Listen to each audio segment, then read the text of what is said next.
At a special test being held for the students, the man in front can spot talent in the middle of the crowd. His observer's eye can see the power of every student's aura. One of the students raises his hand and says, "There's an imposter among them, someone who hasn't even awakened." He's talking about Tae-hyun. Pissed off, our MC gets up from his seat and challenges everyone in the room. Looking straight at the man, he tells him to read his aura one more time. This time, the man's eyes go wide. This is a power he's never seen in a student. Now the protagonist is going to prove everyone wrong about him. But first, we need to go back 1 month. On this terrifying battlefield, the veteran hunters feel no fear. But the rookie is fighting just to keep from soiling himself and endures being called trash by those same veterans. The reason? In this world, to be weak is to be trash. All who awaken must come to the abyss to stop it from spilling into the real world. Here, the most powerful are treated as gods. The protagonist, weak as he is, struggles to prove he has some worth. But in the blink of an eye, everyone is dead, and he never even saw it happen. The strongest, most arrogant of them lie dead. So what can a weakling like him possibly do now? Asmodeus, an SSS rank monster. He accepts his fate. The monster attacks, and without a single touch, the monster rips his arm off. The difference in their power is a bottomless abyss. But Asmodeus isn't here simply to kill him. A beam of energy shoots from the monster's hand, piercing deep into Taehyun's mind. These are his memories. His parents die in a car crash. At school, he is treated like a weakling. He grows up a failure, judged by everyone. A miserable life. Asmodeus shows him his worst memories before delivering the final blow. But then, something strange happens. All conditions have been met. With that, a supreme being appears before Taehyun. It is too much for a human mind to comprehend. On one side, God, and on the other side, Asmodeus is present, but frozen in time, an SSS rank being, completely immobile. The being of white energy then says,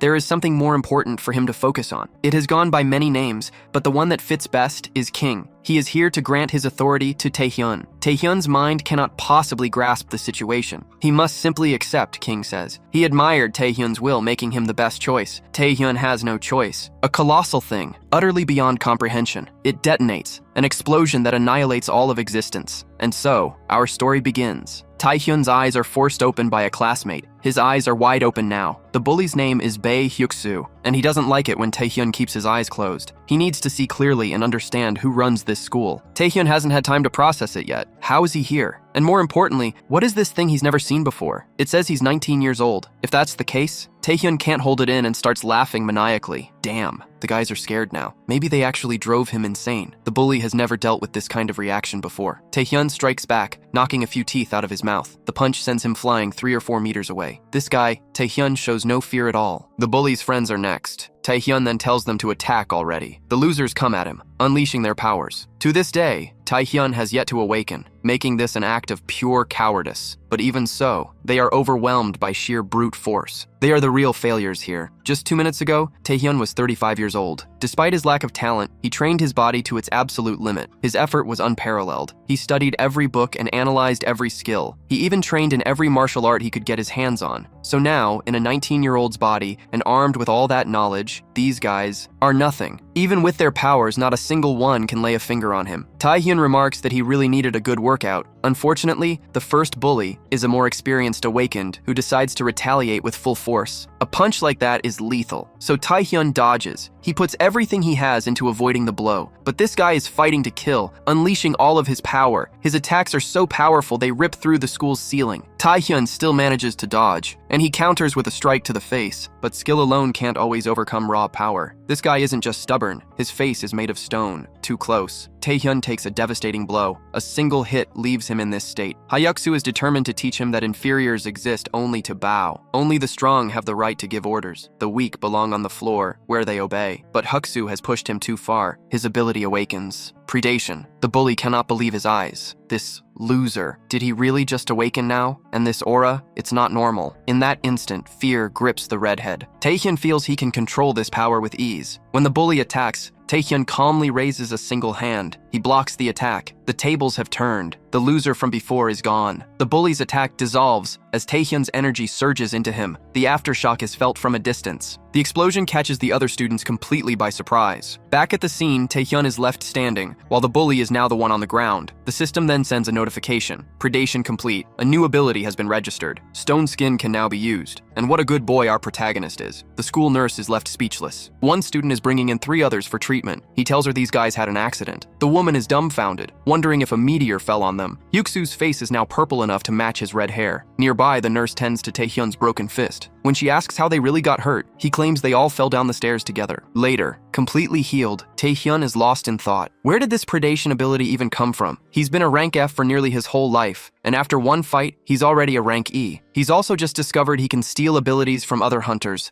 This is completely unprecedented.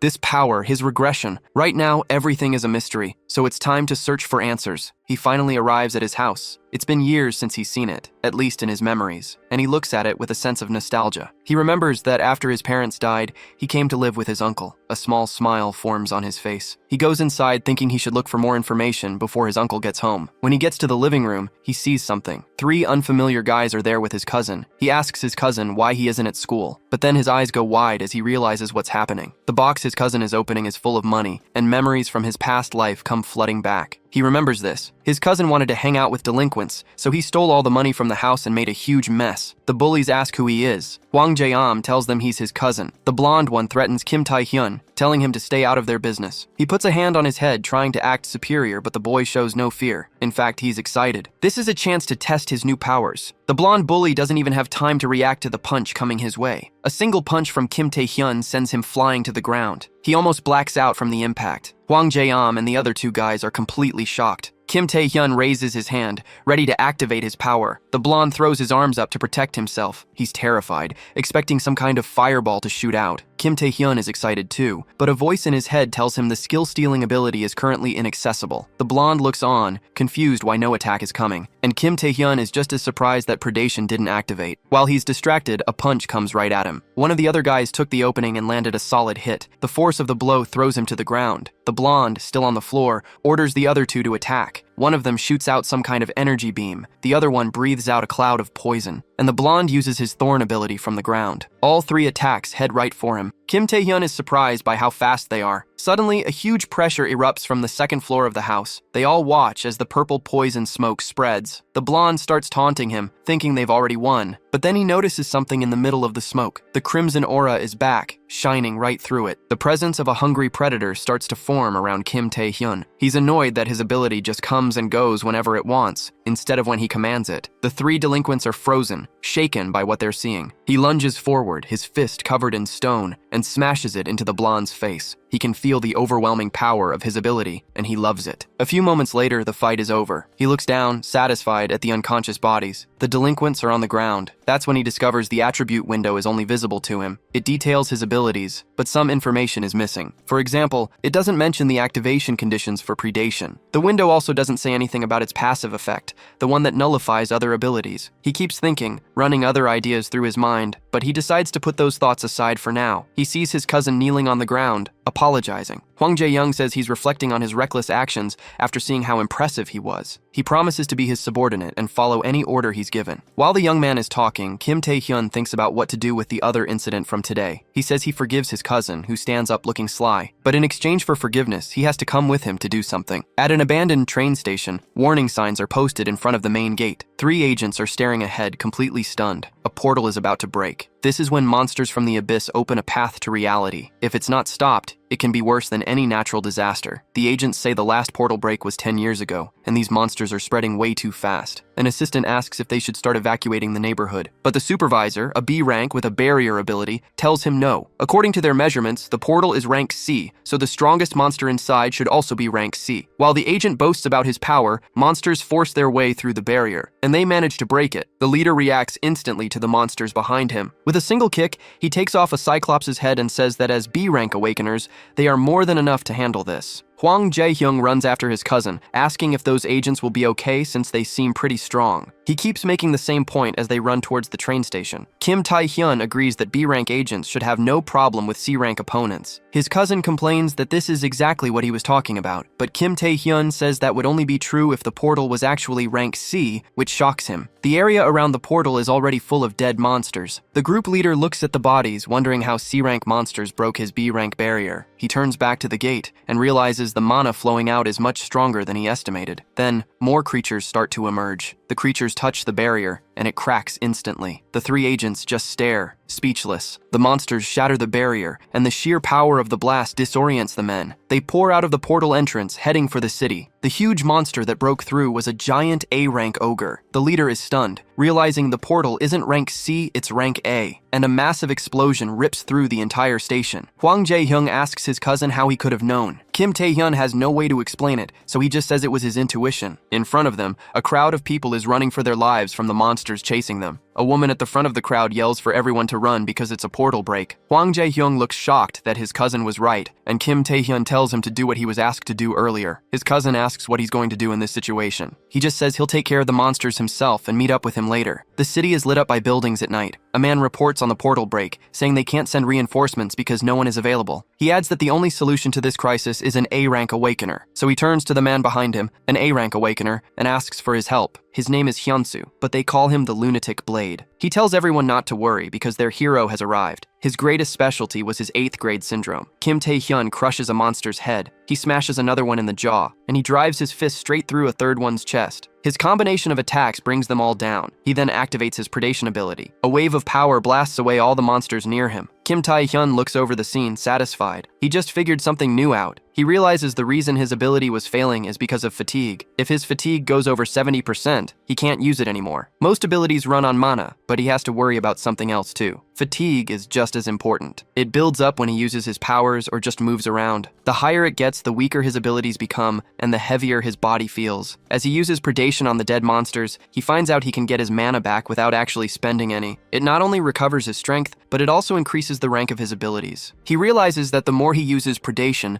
the more powerful it can become. He starts dreaming of reaching the high ranks, maybe even SS rank or becoming the first ever SSS. He finishes off the last of the monsters in the area. Then he looks back, sensing someone else is there. He sees another awakener nearby, killing monsters and shouting about avenging the souls they killed. The man declares himself a warrior of justice, calling himself Hayon Su. Kim Tae-hyun has no idea what this guy is all about. The man raises his sword. He uses it to counter an ogre charging right at him. In an instant, his blade glows with light. He unleashes a flurry of quick cuts on the monster, and Kim Tae-hyun is stunned by the display of power. He realizes right away that this must be the awakener who solved the portal break before the regression. He just stands there admiring the man's skill, while the other guy boasts about it. It just reinforces the image Tae-hyun already had of him, but he starts to wonder why the man is even here. Before the regression, Hyunsu was supposed to be fighting in a different city. The warrior of justice then begins to pray for the souls of the dead he's found. Before he can figure out what's going on, an attribute window warns him of an incoming ability. He's startled by the vision he suddenly has. Someone comes up from behind and stabs him through the heart. He spits up blood, unable to see the person behind him, and the assassin just laughs, having taken out his target. The city is a wreck from all the monster chaos. Inside a clothing store, the air is quiet. Hwan Jae-young watches the nurse lying on the ground. She seems to be in a deep sleep. He steels himself, remembering what Kim Tae-hyun told him. His cousin had said a lot of people would die tonight, and that the nurse would be one of them. The news had surprised him. Apparently, she was just relaxing instead of evacuating, and that's how she died. Using his sleep ability, he was able to put the nurse to rest and carry her to safety. Kim Tae-hyun had promised he would take care of everything else. He still wonders how his cousin knew all of this. And then, the pieces start to connect in his mind. He questions it, but all the evidence points to one thing. He thinks his cousin must have awakened an ability to see the future. He can't help but think how incredible that is. He was sure nothing would go wrong with his cousin's prediction, but he still looks nervously at the scene. Meanwhile, the other man has somehow escaped the invisible assassin's grasp. Pressing on the wound to stop the bleeding, he demands to know who attacked him. The assassin is surprised he survived a blow to a vital point, but then again, that's what you'd expect from a rank A awakener. Han Sang-do looks thrilled by the challenge. People call awakened who commit crimes villains,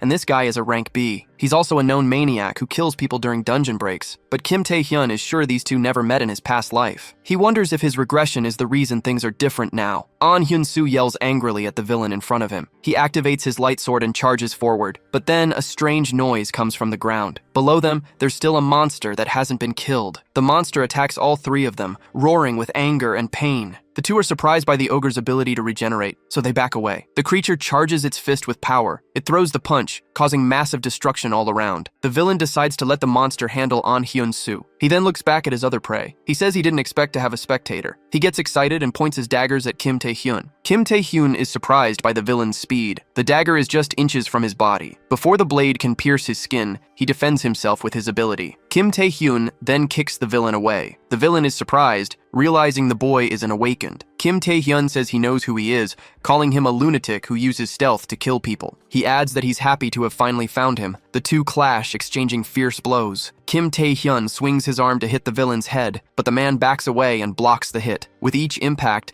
the villain's daggers get more and more damaged. They strike at the same time again, and the villain compliments Kim Tae-hyun's skills, saying his ability is pretty effective for defense. While they fight, An Hyun-soo is still dealing with the giant ogre. He yells for Kim Tae-hyun's attention, announcing that he's about to use his ability. In an instant, the villain disappears. Kim Tae-hyun stays on high alert. He knows his opponent can turn invisible. He quickly turns to block an attack from behind, but he hits nothing. Then the villain reappears. At the last second, Kim Tae-hyun manages to block with his arm, but he's still cut, as the attack actually slices through his stone layer. The villain, Han Sang-do, says he's killed plenty of people with abilities like his. He moves so fast he leaves after images, attacking from every direction. The sheer number of attacks forces Kim Tae-hyun to fall back. With a final powerful attack, Han Sang-do violently stabs him, gasping and covered in wounds. Kim Tae-hyun realizes a weakness in his ability he never saw before. A strong enough hit crushes the stone, and the new layer that replaces it is much weaker. Han Sang-do was counting on this weakness from the very beginning, but even so, Kim Tae-hyun hasn't lost hope. He wonders out loud if it's time to end this. Han Sang-do figures Kim Tae-hyun has finally gone crazy from all the hits. Then Kim Tae-hyun asks if he knows why he was so desperate to find him. This just confuses Han Sang-do even more. The familiar crimson aura starts to appear around him. He reveals the real reason he was looking for Han Sang-do, to steal his ability. The heavy atmosphere makes the villain a little uneasy, but he's not scared. So Han Sang-do tries the same tactic again, creating afterimages all around Kim Tae-hyun. But this time, Kim Tae-hyun says he's found the weakness in his stealth. He figured it out while fighting monsters. A lot of them got out of his line of sight, but his ability always found them. It didn't matter where they hid or ran, predation always reached them. The crimson aura chases Han Sang-do, even while he's invisible, and it tears him to pieces. Once again, the sun begins to rise. An Hyun-soo is lying on the ground. He's completely exhausted from his fight with the villain. He realizes that even a hero of justice like him can't escape death. A giant ogre is still standing right in front of him. The monster throws a powerful punch.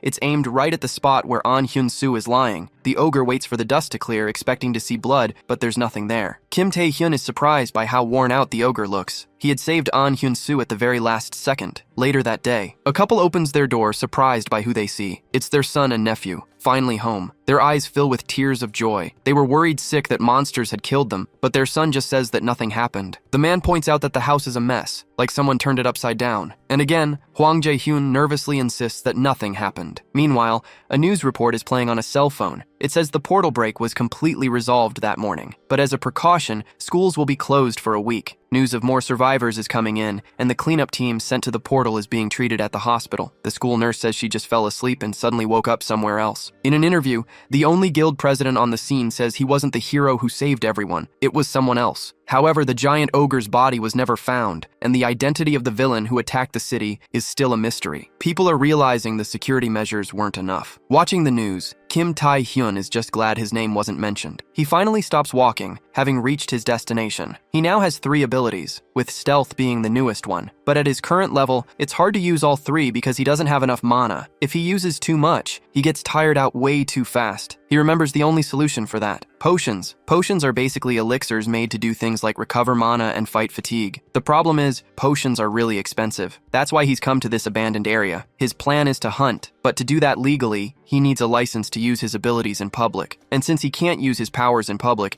his only option is to explore undiscovered dungeons, like this one. After making his way through a narrow corridor, he comes across huge bug-like creatures and giant spiders. The humanoid ones are smart enough to talk, and they start mocking him. He realizes their power is comparable to a B rank, but even a few of them aren't enough for him to level up. The Spider Sisters take the insult personally and start to attack. They all fill their mouths with venom. Then they fire it all at him in a combined assault, already sure of their victory. But his predation ability makes the venom useless, leaving him almost completely unharmed. The 3 of them are stunned. It's the first time a human has ever resisted their poison. Intense screams echo through the abandoned railway, and his attribute window confirms his success in stealing their paralysis ability. The Korean Players Association is housed in a massive skyscraper. 2 guards stand watch outside a meeting room. 3 people are waiting inside, one of whom is Go Taewook from the association. The other 2 are the best players in all of Korea. A player is the official term for an awakened who is legally allowed to use their powers for things like exploring and clearing dungeons. Right now, there are only 5 top-ranked players in the New Players Association. Among all the guilds, the 4 best are the Indivisible Fighters, the Alchemist Artisans, the Wizard Sorcerers, and the Informant Wanderers. And the organization that controls these 4 guilds and all other players is the Players Association. Sitting across from Go Taewook is the Guildmaster of the Wanderers, Yue Yang. Next to her is the president of the Players Association, Cheap Chinwei. Both of them are S-rank players. The president asks Yue Yang if she's found anything on the Evil Guild. The Evil Guild is a criminal organization made up of the most ruthless awakened criminals. You can always spot their members by the gold rings they wear, each with 3 skulls on it. She hands over some papers detailing the guild's movements and a list of their targets. Then she says she knows that isn't the only reason she was called here. The president immediately asks for her opinion on the case. Confused, she doesn't understand what he means. He asks when she took her player test, and she tells him she was 19. And just like that, she understands what he's getting at. The president smiles, impressed that she figured out he was talking about the high school student who faced a rank A monster. Back in the spider cave, not a single monster is left alive. Only Kim Tae-hyun remains, sitting on a pile of their corpses. Surrounded by magic crystals from all the monsters he killed, he calls one of the 4 major guilds, the Alchemists, to buy some potions. The school finally reopens, and the students return to class. Over the next week, Kim Tae-hyun keeps busy with physical training. He also explores other undiscovered dungeons. He even makes a trip to the Alchemists Guild headquarters. There, he exchanges all his mana stones for potions and gets treated like a VIP. He also increases all of his attributes and raises his abilities to rank C. Now he just rests his head in his hand, while the other students watch him from a distance. Everyone has heard the rumors about him beating the bullies and awakening his powers. One student scoffs, thinking his awakening can't be that big of a deal. A group of them starts walking towards his classroom. He notices them coming. They throw chairs aside to clear a space. The group gathers in front of him. Their leader puts his feet up on the table. His name is Lee Jung-ai, and he's a rank S. He activates his intimidating aura. This guy is the son of the CEO of the Tasa Group conglomerate. That's the same group that sponsors the school, and he's the leader of all the bullies. He was the one who abused his authority, and the main person picking on Kim Tae-hyun. So Kim Tae-hyun finally asks him why he even calls himself a friend, and in response, he unleashes his own powerful aura. One of the bullies behind them calls him out for being disrespectful, but Lee Jung-ai just turns and punches the guy. That was his punishment for interrupting their conversation. Kim Tae-hyun doesn't even flinch, so the leader starts releasing his own power, trying to intimidate him for the disrespect. Kim Tae-hyun is actually impressed by the level of magic. It's exactly what you'd expect from an S-rank awakener. He discreetly puts his hand in his pocket, getting ready. He wonders how the other guy will react to his predation skill, but before they can actually fight, they're interrupted. Lim Ae-young steps in, putting out Lee Jung-ae's fire with her ice powers. She just warns Kim Tae-hyun not to take it any further. Lim Ae-young had a lot of titles: class president, rich girl, Yue Young's half-sister, S-rank awakener, and the list goes on. And it looked like she'd only get more titles in the future. Her only real problem was that she was completely inflexible. So, true to her nature, she confronts Lee Jung-ai. He asks her what she means, claiming he was just talking to his friend. She asks why he punched the guy on the floor if they're friends, and that just makes him furious. He tells her to shut her mouth. She fires back, telling him to leave or she'll make him. Meanwhile, Kim Tae-hyun is just wishing they'd both stop, because their drama is going to cause a scene. The two of them just stare each other down. In the end, Lee Jung-ae decides to be the one to leave, but as he turns, he powers up for a surprise flame attack. Just then, the school bell rings, and an announcement makes everyone freeze. The broadcasting club announces a special lecture from the Players Association. All students are told to gather in the main hall immediately. The announcement repeats,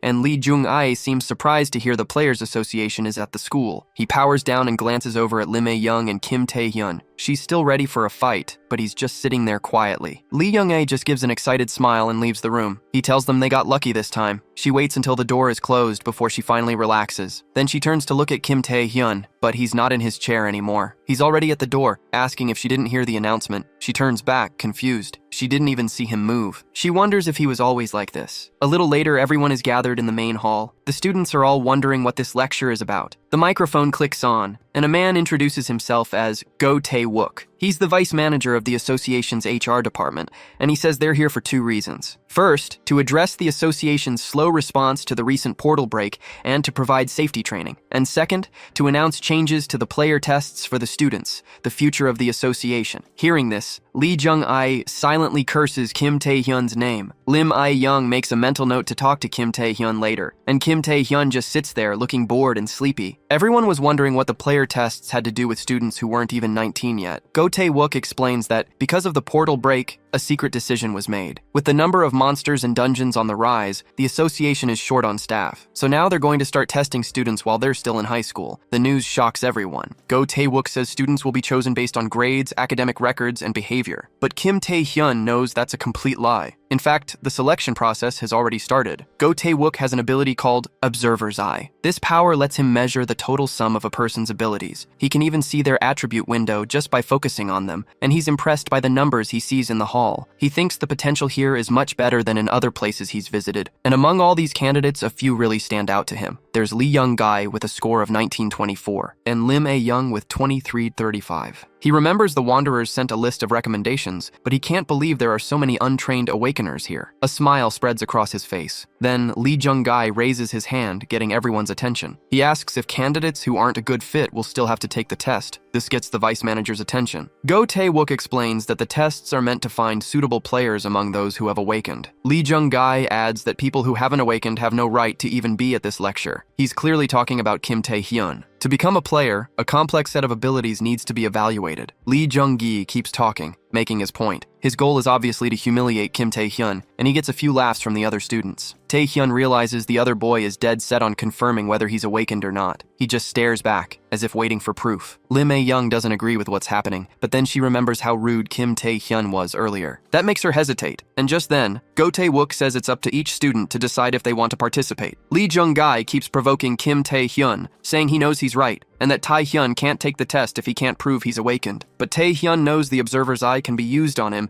and he could get a recommendation without doing a thing. From a distance, Go Tae-wook watches the students. He thinks Lee Jung-gai's behavior is pathetic, just tormenting someone for no reason. Then his eyes turn to Kim Tae-hyun. The Observer's Eye can't read his information. The vice manager is completely shocked by this. Just then, Kim Tae-hyun starts to challenge Lee Jung-gai, confusing everyone watching. He says he'll take the lecture from here and flips the middle finger at him. This bold move makes Lee Jung-gai furious. Go Tae-wook still can't believe his ability isn't working. It's never failed before, not even on the association's president or the Wanderers guildmaster. Kim Tae-hyun starts to leave the hall. Go Tae-wook can't figure out why his ability won't work on a kid like him. A few steps from the door, the boy stops. The vice manager tries again and again to use his ability on him, but it fails every time. Then Kim Tae-hyun turns around and seems to allow his ability to be checked. Go Tae-wook is instantly stunned. A terrifying aura surrounds the boy, and the power level above his head is over 5,000. Sometime later that day, Kim Tae-hyun is in the library, reading through a pile of books. He's searching for clues about the king, but he's interrupted by the same group of bullies he beat before. They tell him Lee Jung-gai is looking for him, and that he needs to get up. He just challenges them, refusing to follow their orders. They go quiet for a moment, but then they mention his aunt's restaurant, which shakes him a little. He takes his eyes off the books and looks up. One of them says their leader sent a message, calling him a pathetic orphan. They say he only causes trouble for his family,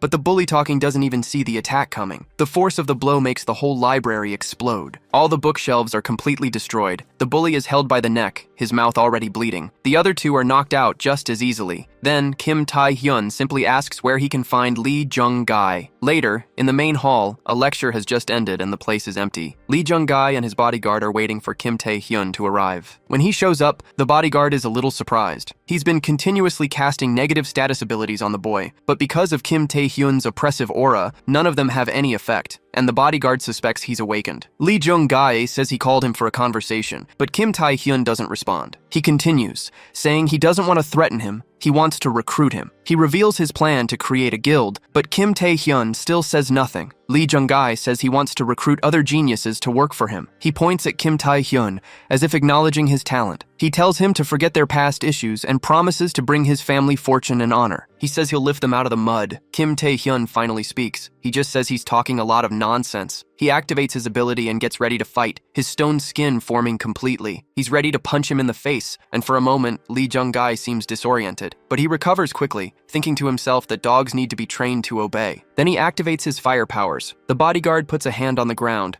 forming a magic circle. He uses an ability to create a magical room that prevents anyone outside from detecting what's happening. The entire floor, walls, and ceiling are coated in magic. The bodyguard says that now no one can interrupt their fight. As soon as the room is formed, the two of them start fighting. Kim Tae-hyun pulls back his stone arm, ready to throw a punch. Lee Jung-gai covers his own fist in flames. Their fists collide, creating a huge explosion of energy. The flames are stronger than the stone, shattering his arm into pieces. Pain shoots through Kim Tae-hyun's entire arm, but Lee Jung-gai is already preparing a flaming kick. The kick sends Kim Tae-hyun flying straight into a wall. The impact and the heat from the flames cause serious internal injuries. Lee Jung-gai just enjoys showing off how much stronger he is. The bodyguard simply watches the show. He actually feels a little sorry for the kid fighting his young master, but Kim Tae-hyun emerges from the flames and charges forward again. Lee Jung-gai blocks the attack and immediately gets ready to counter. He raises a hand loaded with fire, aiming it right at him. He unleashes an explosion of fire right in Kim Tae-hyun's face. The bodyguard keeps watching calmly, but then he notices something he's never seen before. After the blast, the flames die down. And just like that, Kim Tae-hyun recovers and strikes back with another stone blow. He starts to overpower Lee Jung-gai, and they both throw a punch at the same time. But Kim Tae-hyun's fist connects first, sending the young master flying. The bodyguard can't believe it. His young master was just overpowered by sheer brute force. Lee Jung-gai struggles to get back on his feet. He asks what Kim Tae-hyun did to him, why his body won't move. The bodyguard is shocked to hear that his body is paralyzed. He realizes physical strengthening isn't Kim Tae-hyun's only skill. Kim Tae-hyun is thrilled. His paralysis ability actually worked. The ability can pierce through high-rank resistances. Stealth is useless against long-range fire attacks and predation, so the plan was to build up paralysis through close combat instead. He figured out that the status effects from abilities are stronger in direct attacks. That's why the damage from his last attack, stacked with all the previous ones, was finally enough to get through his opponent's high-rank resistance. The bodyguard is speechless. He's watching his young master lose. He thinks to himself that Kim Tae-hyun is a genius, but the fight isn't over yet. Lee Jung-gai is on the ground, completely paralyzed. He admits he underestimated his opponent, then pulls a purple crystal from his pocket. He crushes the crystal in his hand. A giant made of fire forms in front of Kim Tae-hyun. Lee Jung-gai announces he's going to fight for real now, as the flames around him burn even hotter. He shoots forward, propelled by his flames. The fire titan throws a powerful punch, but it misses by a hair. Kim Tae-hyun shouts up at the massive titan. His body is completely covered in stone as he prepares to punch back, but the titan counters with a blast of fire from its mouth. Their attacks clash in the middle of the room. The flames slowly start to eat away at the rock armor. The stone protection shatters. Kim Tae-hyun is thrown back by the force of the explosion, crashing hard to the ground. The bodyguard watches it all unfold, recognizing the titan as the true form of the young master's Heart of Fire ability. That purple crystal was a mana amplification stone made from refined monster cores. Thanks to that stone, Lee Jung-gai can now use the full power of his ability. But the bodyguard is worried about more than just the stone. He yells at the young master to stop, warning him that he'll kill Kim Tae-hyun. He also warns him that it's too much power to handle, and his blood vessels could burst from the mana surge. A blast of fire shoots towards the bodyguard, exploding right where he was standing, barely missing him. The young master is furious that his own subordinate is giving him orders. He says he won't let some piece of shit humiliate him like that. Kim Tae-hyun has barely recovered from the last attack, and he's immediately struck by the full fury of the fire titan. The young master laughs hysterically,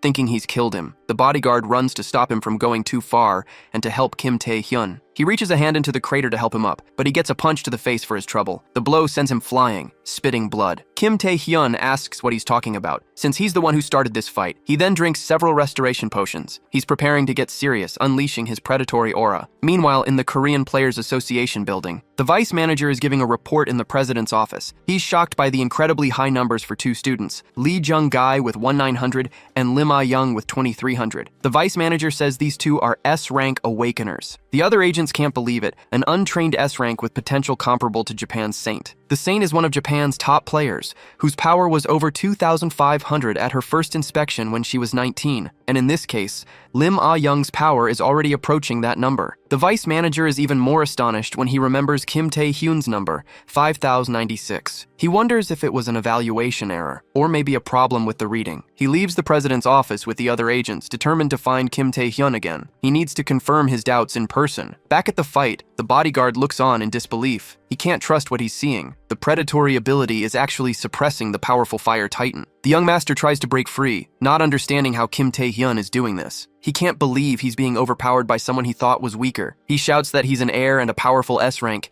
Kim Tae-hyun asks what difference it makes if he's an heir or what his rank is. Then he puts a little more power into his ability. The king's power takes shape above the decaying scarlet vines. They devour Lee Jung-bae's titan form. The sheer force of the power destroys the entire court. The whole gym is left in ruins. Lee Jung-bae is lying unconscious on the ground. The bodyguard is trembling. Kim Tae-hyun looks ahead, surprised. The bodyguard protected his young master, throwing himself in front of him at the last second. He managed to pull him away from the attack just in time. The bodyguard asks what he plans to do now and how he'll handle the consequences. Kim Tae-hyun asks how he can act so bold after getting involved in the fight himself. The bodyguard states he isn't the type of man to run from a threat like this. Kim Tae-hyun denies that he was planning to kill Lee Jung-bae, but he insists that he deserves fair compensation for having his life threatened. The bodyguard's face turns pale when Kim Tae-hyun suggests 1 billion won would be enough to keep the heir, Lee Jung-bae, alive. Outside the gym, students have gathered, drawn by the explosion. Everyone is wondering if it's a villain attack, but Lim Ah-young recognizes those flames. She frowns, thinking of Lee Jung-bae. A memory of him bullying her flashes through her mind. The nurse tries to calm everyone down, but Lim Ah-young runs past them all, heading for the gym. The nurse is surprised to see her running. She's just a few meters from the door, regretting that she just stood by and watched those two in the gym without doing anything. She runs right through the flames, entering without any fear. She just hopes that Kim Tae-hyun didn't die in the explosion. Then, the scene she saw earlier plays out differently in her mind. In this version,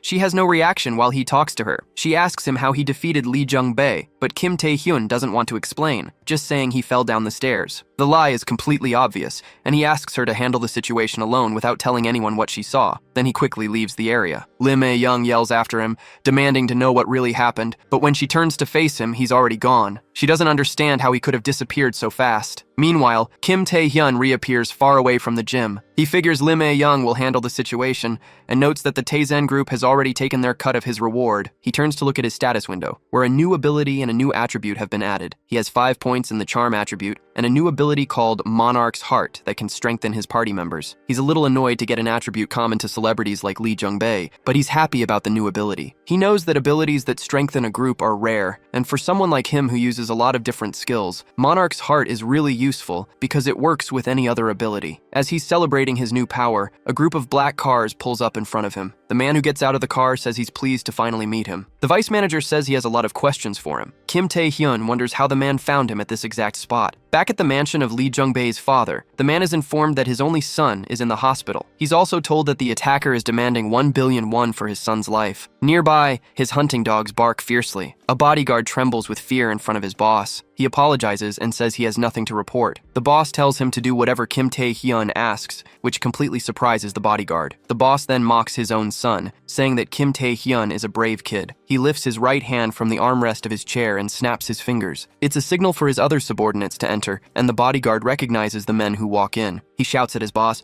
reminding him that the opponent is still just a kid. He says the boss is being too cruel, but the man just tells him to shut up, saying he won't tolerate a dog barking at him. Lee Jung-soo gives a cruel smile to the subordinates standing before him. Back in the present, the vice manager asks what he did in the gym. Kim Tae-hyun wonders which of the 2 recent events the man is talking about. He considers the chances of the manager getting involved in his problem with Lee Jung-bae. With few options, he decides to take a chance and asks if he's talking about the explosion. The vice manager seems surprised by the question. He looks back and says he'll deal with that another time. Kim Tae-hyun realizes the vice manager doesn't know about his involvement in the explosion. A smile spreads across his face. He asks if they don't already know what he did. After leaving the man confused, Kim Tae-hyun says he knows they came to invite him to take the player test. He's careful not to reveal how he knows this. Then, Kim Tae-hyun reveals his aura. The number 5214 appears above his head, and he says it's because of the huge number displayed right there. The vice manager is astonished and can't believe his eyes. Seeing the numbers increase, he's sure Kim Tae-hyun's power is real. Then he asks another question, pointing out what happened to his clothes. Kim Tae-hyun finally notices how damaged they are. Back at Kim Tae-hyun's house, his cousin is shouting. He asks if Kim Tae-hyun is really going to take the player test and gets a yes. His cousin is completely stunned. He suddenly kneels before Kim Tae-hyun. He says the Taezen group will handle the gym, so all Kim Tae-hyun has to do is focus on training for the test in a month. Just then, his phone on the table starts ringing. Outside the house, 2 people are waiting, wondering why the association is protecting some student. One of them, a man in a white mask, has just taken down an association agent. The other, in a black mask, keeps an eye on the house. They're a 2-man assassination unit. They're known as the Black and White Brothers. The older one goes by Black,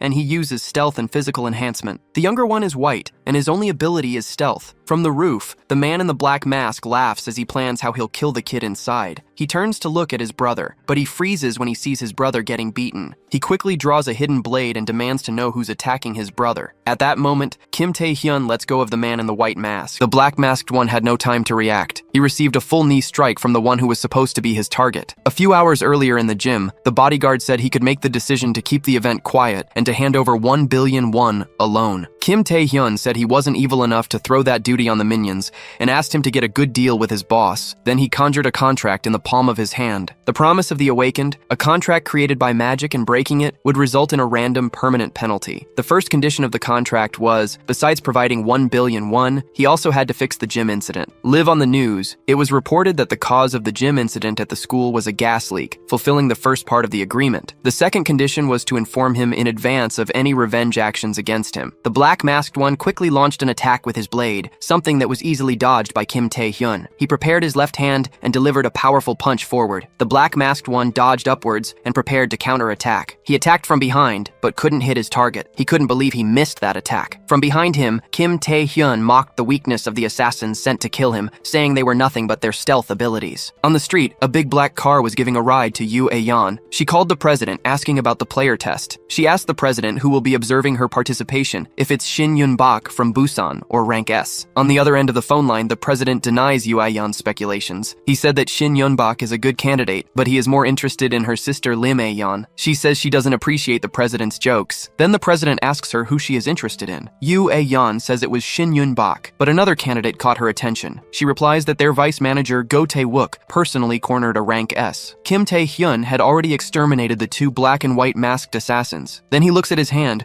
and realizes once again that he is having trouble using his predation power. The attribute window says that he is unable to use predation due to his physical incapacity. On the streets in front of Kim Tae-hyun's house, the black and white masked assassins were exposed on the street. Agents of the vice manager Go Tae-wook complain about the horrible conduct of attacking high school children by the assassins. Go Tae-wook thanks Kim Tae-hyun and asks if he knows who paid them to assassinate him. Surprised by the question, he decides not to tell, saying he doesn't know anything. Go Tae-wook wonders if the participant list was leaked. Kim Tae-hyun thinks it could be a problem if the Taijin group knows too much about him, but he thinks they are the least of his problems now. He tries to exert control over his ability, but unfortunately his physical capacity is insufficient to use it. He starts walking back home while thinking about how to increase his status to be able to use predation again. Predating monsters or awakened ones are flawed methods because they require using the ability. After pondering for a few moments, he realizes there is only one way. The next day at Blackhead Academy, the personal trainer Yura welcomes the new visitors to the academy, the training center of South Korea's new association. After introducing herself, she notices that the two are children. She starts to say that this place is not for children, but Kim Tae-hyun pulls out a black and gold card. Yura stares at the VIP card in his hand. She recognizes it as a card from the Alchemist's Guild. She wonders about the identity of this boy who came to her today. Worried about causing a problem if something goes wrong, a muscular figure appears to save Yura. The muscular man says that money is not enough to get in. This man was the Iron Man, not officially a player, but an awakened rank B. Hwang Jae-hyung, confused by the situation, asks what they were going to do now. Meanwhile, a small group of bodybuilders watch the situation. The Iron Man, killer of rookies, had found his new prey. The muscular man continued posing. Kim Tae-hyun couldn't understand anything he was saying and commented that he was barking like a dog. This comment caught his attention. Hwang Jae-hyung and Yura were shocked at how rude he was being. He asked Kim Tae-hyun if he was calling him weak. He responds by asking if he wants to settle it with a bet. The loser pays for a year of the winner's membership. He laughs complacently at the challenge he imposed and accepts. Immediately, both are teleported to a virtual game field. Everyone in the academy watched the unfolding scene excitedly. Hwang Jae-hyung asks what that game simulating the abyss was. Yura responds that it is a game program called the Virtual Portal. In the Virtual Portal, there is an exact replica of the abyss, and that is where the competition begins. The objective was to reach the finish line carrying the most weight in the shortest time possible while eliminating rank B monsters along the way. This game was the most common way to establish a hierarchy in this academy. The Iron Man starts bravely advancing. He charges at various creatures. His muscle enhancement ability gave him immense advantage in combat against the creatures and also improved his mobility and allowed allowed him to carry a large amount of weight within the virtual world. Suddenly, he sees a light shining beside him. It was Kim Tae-hyun's advance, overtaking him in an instant. 3 monsters appear to intercept him, but his mere advance was enough to pass through them. He prepares a powerful kick, and the monsters can't react. They can only watch him easily eliminate them. He kicks upwards and easily eliminates a group of monsters along the way. In his descent, he eliminates those he passed by. The virtual monsters can only see him arrive before they die. He sees the massive amount of points Kim Tae-hyun is scoring ahead of him. He is extremely shocked by this sight. Everyone else in the academy is also shocked. Only Hwang Jae-hyun is cheering for him. He turns his gaze to the Iron Man and thanks him for paying for a year's membership for him. Time passes, and today is the day the player tests begin. Everyone was anxiously waiting for this opportunity. Journalists observed from a helicopter looking at all the candidates. The ones people were most eager to see were Iron Fist Hong Jung-wook, the druid Lee Gil-sun, the god of thunder Shin Yun-bak, and the next Saint Lim Ah-young. Besides these, many other talents were expected to participate this time. Many others were also interested in watching this show. A young reporter was exhausted from the distance she had to travel. She was saddened because if she didn't cover this story, she would be fired. After seeing the immense number of people who came to see this exam, she didn't think she would be able to interview any of the awakened who would take the test. While she lamented lying on the ground, Kim Tae-hyun approached from behind the crowd. He wondered why there were so many people, and his voice caught the attention of reporter Kim Gi-ja. She quickly assumed Kim Tae-hyun might be a candidate. She sneaked behind him, asking if he would let her do an interview. A view from above showed the entire stadium. In the waiting room, Kim Tae-hyun was called minutes before the test began, almost late due to the interview he gave. He entered the closed room and found hundreds of people inside. Everyone was waiting for the test to begin. The closed walls made it hard to know the time. Some people's attention was drawn in one direction. Lim Ah-young noticed a recognized person from afar. Kim Tae-hyun realized that she was also here for the test. The two greeted each other, and his increase in height didn't go unnoticed. She asked what he did with his body, and he replied it was just training. She stared at him again, wondering how he had changed so much in a month. Before she could ask what he did in the gym with Lee Jung-bae, her voice was interrupted. Suddenly, many screens turned on, showing silhouettes of the same person. The host said that the first test would begin, and that he would give the rules. The first rule is that everyone has a plate on their chest with a number on it. The objective of the first test is to collect 5 plates, and if you don't protect your own plate, you will be disqualified. He said the time limit is only 1 hour. The entire white room began to move and reshape. He finally finished by saying that all means and accessories could be used except for murder. Then he announced the start of the first test. Everyone was in random places in the completely random-shaped room. Everyone charged at Lim Ah-young because she was rank S. She charged her powers in her palm. All the evaluators saw the great glacier she created. They were impressed with the talent of the next saint, but didn't forget to praise the high caliber of the other participants. Among all, one evaluator said he was particularly interested in one candidate on the screen beside. Shin Yun-bak, the rank S, hadn't let anyone approach him from the start. Most evaluators wondered how the clash between these two rank S powers would be, while Go Tae-wook watched a specific candidate alone. He understood the interest to rank S, but he knew the real star of today and was confident that Kim Tae-hyun would stand out a lot. He looked energetically at his screen, but he saw him fighting only one candidate in a balanced way. Go Tae-wook couldn't believe his eyes. He couldn't help but exclaim loudly his irritation. The awakened rank Hong Jung-wook received a punch to his ironclad face. Kim Tae-hyun received back the blow he gave with his stone skin. Believing he had misjudged his abilities, Go Tae-wook could only watch in disbelief through the screen. Then he realized he hadn't dodged any attack. Kim Tae-hyun and Hong Jung-wook advanced towards each other to continue their duel. He deliberately threw himself in front of the iron fist. The force of the blow easily broke his rocks. Hong Jung-wook shouted at Kim Tae-hyun, thinking he was underestimating him. He said that Kim Tae-hyun's ability was completely inferior to his own, and that he hadn't even bothered to dodge. Then a terrifying aura filled the air. Kim Tae-hyun felt his stats increasing during the duel. He charged forward with inhuman speed. He continued to receive external stimuli to tone his body. For him, fighting to the limit was just training, and he kept giving and taking blows. He put all the strength of his arm into one punch. In the collision of the attacks, Kim Tae-hyun emerged victorious, breaking the opponent's iron skin. He looked very pleased with his results. Hong Jung-wook could only faint in the face of the powerful opponent's strength. He fell on his back to the ground without the slightest reserve of strength. Kim Tae-hyun stood looking over him. Go Tae-wook, who was watching the duel, couldn't help but be happy with his victory. He shouted alone in the room while the other evaluators looked at him strangely, but he worries that he might use too much stamina employing this method throughout the entire test. He starts to think that the best tactic would be to conserve his energy by targeting the weaker ones first. Then a shock catches him off guard when he sees on the screen. All the other evaluators see a rank C awaken acting irresponsibly. Obviously, they were talking about Kim Tae-hyun,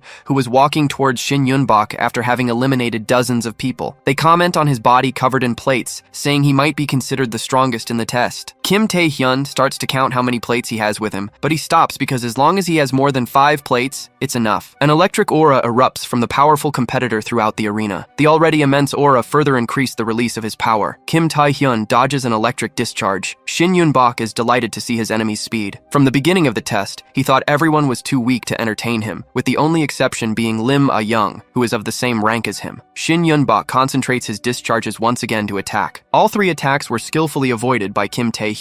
He prepares with his stone skin on his foot. He is going to kick towards Shin Yun-bak. The kick is immediately defended by electricity. Even Kim Tae-hyun was surprised by his defensive power, but Shin Yun-bak praises him for being so fast that he couldn't see his attacks. The power erupts for him again, sending Kim Tae-hyun away from him. He is perplexed by how treacherous the god of thunder is, possessing an ability capable of controlling lightning and a massive defense that allows him to stand still while attacking both at a distance and up close. His destructive power is not something to be underestimated by anyone. Kim Tae-hyun focuses on thinking of a that doesn't use predation, which is currently unavailable to break through his impenetrable defense. Shin Yun-bak sees that he isn't coming to him, so he asks if he wants him to advance as well. He is astonished to see him running so fast towards him. He charges an enormous amount of lightning into his hand for the attack. He narrowly dodges by turning his neck to the right. Then a charged kick is delivered, but is also successfully avoided. Hands charged with energy head towards him again. Numerous successive attacks from Shin Yun-bak were made, even destroying the arena. He was having a lot of fun with the excitement of that battle. Then he grabs Kim Tae-hyun's hands and discharges all his lightning into him. He is paralyzed by the immense energy running through his body. Shin Yun-bak shouts that he should be running if he wanted to withstand fighting him. Kim Tae-hyun grits his teeth and ignores the pain of the electric current passing through his body. He puts everything into making his stone arm grow, but the electric power breaks all the stones immediately. At the same time, it produces a Kim Tae-hyun raises his arms to cover his eyes, but Shin Yun-bak jumps to deliver his next electrifying attack with full force on him. His hand descends,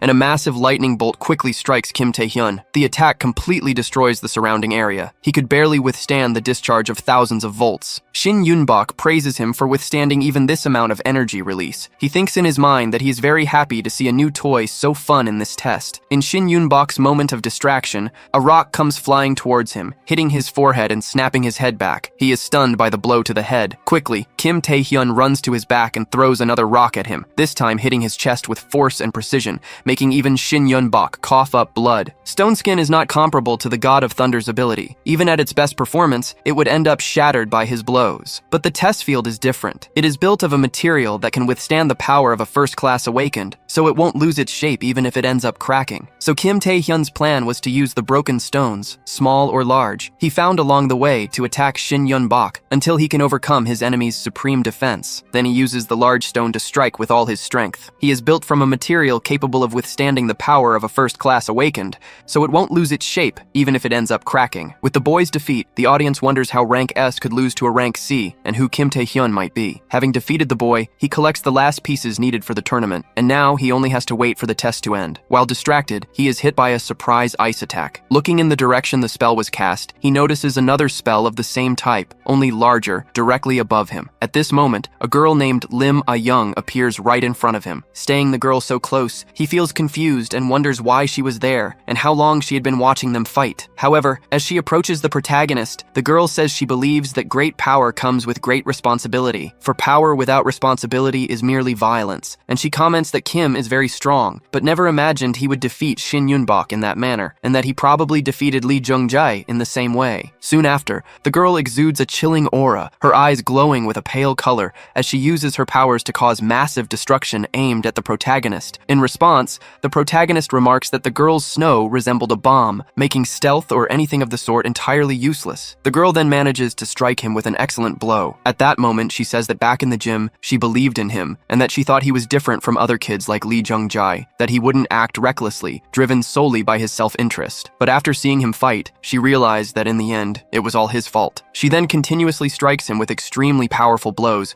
leaving the protagonist in a tough situation. Afterwards, she states that the unauthorized use of abilities is a crime, and that those two boys are still in the hospital. However, after everything he went through, she decides not to report him, but he must withdraw from the player tests. She declares that he doesn't deserve to be a player. In turn, the protagonist gets up and asks her who she thinks she is to say all that, because she wasn't even able to put an end to Lee Jung-jae's tyranny. And even after saying all of that, all she really wants is to eliminate him. He then says he would have preferred her to use survival in the test as an excuse instead of being so pathetic. Those words make the girl's facial expression change completely. easy. She, in turn, declares that in that case, she won't go easy on him anymore. Next, she uses her power to create a massive ice staff and says she will eliminate him with it. At this moment, the protagonist realizes that after being shattered thousands of times, his stone skin has lost its functionality. Even if he uses stealth, he'll be detected by her area attacks, and the attribute boost granted by the monarch's heart is already active, but isn't enough to turn the tide. However, predation is still sealed, and to make matters worse, he has no stamina to paralyze her as he did with Li Zhongjai. So, in the end, he only has one chance left to win. The battle between the two continues, causing massive destruction in the arena. Amid the brilliant light emanating from the arena, the entire audience wonders what is happening, as they can't see anything at all. However, as the arena's light begins to dim, everyone is shocked by the scene they witness. The scene they see is the protagonist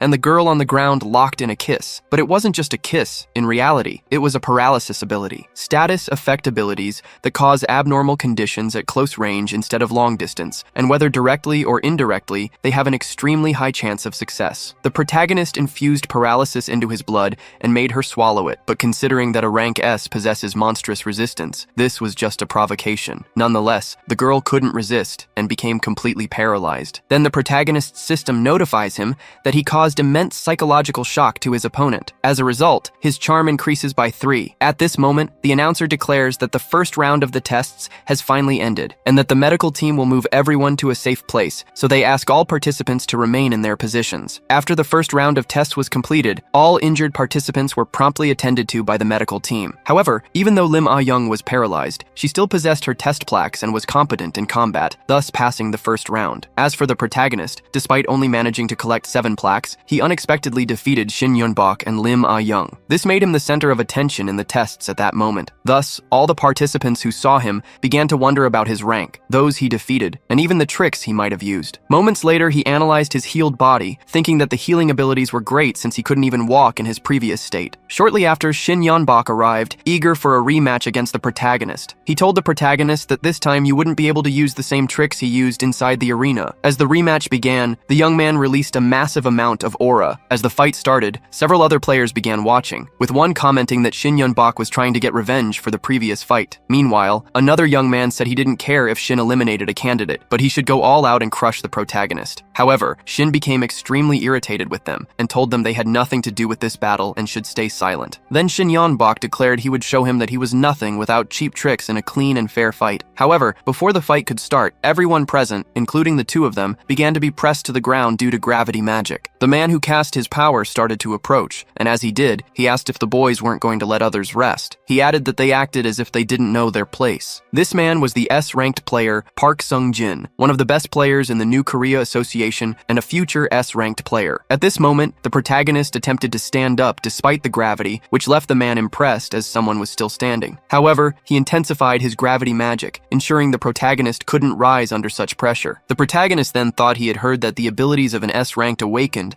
and an S-ranked player were on entirely different levels, but he hadn't expected it to be this different. Meanwhile, player Park asked if he was withstanding all that pressure, noting that even veteran players couldn't endure so much. Before he could increase the pressure further, he was interrupted by the doctors responsible for the players. One of the doctors demanded to know what the hell he was doing to the kids who had just been treated, and whether he was trying to eliminate them all before the second round began. However, Park claimed he wasn't trying to eliminate them, but rather to control the situation. The doctor then accused him of lying, stating he knew Park did this every year to test the players' abilities. Meanwhile, unlike the other players who were completely unconscious due to Park's pressure, the protagonist managed to stand, leaving the man astonished. Impressed with the protagonist, Park asked for his name, to which he responded that he was Kim Tae-hyun. Park then thought to himself that Kim must be a C-ranked player who defeated Shin Yun-bok and Lim, and noted it had been a long time since someone had piqued his interest this much. Placing his hands on the protagonist's shoulder, he said it was clear he aimed to become an S-ranked player, and asked if that was correct. He added that he would be waiting for him, and then left the area. However, the doctors began chasing after him, asking where he thought he was going after causing such a scene. Moments later, the players who advanced to the second round all found themselves in a forest, where the S-ranked player Park was also present. He asked if everyone was ready after a brief rest, and then announced that they would begin the second round of the player license test. The final test was behind the portal they were about to enter. This portal led to a D-ranked dungeon, and he announced that every 5 participants who reached the dungeon through the portal would be allowed to explore it with him as their supervisor. They would be evaluated on all their actions during the dungeon exploration. Any necessary items, such as weapons or supplies, would be provided by the association. The protagonist thought to himself that the second round being a dungeon made sense, especially for an inexperienced amateur. There shouldn't be any problems as it's a R-ranked dungeon. Besides, active players will be with them, unless it's a double dungeon called Apocalypse. Inside a R-ranked dungeon at the player testing site, the world's first double dungeon was discovered. This led thousands of people to shake hands with God, including the first group to discover it. This triggered dungeon breaks in countless undiscovered dungeons, so he thinks it would be great if he could stop this with a simple warning. However, no one would believe his words without any proof, and even if they did, it might end up suspecting him. That would be embarrassing, but he'll have to deal with his own problems as long as he's not part of the first discovery group. He can find various ways to survive. Upon entering the dungeon, he realizes that he's now part of the exact group he didn't want to be in. The protagonist's group supervisor asks if everyone is ready. The supervisor for the second round of tests is an A-ranked player, Madohawk, the first person to discover the Apocalypse double dungeon. With a serious expression, the protagonist thinks he's in deep trouble. As they explore the dungeon, they encounter monsters but manage to defeat them with ease. The group's inspector applauds them for showing remarkable combat intuition, even though it's their first real battle. He says they definitely have what it takes to become players. At this moment, a girl in the while observing them, the protagonist wonders why, out of all the teams, he ended up with the first discovery team, and he has no doubts about it. The ring Madohawk is wearing is the only item the first discoverer of the double dungeon was using. That is the Sage's Ring, a unique rank item that increases strength, stamina, speed, and mana by 10-fold. At this moment, he thinks that the Apocalypse dungeon is definitely rank S, and if he falls into it, he won't have a chance to survive in his current state with predation sealed. But it doesn't matter. He must ensure his doesn't find the Apocalypse. While walking through the dungeon, they end up in a place with 2 different paths. One of the group members asks the inspector what they should do in this situation. The inspector explains that this happens often in dungeons, so they should first consider a majority vote. However, the protagonist suddenly runs in one of the directions. Terrified, the inspector yells at him to come back, saying running like that in a dungeon is extremely dangerous. While running, Kim says it's fine and that they should follow that path. He then thinks about why he would let them decide this on their own. Clearly, he wasn't going to let that happen, because he would make them take a path different from the one chosen in his regression, something better than letting them find the Apocalypse. His plan is working. His entire group is following him. However, a portal with purple and pink hues appears right in front of him. Since they are inside a dungeon, the boy wonders how another portal could exist. The protagonist realizes that he has stumbled upon the double dungeon portal. All of his effort to keep his group from reaching it was completely in vain. To make matters worse, a member suggests they check what's inside the other portal. However, the protagonist commands everyone to stop right there and asks if they can't tell just by looking. After all, another portal different from the dungeon entrance is strange, no matter how you look at it. He insists they need to report this unusual incident before doing anything else, and asks Madohawk if he agrees. Madohawk replies that it's indeed his first time seeing something like this, and that by the rules, reporting it to HQ would be the right thing to do. However, he suggests they try it just this once. He says he understands what the protagonist means, but the mana he feels inside the portal, unlike its appearance, doesn't seem dangerous. Besides, it's just a rank D dungeon. Even if something happens, he, as an A-rank player, is present. He concludes that either the association prepared this portal,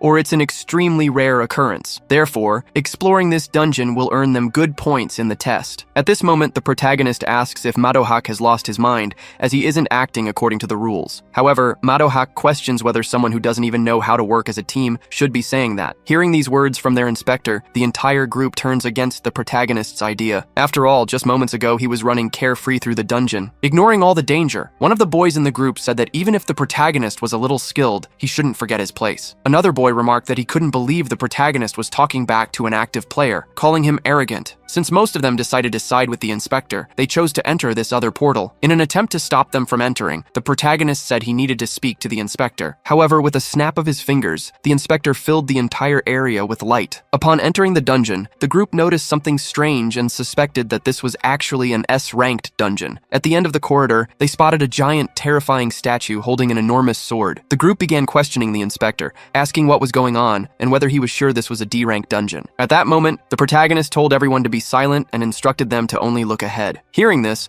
one of the group members commented that the protagonist was still being rude. However, the protagonist replied that something was coming. As soon as he said that, 2 statues appeared in the area, A-ranked Death Knights. This This left the group wondering how they ended up in such a place, and the frightened inspector told everyone to prepare for battle. The inspector and the two statues then engaged in an intense fight. Using his power, the inspector seemed to be holding his own against the two statues. At that point, the entire group joined the battle alongside the inspector. They strategized to block the monster's vision, shield the front lines, and keep attacking without giving the enemy any space. After managing to defeat the monsters, a girl in the group said they were safe now and admitted she hadn't expected them to be able to defeat A-rank monsters. One of the boys celebrated prematurely, claiming it wasn't a big deal and that he could do it again. But as he gloated, more statues began to appear behind him. Not just 2, but 4 this time. With the appearance of these additional statues, the group became extremely frightened. Meanwhile, the protagonist analyzed the statues' bodies and realized something was very wrong with this place. Moments later, the fight continued, but the number of statues had increased significantly. The inspector then noticed that every time they defeated one statue,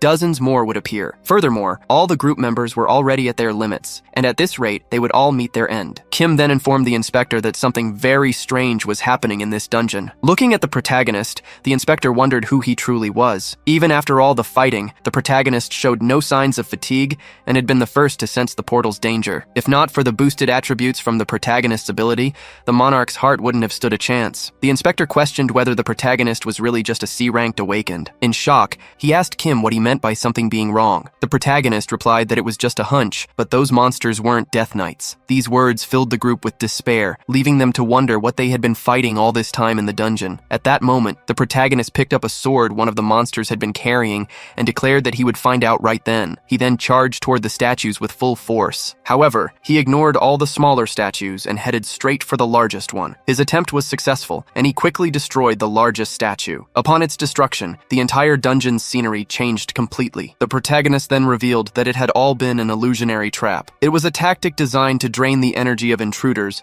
by showing them a false environment and imaginary enemies. One group member, frustrated, exclaimed if all their hard work had been for a mere illusion. A girl also asked if this meant worse monsters were about to appear. The inspector, still perplexed, asked how the protagonist had known it was all a trap. After all, he couldn't have ever fought a Death Knight either. The protagonist replied that even though he didn't know much about it, there was no way the enemies could have been that weak. These words left the inspector completely unsettled. However, the protagonist said they should keep moving before they ended up becoming a memory. Even after the illusion disappeared, things didn't improve. Following the manifestation of the apocalypse, the dungeon's space was completely transformed. The wounds sustained during the illusionary battle worsened gradually, but they couldn't afford to wait for help. Stuck's only hope is to find the exit of this dungeon. After walking for a while, they finally come across a portal. Despite finding the portal, the masked boy asks if it might be dangerous. Facing him, the inspector responds that it could be, but if they don't open it, they'll just die there anyway. So he ends up opening the portal, only to be confronted by a Death Knight. Seeing the monster, the boy laughs at the sight of just one enemy. However, as the room becomes more illuminated, more of these monsters appear, filling the space. This leaves the group utterly terrified, prompting one of the members to ask if all these monsters are Death Knights. At that moment, the dungeon leader appears, laughing and declaring that inferior humans have managed to reach this place. He then orders them to start fighting. This monster is the Lord of the Death Knights and is rank S. At this moment, the statues in the room begin moving toward the group, though they don't attack immediately. Analyzing the monsters, the protagonist deduces that they seem to want one-on-one duels. Terrified, one of the boys says he can't fight anymore since he has no mana left. In turn, the protagonist tells everyone to calm down because their goal is not to fight, but to escape. After saying this, the group starts fleeing in desperation, except for Madohak and the girl, who remains unconscious on the protagonist's shoulders. As they run, the boys exclaim that they'd rather go back to where they first appeared and that they don't want to die here. But at that moment, a statue swings its sword, hitting all 3 of those trying to flee. Witnessing this dangerous attack, the protagonist declares that he'll buy them time and that Madohak should find a way to escape. However, Madohak pushes the protagonist and the girl behind him, using his power to create a wall to protect them. At this moment, Kim asks what he's doing, but Madohak orders him to stay silent. He calls Kim a useless non-awakened and says he should know his place and stop acting so full of himself. He then mentions that when he was younger, he wanted to become an S-rank player, but no matter how much he trained and improved his abilities, he was always far from achieving that level, growing more distant from his goal with each passing day. This was his chance. If he could handle this particular situation,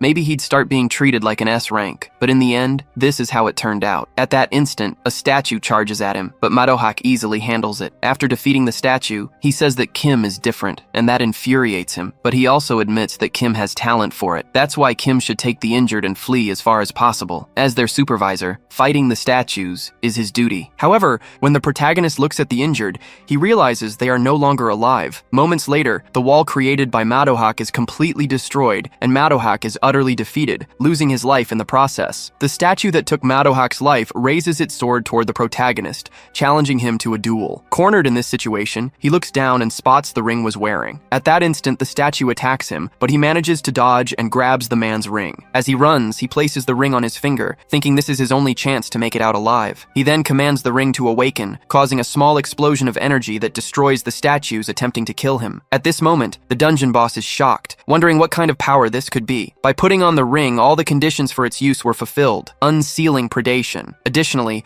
all his attributes increase by 10 each. The protagonist then unleashes a significant amount of destruction with his mana, hurling his enemies away. However, while fighting, he realizes that predation takes an average of 10 seconds to fully devour, so he knows he can't rely solely on this ability. He decides to use all the attributes he's accumulated and all the skills he's gathered so far. Only then will he be able to escape this dungeon alive. At this moment, he notices a massive spear radiating energy and wonders what it might be. But with a single gesture from the dungeon boss, all the statues hurl spears at the protagonist. With great effort, he manages to dodge all the spears and the statues attacking him. He then finds himself face to face with the dungeon boss, and of course attempts to do something. However, the boss uses an ability to launch the protagonist far away. He then says that while the protagonist was quite strong, that was his limit. With that, the protagonist was completely overpowered by his strength. With his sword and feet pressing down on the protagonist, the boss said there was still one last thing he wanted to ask. He then asked who had given them this power, but the protagonist began screaming in agony and pain. At that moment, his player system informed him that a mysterious power was resisting the roar of the Night King, and part of this resistance had succeeded. The dungeon boss then mentioned that he already knew the protagonist, unlike normal humans, could understand his language. He asked again about the nature of this power. At this moment, the scene changed slightly, and in front of the protagonist appeared a massive figure of a monster with long horns and 4 arms. Looking to his side, the protagonist noticed the bodies of his fallen group members. Behind him stood the dungeon boss. Meanwhile, he thought that nothing looked the same as before. He began to wonder what exactly this ability called predation was, and how he, a mere human, started to understand the languages of monsters. He realized he had been entirely ignorant of everything, only gaining this power and a chance, and yet nothing seemed to have changed for him. At that moment, the boss launched a dangerous, fatal attack. Even faced with such danger, Kim wondered why the king had given him this power. He then heard a voice saying that the reason had already been told to him. A man without clothes appeared under a light and said it was simply because he had been moved by Kim's determination and tenacity. The man also told him that he didn't mean to change, but simply move forward. Apparently, all of this was a dream. However, when Kim opened his eyes, they were reddened, and he bore an expression of anger. The dungeon boss, seeing this,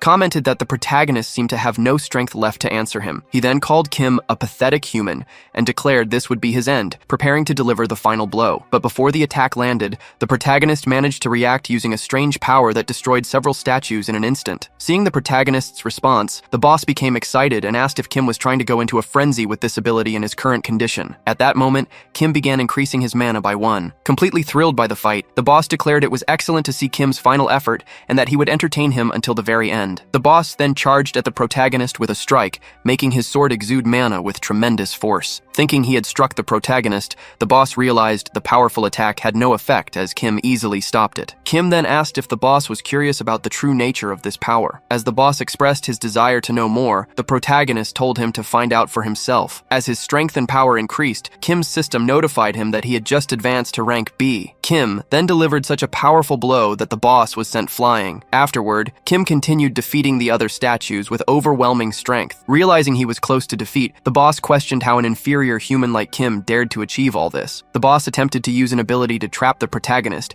but it failed entirely. At this moment, the protagonist declared that his power was not that of a human. It was the power of the king. Finally, Kim launched a crushing attack that the boss likely would not survive. With this victory, his system notified him again that he had acquired a new ability. The registered ability was called the Spirit of the Night King. Moments later, several hunters gathered in front of the portal to analyze it. Player Park then asked a woman what the magical reading of the portal was. She responded that it was an S-rank portal. She added that an evacuation order had already been issued, but the distortion inside the dungeon was causing delays in the withdrawal. As a result, she wasn't sure if a support squad would arrive before the dungeon break occurred. Player Park thought to to himself that at this rate, everyone inside the dungeon would be doomed. Thus, he decided he would have to intervene alone to ensure their survival. The portal then began emanating an even greater energy, leading them to believe the dungeon break was already happening. For safety, Player Park told everyone to prepare for the worst-case scenario. However, from inside the portal, only the protagonist emerged. Kim said it was close, but he had managed to return from the dungeon. Thanks to the protagonist, the dungeon incident was resolved,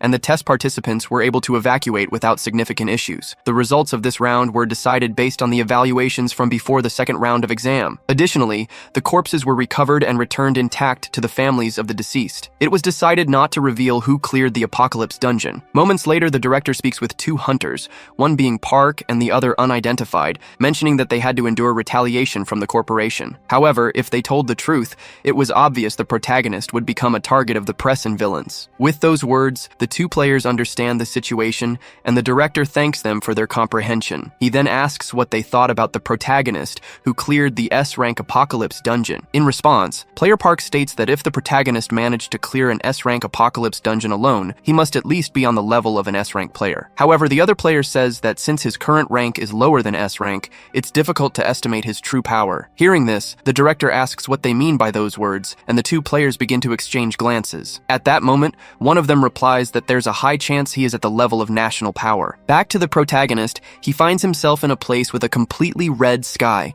surrounded by several extremely powerful monsters. Staying in this scene, he wonders how he ended up in the abyss. Moments later, the king appears in the sky above. Upon his appearance, the monsters attempt to attack him, but with a single motion, he reduces them all to dust. The king then declares that he will be waiting for the protagonist in the deepest corners of the abyss. After that, the protagonist wakes up in a hospital bed, where he was admitted due to all the injuries he sustained in the S-rank dungeon. Upon waking, he wonders if it was a dream, but realizes it couldn't have been as it felt too real to be just a dream. He also reflects on what the king meant by waiting for him. He notices his predation ability, a skill even S-rank monsters are aware of, as well as his understanding of the monster language. This leaves him with even more questions. He concludes that becoming stronger and going to the abyss is the only way forward. After this, he checks his player statistics and finds them exactly as he suspected. He had a Lord of the Death Knights, but he truly has advanced to rank B, and with these attributes he can rival an S-rank player in the spirit of the Night King. After all, he is certain that predation is the skill that once crushed him with overwhelming force. At this pace of growth, it won't take long before he reaches the level of national power. Through the doors of his hospital room, it seems someone is trying to enter. However, the guards refuse to let them through, prompting the visitor to complain that it's outrageous they won't let her visit a sick person. Even as the president of the association, she calls this behavior truly wicked. She bursts through the door, asking the protagonist if he doesn't agree with her. Looking down, he notices that everyone who tried to stop her from entering is completely unconscious. After asking the protagonist if he agrees with her, she surprisingly calls him dear. Moments later, inside a car, a young man suggests to the guildmaster that it would be better if he drove instead. However, the woman replies that it won't be necessary since the protagonist is her guest and she should handle it. The protagonist then asks what the guildmaster of the Wanderers, one of the 4 great guilds, might want with him. The woman responds that she's just taking him home after his hospital discharge, while also checking out the one who survived the apocalypse. At this, Kim sarcastically remarks that if her reason was that trivial, she should have at least come up with a more plausible lie. The woman laughs and admits he's quite clever. She then asks if he knows what will happen in the third round, and the player tests. The third round will be a survival game similar to the first round. At this time, outsiders will be able to watch as part of the audience. Because of this, his abilities will be fully exposed to the public. All the guilds will undoubtedly start vying for the low-ranked Awaken who managed to clear an S-rank dungeon. She asks to make him an offer he cannot refuse before that happens. Whether it's money or fame, she's willing to give him anything he desires to join the Wanderers Guild. After that request, the car fell into complete silence, creating a hostile atmosphere. After thinking over the offer, the protagonist simply declined, despite it being a great opportunity. Bowona hadn't expected this response and was left in shock. Moments later, the protagonist, along with the other two, the guildmaster, and another young man, stopped in an alley. The protagonist thanked them for the ride, but said he would walk the rest of the way. The guildmaster, in turn, asked why he had refused the offer and whether he had even listened to her proposal. After all, whether it was money or anything else he desired, she was willing to make it happen for him. She then asked if he had declined because he had received an offer from another guild, or if he had misunderstood something by mistake. Kim responded, saying she shouldn't take the wrong way as he had no specific reason for declining. He had no other guild or conditions, and then asked if the Wanderers Guild was really that special. In the end, he said he refused simply because he didn't want to,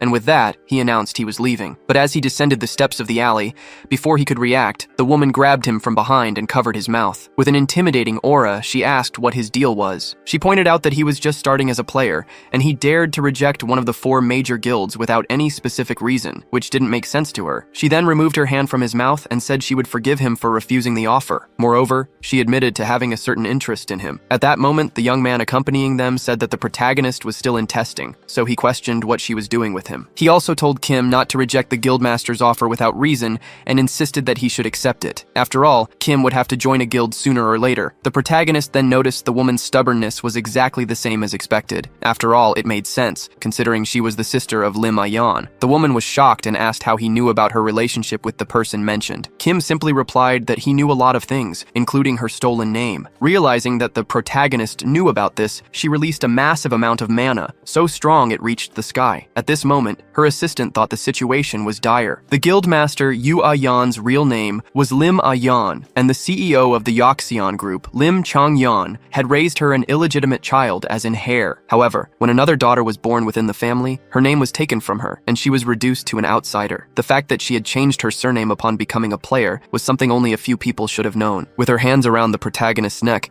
she asked how he dared to spout such nonsense in her presence, and if he was missing a few screws. The protagonist replied that she was the one who had started it. At that moment, his assistant notified him that a mysterious force had successfully resisted the spirit of the Amazon. Kim then grabbed her arm and used his energy. Once again, his assistant informed him that he had successfully countered using the spirit of the Night King. With just his energy, he flung the woman backward. Stunned, she wondered what kind of power he was displaying. Kim thought to himself that as if resisting the powers of an S-rank player wasn't enough, he had also reversed them. He then climbed the steps toward her, pinning her against the wall. Staring at her, he warned her not to cross that line, and for a moment, the woman blushed slightly. Her assistant, feeling awkward, wondered if Kim had actually said those words. Days later, during the 3rd round, the ancient Rome. Unlike the 1st and 2nd rounds, which had not been revealed to the public, the 3rd round would allow spectators. People from the industry, participants' families, and even civilians were present in the arena as the audience for the tests. Among the civilians was Yue Yang, disguised as a regular citizen, to watch the tests, still blushing because of the protagonist. Among them was also the protagonist's father, who said that thanks to Kim, he could experience something like this. His mother, however, asked if everything would be okay,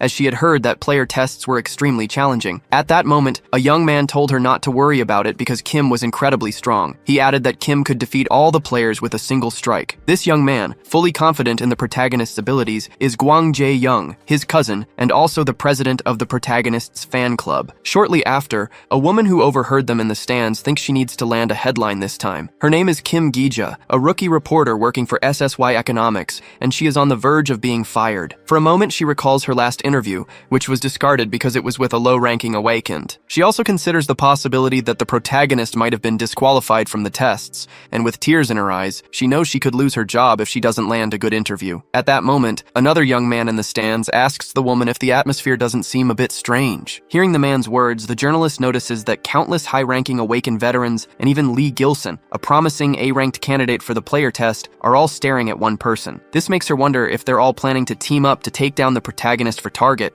and also just how strong a protagonist could be. Shortly after, the beginning of the 3rd round of the player test is announced. The audience is cautioned to be careful of impacts while watching. Then, the host declares the start of the test. The group begins preparing their enchantments. They charge toward the boy, saying they must get rid of him immediately. They claim he alone has defeated 2 S ranks since the 1st round. Because of this, if they don't eliminate him first, he'll probably defeat them all. Soon after, the young man appears in the midst of the attacks, landing a punch on each of them. An explosion occurs, and several people fall unconscious. The protagonist, in turn, observes everything in silence. Shortly after, he notices something strange as a spell hits him. Confused, the boy asks what that was. An unknown man comments that while he may have defeated 2 S ranks, letting his guard down was a mistake. For this reason, he would be the winner of the test. However, within seconds, the protagonist defeats Lee. As a consequence, he suffers significant damage. Coldly, the boy asks for the next person to attack him. The entire group begins targeting the boy, believing that sustained attacks will tire him out eventually. Shortly after, Kim points his finger at the group and summons the spirit of the Night King. An intense light appears, and a giant monster materializes above the boy. The monster observes everyone around as some of them begin to collapse. The other groups, seeing this situation, become extremely desperate. The people in the stands watch everything in silence. A boy comments that he shouldn't have used that ability in the center. The scene shifts upward, showing several bodies on the ground. Kitam, in turn, feels relief as he has finally ended it. Now there's only one thing left to do. Shortly after, a girl with blue hair appears on the scene. She seems injured from the previous boy's attacks. Kim asks what Lin intends to do, as it doesn't matter to him if she withdraws from the test at this point. She could still choose to repeat the first round. Lin then begins casting her ice magic, forming a giant sphere around the arena. As a result, she traps the protagonist inside it. Lin comments that Kim should worry about himself, because this time, what happened before won't. With a cold stare, Kim asks if she's really sure about that. Some time passes during the battle, and the girl is ultimately defeated, collapsing unconscious to the ground. The protagonist remarks that it was expected of her, because despite her demeanor, she was still the most challenging opponent. The host then announces that with this, the player tests have concluded, and the protagonist is the highest qualifier of the tests. Sometime later, the scene shifts to the president presenting the rewards to the boy. He congratulates him on becoming an S-ranked player. Furthermore, he didn't expect him to end the third round single-handedly. Kim says that all of it was just luck. Hearing this, the man remains silent. He then calls the boy again, asking if he would like to join this South Korean player association. Kim, hearing this, is very surprised. The man asks him again what he wants. Kim reflects on how much has changed as a sleeper like him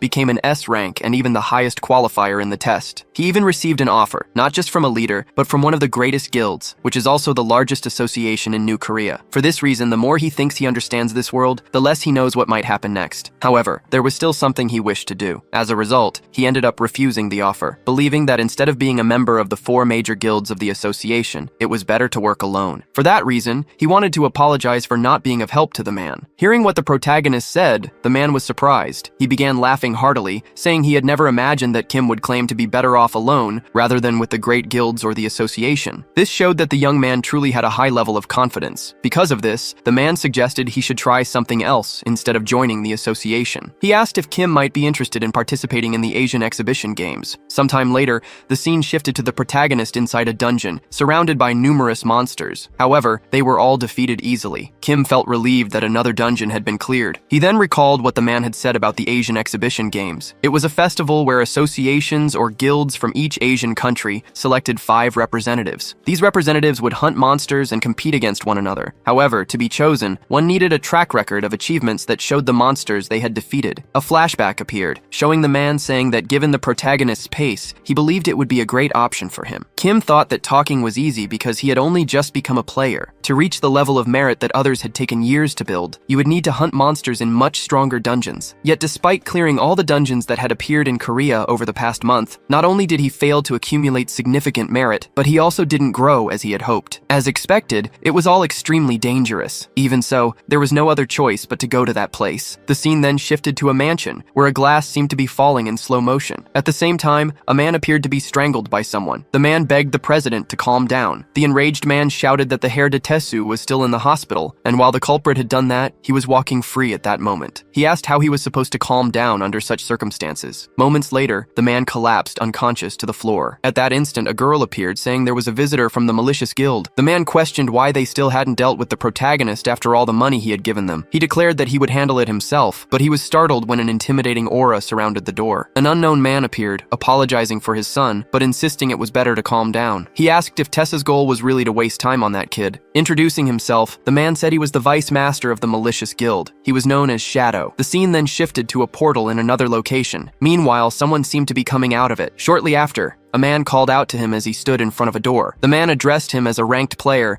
and said the alchemists were ready to assist with the auction. He introduced himself as Park and said it was an honor to meet him. He asked if he could possibly get the protagonist's autograph as his performance in the third test had been sensational. Park explained that this was Asia's most prestigious auction district. It held the largest and most magnificent auctions in Asia, offering unparalleled quality items. The district even supported features like automatic translation abilities. Among its many qualities, East Point stood out for numerous reasons. However, what truly caught everyone's attention and was considered its pinnacle was its security. Bodyguards, such as those present at the auctions, always play a crucial role. However, the teleportation points constantly changed, and it was impossible to reach the area without authorization. Because of this, there had been no security issues for decades. Observing the situation, the protagonist thought the title of the best security system was well observed. However, on that very day, a terrorist attack by an S-rank villain would occur there. Sometime later, an announcer proclaimed that the moment had finally arrived. The auction's most coveted prize was about to be awarded. It was a potion that, with just one sip, could increase one's health by 20 points. Meanwhile, who was observing everything from above? It was the protagonist, thinking that all he needed now was to wait for the terrorist. Killing an S-rank villain would allow him to accumulate more merit. However, the lack of information was still a significant issue. All he knew before returning was that East Point had suffered brutal losses and that the head of the terrorist attack was an S-rank villain named Narendra. For this reason, he wanted to know who had stopped that man. At that moment, the security guard appeared. Kim, in turn, asks who was in charge of security at that location. The security guard questions why he wants to know,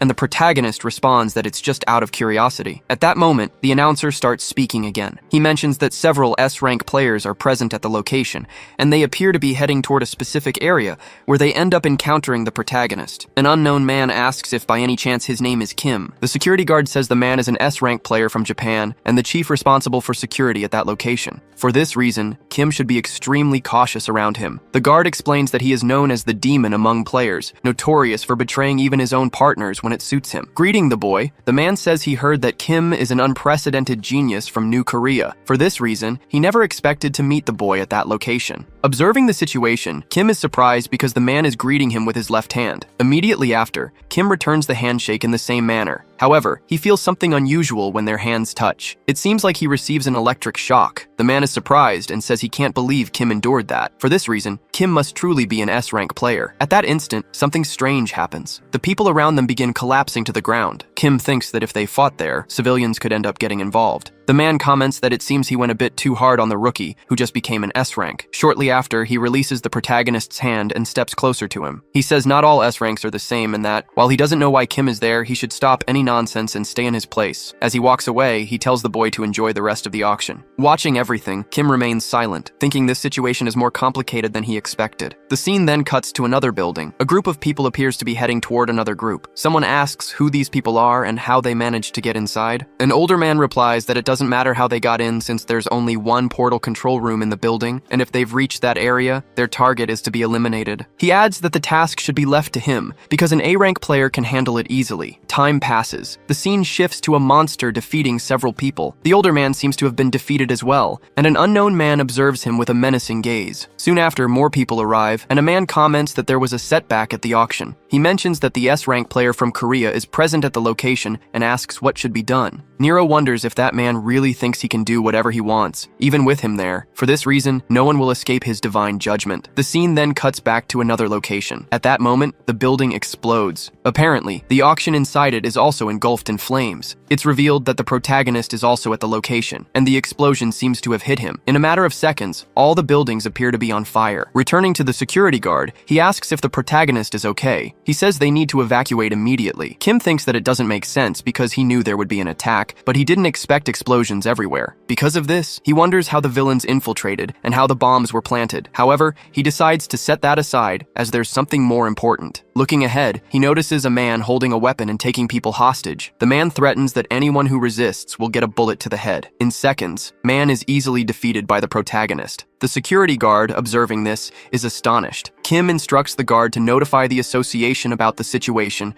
and request reinforcements, because he's going to personally go after whoever is responsible for this chaos. The scene then shifts back to the other location. A man says that these are auction items, not for thieves like them. Shortly after, the unknown man orders everyone to be defeated. A battle ensues, with several people already dead. The man eventually opens a chest. Apparently, he finds what he was looking for. It turns out to be an item from the earlier auction. The man thinks he understands why Nero went to such lengths for that potion, even risking his life. Just by looking, one could sense the immense power, and for that reason, he was contemplating the case if he used it. At that very moment, another explosion occurred. One of his companions was thrown back. The man, on the other hand, had no idea what was happening. One of his subordinates mentioned that an enemy was nearby. Another subordinate remarked that the enemy's appearance seemed familiar. However, in the next instant, that subordinate was defeated. Then, the other two in front of him met the same fate. The man, surprised, thought that the ability must be stealth. Yet, within seconds, he too was attacked. Even so, wasn't enough to take him down. As a result, he activated his chain ability, successfully trapping the protagonist within it. Calling the boy an idiot, he asked if he thought he could just turn invisible and act freely. For that, he would die right then and there. The protagonist, surprised, remarked that the ability could even track invisible enemies. Because of this, he thought it might be worth devouring it. The scene then shifted to another location. The hostages in that place were terrified. An incredible number of monsters were in the area, watching them. This was the teleportation portal's control room. Above them all, Nero declared that everything was going as planned, and with this, everyone would fear the existence of that god even more. All that remained now was the Phoenix Potion, and at that moment, a subordinate appeared. He reported news of the group that had gone after the potion. For this reason, there was still an issue to resolve. A subordinate handed over a communication device. On the other end, someone asked if the person he was speaking to was Nero. Nero, on the other side of the line, asked who was speaking. The protagonist responded that he was the one who had stolen Nero's belongings. He added that if Nero wanted them back, he'd have to come get them in person. Calling Nero a piece of trash terrorist, he left the man completely enraged. Kim then drank the potion, and as a result, his strength and magic increased significantly. At that moment, he mentioned hearing that the potion was of unique rank, something truly extraordinary. His attributes had skyrocketed in the blink of an eye, something he had never experienced in a dungeon before, and by drinking the potion, he no longer needed to worry about it falling into enemy hands. Moments later, a group of individuals arrived at a location where several players had already been defeated. One of them mentioned that another man was supposed to be there according to his last signal, so he wondered if he might have fled. The head of security, however, laughed and asked what they were talking about, noting that the man they were searching for was right in front of them. He then told the protagonist to stop hiding and reveal himself. The protagonist appeared, remarking that it was strange since his invisibility was supposed to be flawless. The man then asked why someone of Kim's S rank would be in that place. Kim in turn asked if the man wasn't the head of security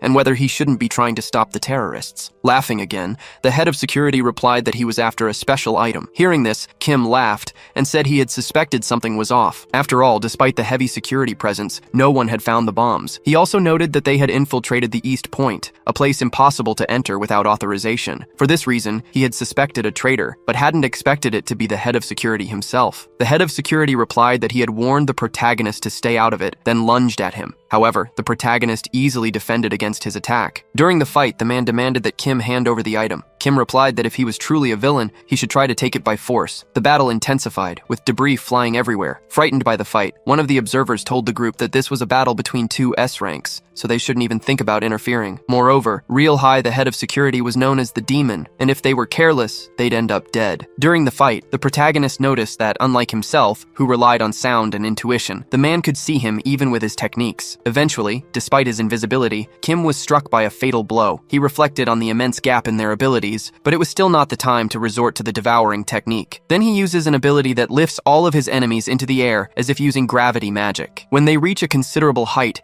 he slams them back down with immense gravitational force, causing devastating damage to them. After throwing everyone to the ground, the protagonist searches for the whereabouts of the head of security. However, he doesn't find the man among the others. A voice from the shadows comments that it was a good decision, but invisibility is useless against area attacks. It adds that if he wanted to find him, he should have also protected his own head. At that moment, the head of security charges at the protagonist with overwhelming force and a radiant aura. The impact he creates makes it seem like he has defeated the protagonist. However, as he stands over the protagonist, he realizes that chains are wrapped not only around the protagonist, but also his sword. The protagonist coldly remarks that, in the end, the man truly is a fool. This unnerves the head of security, making him realize that the protagonist's previous ability wasn't meant to find him, but to prevent him from escaping his reach. While using his chain powers, the protagonist asks where he thinks he's going. He then hurls his chains at him, pulling him back and striking him with an incredibly powerful punch. With this, the head of security and his henchmen are completely the protagonist. Shortly after, Kim demands an explanation for why an S-rank player would become a criminal for money. The head of security angrily tells him to shut up, saying that if it weren't for Kim's interference, he'd probably be enjoying his success right now. The protagonist interrupts him with an extremely powerful kick to the face, telling him that his tongue is too loose for a petty criminal. The kick is so forceful that it sends the head of security flying. Kim then instructs him to deliver a message to Narendra Nairo. He must tell him that requests for support must already be flooding the associations of every country. Kim then asks if he's aware that with the reinforcements arriving, both he and Narendra Nairo are going to meet their downfall. The head of security, utterly defeated, begins to laugh. He says that, as expected, the protagonist is nothing more than a rookie who knows absolutely nothing. These words leave the protagonist momentarily stunned. The scene shifts to an older man with white hair and a short beard running toward a room. Upon arriving, he asks how the reinforcements for the eastern wing of the building are progressing. This man is Su Sang-hyuk, the guild master of the alchemists, one of the 4 major S-rank guilds. He also mentions that besides the auction items belonging to his guild, there are numerous VIPs from New Korea, and at this rate, everyone will end up in the hands of the terrorists. One of the people in the room tells Su Sang-hyuk to calm down. He explains that as soon as they heard about the terrorist attack, they organized a support team. Park Sung-jin is leading the team, and he emphasizes that it is an elite squad. Su Sang-hyuk then asks why they haven't departed yet, and says that if it's an issue of personnel or materials, his guild can handle it. However, the man explains that the problem isn't resources, but the lack of a way to reach the location. At this, Su Sang-hyuk asks what he means, and the man explains that the terrorists have taken control of the portal room in the eastern wing. This means they have locked all access portals, but he reassures that the situation is under control. After all, there are 2 S-rank players on site, Kim Tae-gyun, who just became an S-rank, and on the terrorists' side, only Narendra Nehru. Until the portal is re-established, the 2 players should be able to handle the situation and might even defeat Narendra Nehru. At that moment, a woman enters the room. Upon hearing these words, she responds that such confidence might be valid if the opponent were any ordinary S-rank. This woman is none other than Yu A-young, a renowned player. Back to the protagonist, the terrorist asks if he's ever heard of the Skill Demon's Pact. Kim, however, seems to have no idea what this ability is. The terrorist explains that it's Narendra Nehru's most terrifying skill. It allows him to sacrifice offerings and, depending on their quality, summon demons of equivalent strength. Curious, the protagonist wonders what kind of offerings these might be. Thus,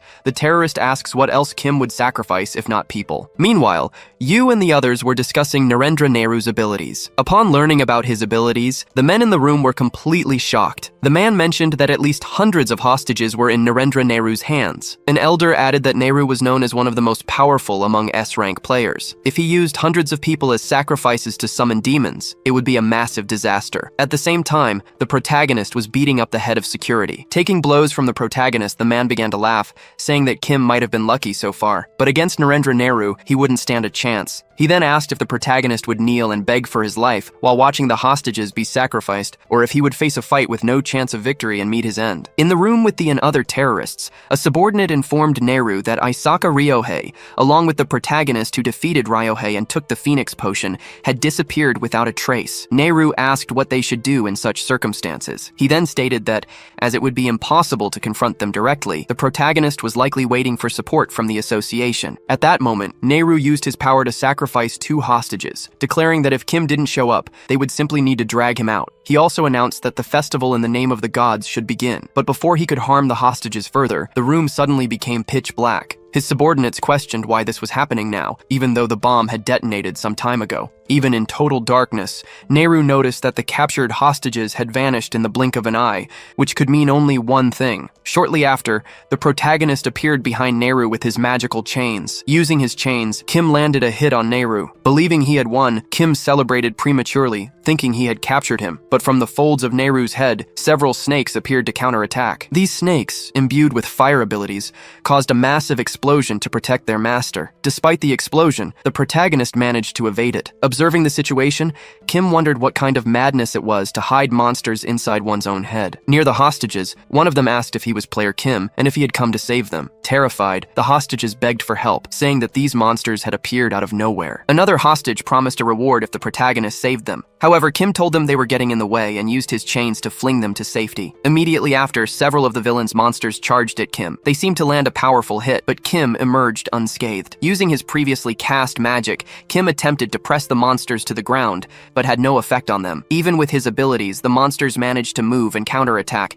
leaving Kim shocked. As the monsters swarmed toward the protagonist, Nehru laughed and called him knave. He explained that the creatures born from his demonic pact were entirely different from the monsters Kim had faced so far. Thanks to his pact with the demon, Nehru had total control over all the monsters he created. His power made them much more resistant and far stronger than ordinary creatures. He'd also remarked that just because Kim had defeated the head of security, he shouldn't think he could challenge the gods. Meanwhile, the hostages noticed that the protagonist was being completely overwhelmed. One hostage remarked that Kim had ignored their cries for help, done whatever he wanted, and still couldn't defeat a single monster. Hearing this, another hostage defended Kim, telling him to pay closer attention. Pointing to the fight, he explained that because of the protagonist, the monsters weren't even looking at them. Despite being under immense pressure, Kim hadn't run away, and he hadn't allowed any of the monsters to approach the hostages. Even the hostages who had been flung into the air had been evacuated to a safe location far from the fight. With tears streaming down his face, an elderly man declared that from the beginning, the protagonist had been trying to save their lives,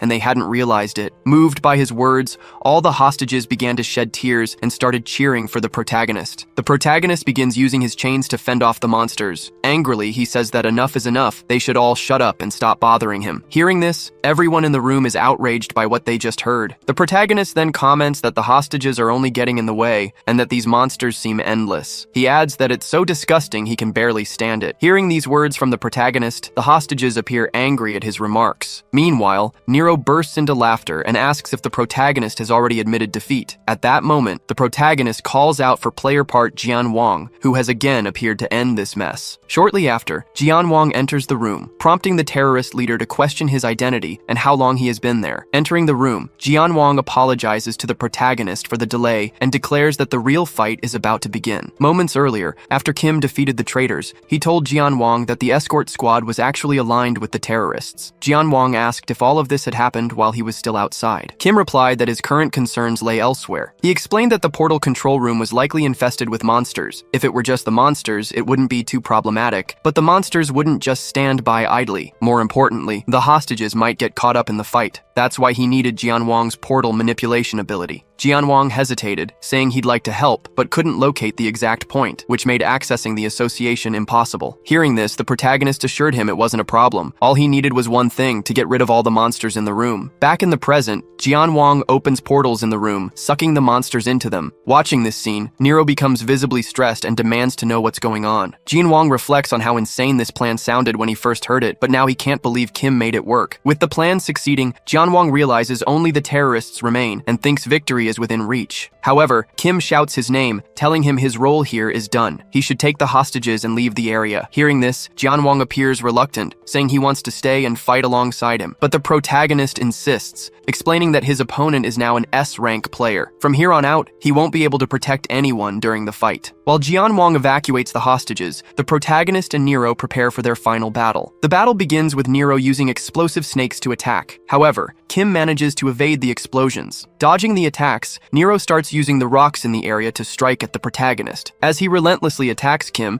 Nero asks if he really thinks he's an S-rank. He mocks Kim, questioning whether a kid like him could possibly stop him. Nero then lands a fire-based snake attack on the protagonist, sending him crashing to the ground. Afterward, Nero declares that it doesn't matter how many monsters Kim defeats or how many hostages he saves. If he can't defeat Nero, all of his efforts will have been in vain. While Kim lies on the ground, Nero calls him a filthy heretic. As punishment for defiling God's name, Nero says Kim must pay with his life and orders his remaining monsters to attack him. Just as the attack is about to hit, the protagonist starts laughing and asks what all the shouting is about. Still lying down, Kim tells Nero that he's the one who's about to meet God. At that moment, the protagonist unleashes all the energy he had been suppressing during the fight. This leaves Nero completely stunned, wondering if Kim had been hiding all this power the entire time. Laughing at the protagonist, Nero admits that Kim might actually be a first-rate sacrifice, but he adds that Kim isn't the only one with tricks up his sleeve. Kim hears coughing noises and looks around, noticing 3 of Nero's henchmen in bad shape. One by one, the 3 begin to disintegrate. Nero recites the words to complete a ritual sacrifice using the lives of his henchmen. As a result, an S-rank skeletal dragon with a green aura materializes. Meanwhile, Jian Wang is battling other henchmen to keep the hostages alive. One henchman asks what's up with these people, while another suggests they must have escaped from an upper floor. Thus, the man said that since they had escaped from above, there would be no problem in taking their lives. But before they could do anything to harm the hostages, their lives were taken as sacrifices for Nero. Still fighting, Kim continued to be increasingly pressured by the dragon. Riding on the back of the monster, Nero told Kim that dragons remain the strongest. Desperate to survive, Kim attached a chain to the ceiling to pull himself to the next floor of the building and escape. At that moment, he wondered where that monster had come from. However, with little time to think, the monster appeared before him once again. Before Kim could react, the dragon struck him with its tail, sending him flying. Meanwhile, Nero shouted frantically at the protagonist to die. Momentarily, Kim tried to use a power against the dragon, but it had no effect on the creature. With this failed attempt, the dragon unleashed its green flames, completely obliterating the area. Observing this, Nero remarked that it was unexpected, that despite receiving such a powerful attack, Kim had still managed to survive. survive. At the same time, the protagonist clung to the walls with his chains, but he was in a devastated state, completely battered. At that moment, Kim thought that the monster was absurdly strong. He couldn't believe he had barely managed to withstand its attack, even using the full power of predation. This made him question if it was truly S rank, but considering how much force it was exerting, there was no way its Ophid oral ability could come out unscathed. Even in this condition, the protagonist realized that Nero was nearing his limit. With that, if Kim persisted a little longer, he might be able to survive. Immediately after, Nero starts laughing and calls him a filthy unbeliever. He says he can see what he was. Since a direct confrontation didn't work, you must be thinking of stalling for time. In his words, that wouldn't be a bad strategy. However, Nero tells him he must know that his petty tricks won't work against him. Next, Nero moves with his dragon toward the hostages to destroy them all in a single blow. He strikes the building, causing massive destruction. Immediately afterward, reinforcements manage to establish a full connection with the emergency portal to send them to the coordinates of the eastern point of the building. At that moment, a woman says that her country and New Korea are the only countries connected, and even for a player like him, she thinks entering the portal now could be very dangerous. Hearing this, the player says that's nonsense, and he also tells her to think about how much danger the boy must be in at this very moment. This leaves the woman a little thoughtful, and the man says they will enter the eastern point right now, and that they will take out some terrorists and rescue their companions. On the other side of the portal, the hostages attacked by the dragon are miraculously still alive, and right in front of them is the protagonist fighting to protect them. Laughing, Nero says he already expected the protagonist to make the choice to protect them, and in that case, he tells him he should burn to ashes. Seeing the protagonist in dire straits, the man tells him not to worry about them, and asks what good it would do if he ended up losing his life. Hearing the man's words, the protagonist thinks he's right, since he cannot win in a direct confrontation. The only way to defeat Nero is to push him to his limit, but even so, he still cannot give up. With this in mind, he thinks about how he could save all the hostages. While pondering a way to save all the hostages, he suddenly hears a voice in the background saying they couldn't longer. Hearing these words, the protagonist looks behind him in astonishment, but sees no one other than his fallen companion on the ground. Then something strange happens to his power. As the rank of his protection is being temporarily adjusted, his power rank increases to A. Then his powers surpass their limits, and his body can no longer handle the predation power. This leaves the protagonist confused, wondering what was happening to him, since all his powers were temporarily increasing, and his predation had already reached rank S, though it was recently rank A. With so much energy being released by this power explosion, the entire scene becomes ominous, making Nero wonder what was going on. As the protagonist's power continues to grow, his player system notifies him that predation cannot be deactivated. While seemingly agonizing in pain, he wonders if the predation has spiraled out of control. Thinking about the voice he heard moments ago, he wonders if the king had given him these powers. As his body disintegrates, he thinks this is ridiculous and questions if he will really die this way, a meaningless death to him after everything he has done to get to where he is. For him, no matter the cost, he cannot die this way. Even wanting to fight as his body disintegrates, he falls to the ground, unable to move anymore. Observing this, Nero wonders if he forced himself to lose control of his own ability. However, a devastating energy begins emanating in the area, making him question what kind of ridiculous amount of energy this is. For Nero, the hardest thing to understand is that the protagonist couldn't handle the power of the ability and pass out, yet he wonders why the ability hasn't stopped even though the protagonist is unconscious. Nero then asks how a mere filthy unbeliever dares to do this, and says that if he intends to kill himself to oppose a god, that Nero will kill the protagonist with his own hands. He then advances with his dragon toward the young man, but a blast of power is launched against him, and his dragon loses one of its legs. Nero is confused and wonders what is happening. Soon after,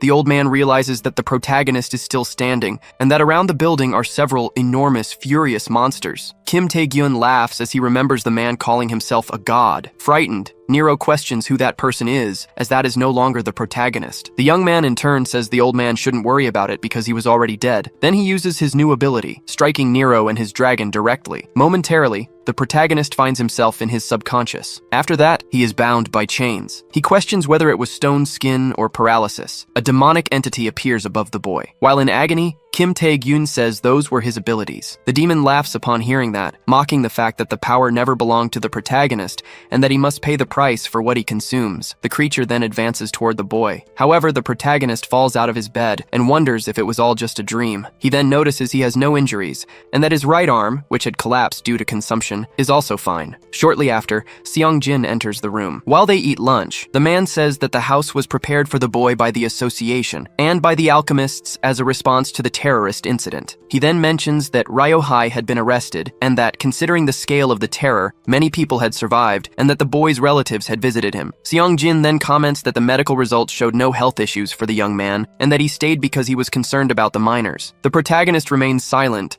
and says he clearly lost consciousness while fighting the Golden Alpid. He then asks the man when it happened. After defeating Nero, one of the civilians asks what that entity had done to the protagonist. Kim Tae-gyun uses his ability, and the man begins coughing up blood. Shortly after, the demon smiles and says it will retreat for now, and then the boy faints. After some time, Seong-jin and his men arrive at the scene, confirming that there were survivors. A woman mentions that everyone seemed to have lost consciousness without any life-threatening issues. However, the miners and the Golden Alpid were missing. While holding the protagonist, the man wonders what happened there. Afterward, Seong-jin says the survivors only remembered the boy trying to stop the Golden Alpid, but couldn't recall the details, as if something was interfering with their minds. The man stands up and says he believes it to be the work of those miners. As he leaves the room, Seong-jin tells the protagonist to take care of himself, and that if more information came in, he would contact him. Kim Tae-gyun then thinks about how his arm had regenerated even after collapsing due to excessive consumption, and that perhaps the Golden Alpid was also affected by the consumption. After that, Seong-jin reappears, saying the boy had another visitor. And then Lim A-young enters the room holding a basket of fruit, placing it on top of the boy's food. She then asks if the protagonist is okay because she heard he was injured, and that he had saved many people during this recent terrorist attack. Facing two of his rank opponents, the girl gets irritated and crushes an apple, saying the protagonist should be arrogant. Kim Tae-gyun asks what the young woman is doing there. Lim A-young gets nervous and replies that she was there to visit a sick person. Then she wonders what that incredible aura around the boy was, and then someone knocks on the door. The protagonist wonders who that person might be. Afterward, Seong-jin appears. Lim A-young asks what she was doing in the protagonist's house and how she knew his house's password. The woman responds that the password was provided by the association. Shortly after, Sis grabs the protagonist. Lim A-young questions what the woman is doing and says it's a crime because the boy is still a minor. Kim Tae-gyun frees himself from the woman and asks what she is doing there. Sis replies that she is just visiting a sick person and says she brought a gift. The woman then asks if he was aiming for the Asia-friendly games and that despite his achievements in the Eastern Point, he was still in 30th place in public merit, needing a significant score to qualify for the top 5. Sis then says she will give him the dungeon.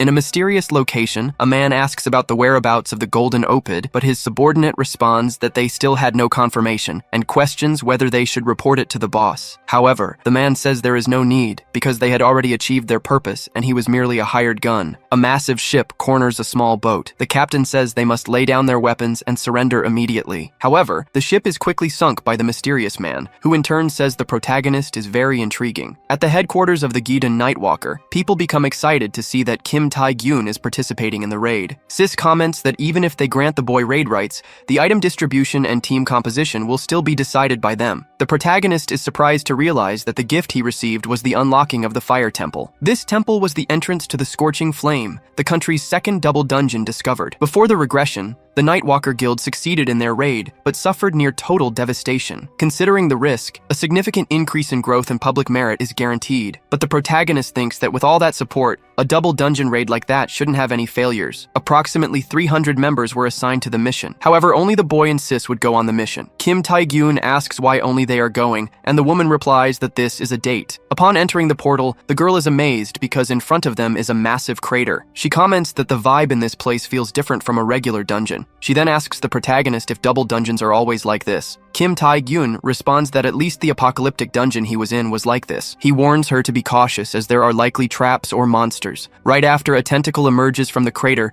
and drags Yue Young inside. The boy rushes to help her because he knew such things could happen in this world. However, upon entering the pit, the woman has already defeated the creature that pulled her in. Yet, at the bottom of the crater, there are still other monsters. But Yue Young is unfazed and charges at them. She easily kills the creatures using her powers. Seeing all that power, the protagonist is impressed as she defeats those rank of monsters with just one blow. He thinks to himself that he hadn't expected her to be so skilled. He then decides to put in more effort as well. After defeating all the creatures, the girl breathes a sigh of relief that they succeeded. Kim Tae-gyun reflects on how high the monsters' levels were, but they weren't enough to pose a problem for Yue Young. Right after, the woman hands the warrior's ring to the protagonist, saying that by doing so, her guild also benefits. She adds that she could give him many more items if he joined her guild. The boy questions why she didn't give him the item before they face the monsters. others. He then says that from this point onward, they'll need to be careful because they've reached the domain of this place. Before them stands a giant egg. Kim Tae-gyun says he's certain that inside that egg is the dungeon boss. He then suggests to the girl that they should gather information, but without hesitation, the woman rushes forward and breaks the egg. After the protagonist asks if she's okay, Yue Young turns with a sinister look, but then she smiles and says she's fine. She remarks that judging by its strength, the monster appeared to be lower rank S, though she hadn't expected to break it with just one blow. Right after, a glow emerges from the egg. The monster inside speaks, saying it has interesting guests. Then a phoenix appears, a monster with regenerative abilities and such immense resilience that it could be mistaken for an immortal being. Kim Tae-gyun is startled to realize the dungeon boss is a phoenix. He then asks Yue Young to be careful because the creature has mind control capabilities. However, the woman charges at the boy as she's already under the phoenix's control. The boy dodges her attacks and uses his demonic powers to counter her, urging her to come to her senses. After this, the woman throws an energy sphere at the protagonist. The phoenix observes the situation from afar, laughing as it remarks how humans are always such fools. Magical chains suddenly appear, binding the woman. The protagonist declares that he now knows who is responsible for the annihilation of the Nightwalker Guild's squad. He then uses a physical attack on the woman, causing Yue Young to faint. Kim Tae-gyun says she needs to recover her senses by the time she wakes up, but perhaps that won't matter as long as he eliminates the phoenix. The creature laughs and asks if the human enjoyed its game. The protagonist becomes enraged and says he will make it meet their creator. He then ties Yue Young to his back and tries to escape the phoenix. However, the phoenix attempts to stop them and asks what the boy is trying to do. The protagonist tries to throw his dagger at the creature, but the weapon passes through the phoenix. The creature explains that this happened because it is fire itself. It then says that, in the end, a mere human like him could never defeat it, and the phoenix begins destroying the cavern. Kim Tae-gyun says that even as a phoenix, that level of regenerative capability was different. He adds that it also had gigantification, so there was no way that creature could be normal. He begins to suspect it might be a great phoenix, mutant organisms that possess powers beyond the class of regular monsters, and to distinguish them, they earn the title Great. Kim Tae-gyun thinks that if he's correct, it means he wouldn't stand a chance against the monster unless he used his ability Predation. However, there was a chance something like the last time could happen, so he couldn't use it unless it was the decisive blow. But the boy knows he wouldn't stand a chance of winning without Predation. Shortly after, Yue Young wakes up from her fainting and asks what is happening. The protagonist tells her to stop moving. Then they begin to argue and the girl says she won't fall into the phoenix's control again. Shortly after, the creature tries to attack them and asks how they dared to be distracted in its presence. After that, the protagonist unties the woman from the chain so they can fight together. He warns her not to fall into the phoenix's control this time, and Yue Young thanks him for his concern. The creature becomes irritated, saying they didn't understand that they stood no chance against it. Kim Tae-gyun takes the lead, and the party members' stats increase. Yue Young says it's time and decides to use her ability, causing damage to the phoenix. The protagonist is completely surprised to see that. The girl then uses her Amazon spirit transformation. There's a concept of going berserk, triggering the reverse flow of mana for all abilities. Most people avoid using it because it can cause permanent damage to the body, but she can control this power even for a short period of time. She then throws her spear at the phoenix, managing to wound the creature. Before it can regenerate, Yue Young charges at it, landing a punch followed by a kick. After this sequence of attacks, the phoenix falls to the shortly after, the girl collapses from exhaustion. Seeing the situation, the phoenix says it will take advantage of the girl's vulnerability to kill her. However, the magical chains reappear, restraining the creature. Kim Tae-gyun says he can't believe the girl used a destructive power far beyond to crush its regenerative abilities. While carrying Yue Young in his arms, he says he'll hurt her pride by landing the final blow on the monster. Outside the portal, people are worried because the pair is taking too long to return. They are also concerned because every time their guildmaster enters a battle, she always does reckless things. Shortly after, the protagonist emerges from the portal, carrying the girl in his arms and announcing they have cleared the Temple of Fire. On the internet, rumors start spreading that Yue Young is gating the protagonist. The girl becomes embarrassed and wonders what that meant. She questions how the news had leaked since it was a private raid. One of the men gets nervous and says it was hard to keep it secret. Another guy adds that he only told a few close friends. Hearing that, the girl smiles in a frightening way and says they were all going to die together. A while later, her boss enters the room, saying he heard rumors that she used her berserk ability. However, the girl had already destroyed the entire room along with the guys. Shortly after, while walking, Yue Young says she had trained to control her berserk state, so using it for just 1 minute was easy. The man asks if she had already figured out Kim Tae-hyun's capability. capabilities. The girl replies that after she fainted, the protagonist fought against the Great Phoenix, and that says it all. She adds that apparently he's already heading toward the abyssal depths. Hearing that, the man is surprised by his rapid growth. Yue Young comments that she doesn't understand, because everyone has the desire to advance, but after going a certain way, it's easy to feel satisfied. However, Kim Tae-hyun shows no signs of stopping, using all methods available to go further. Then the girl questions what might be driving him to desperately try to become stronger. The man in turn says he believes it's because the protagonist loves his country. Since monsters are everywhere, he desires his country to advance with prosperity, but Yue Young says that's impossible. Somewhere in the abyssal depths, two people are sitting on thrones surrounded by corpses. The man seated says to the other that they are now connected. That man is the Archduke of the Abyss. The kneeling person thanks their lord and says that now they will be the strongest of all. The protagonist enters the abyssal portal, saying it is his first time returning to the abyss after regressing. A person appears, welcoming the boy and introducing himself as a member of the World Association of Players and the manager of the Abyssal Depths District, Paula Becker. He then says that, according to the records, this is the boy's first time in the abyss, and the protagonist confirms. The man explains that the boy needs to hire some players to act as guides or mercenaries. The World Association of Players has created player zones, which serve as camps and safe areas to aid in exploring each district of the abyss. However, the depths are dangerous as they could be ambushed by monsters. Thus, the protagonist needs to hire some players to accompany him, but he says is unnecessary. Soon after, a worm emerges from the ground behind the boy, but Kim Tae-hyun quickly eliminates it and reassures Paolo that there is no need to worry since he is just taking a small stroll. He then breathes a sigh of relief, seeing no one else around. After defeating the Great Phoenix in the Fire Temple, the protagonist fulfilled the requirement of 200 magical powers needed to activate the demonic contract. However, this ability has changed. Instead of controlling monsters, it can now create portals. The boy wonders if this is also an effect of predation. He thinks it would be better to have a powerful creature than to carry around dozens of monsters, so he decides to use the amplifying stone, temporarily enhancing his powers. The demonic contract is activated, initiating the creation of the gate. Kim Tae-hyun crosses the gate and finds a massive castle on the other side. Seeing this, he reflects that he has never heard of this place in the abyss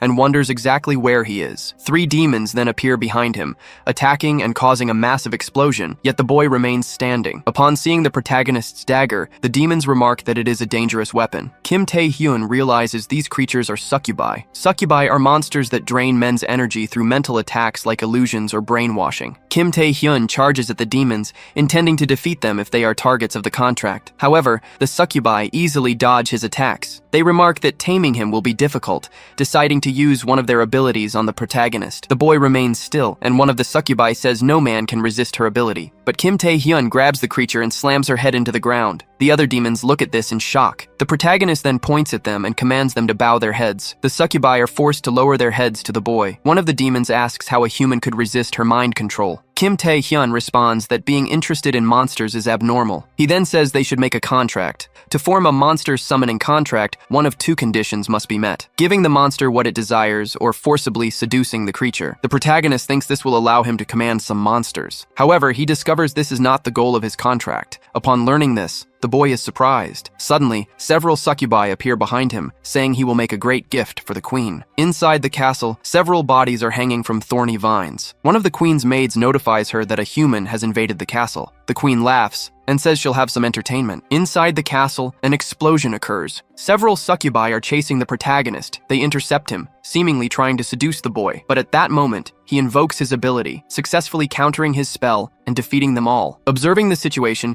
he concludes that if the succubi are not the contract target, there is only one possibility. A monster capable of controlling all those creatures must exist, likely the queen. The boy then encounters a maid, who asks if he is an intruder and says he should proceed, because the queen is expecting him. A while later, Kim is already in that room. The queen welcomes the protagonist to her palace and introduces herself as the mother of all succubi, named Rosaria. The spirit reveals that she is the target of the demonic contract and that he can now form the summoning pact. Once again, the woman states her name is Rosaria. At that moment, the protagonist is surprised by what he heard, because that was a monster speaking the human language. Rosaria says there is no reason to be so shocked. She states that she was once human, and for that reason, understands his language. Observing the woman's manner of speaking, the protagonist is astonished as she spoke differently from a monster. Shortly after, Rosaria asks the reason for his visit to her castle, and if, by any chance, he had come there to satisfy his lust. However, Kim replies that it was none of those reasons. Instead, he wanted to form a summoning pact. Hearing what the boy said, she bursts out laughing. She claims he would never be able to achieve such a thing, but that he should keep his delusions within limits. Shortly after,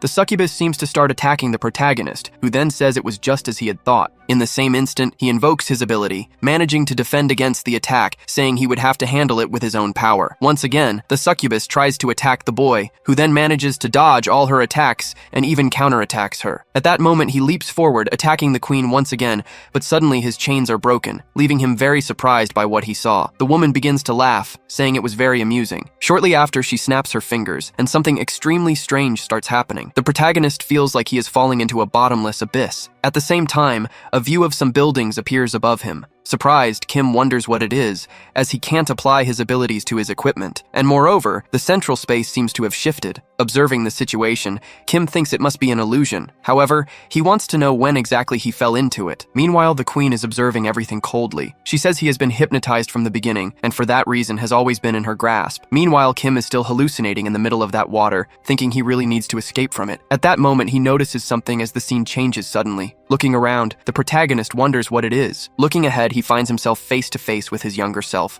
who appears to be excited about something, saying he also wants to awaken. His parents, watching this, are very happy. However, his mother says the most important thing is that he has a happy and healthy life. As he observes these memories, the protagonist thinks it was just like that. After all, his father and mother were always like that. Instead of wanting him to achieve a high rank or some may support their poor family, they always wish for his happiness. As he watches this, the protagonist seems happy. But in the next instant, things change, because the car suddenly appears in flames and his family is destroyed. The boy, meanwhile, can only watch everything in silence. Several scenes from his horrifying past flash through his mind. These memories have always haunted the boy. He thinks he wasn't awakened because he wasn't strong enough, and he couldn't bear to stand against the misfortunes that occurred daily on his path. However, there was something much harder to endure than that, the fact that he didn't help others. Instead, he dragged those who helped him into his misfortunes. His parents truly wished for his happiness, but to be happy, he needed more strength. The scene then shifts back to the present, and the system alerts him that an ability has been detected. As a result, the queen's hypnosis is confirmed, and he attempts to resist using that mysterious power. However, the attempt fails, and as a consequence, his stats are reduced. Thus, he is unable to use his chain ability, and the rest of his abilities are blocked as well. However, there is one ability he can use: predation. At that moment, Kim uses it, and all those horrible memories start to disappear. Observing the situation, the queen says it's very surprising, because he still intends to survive even after facing all that. However, there are some things that don't seem right. In some memories, he appears older than he is now. Additionally, there are memories with outcomes that are opposite to the current timeline. For that reason,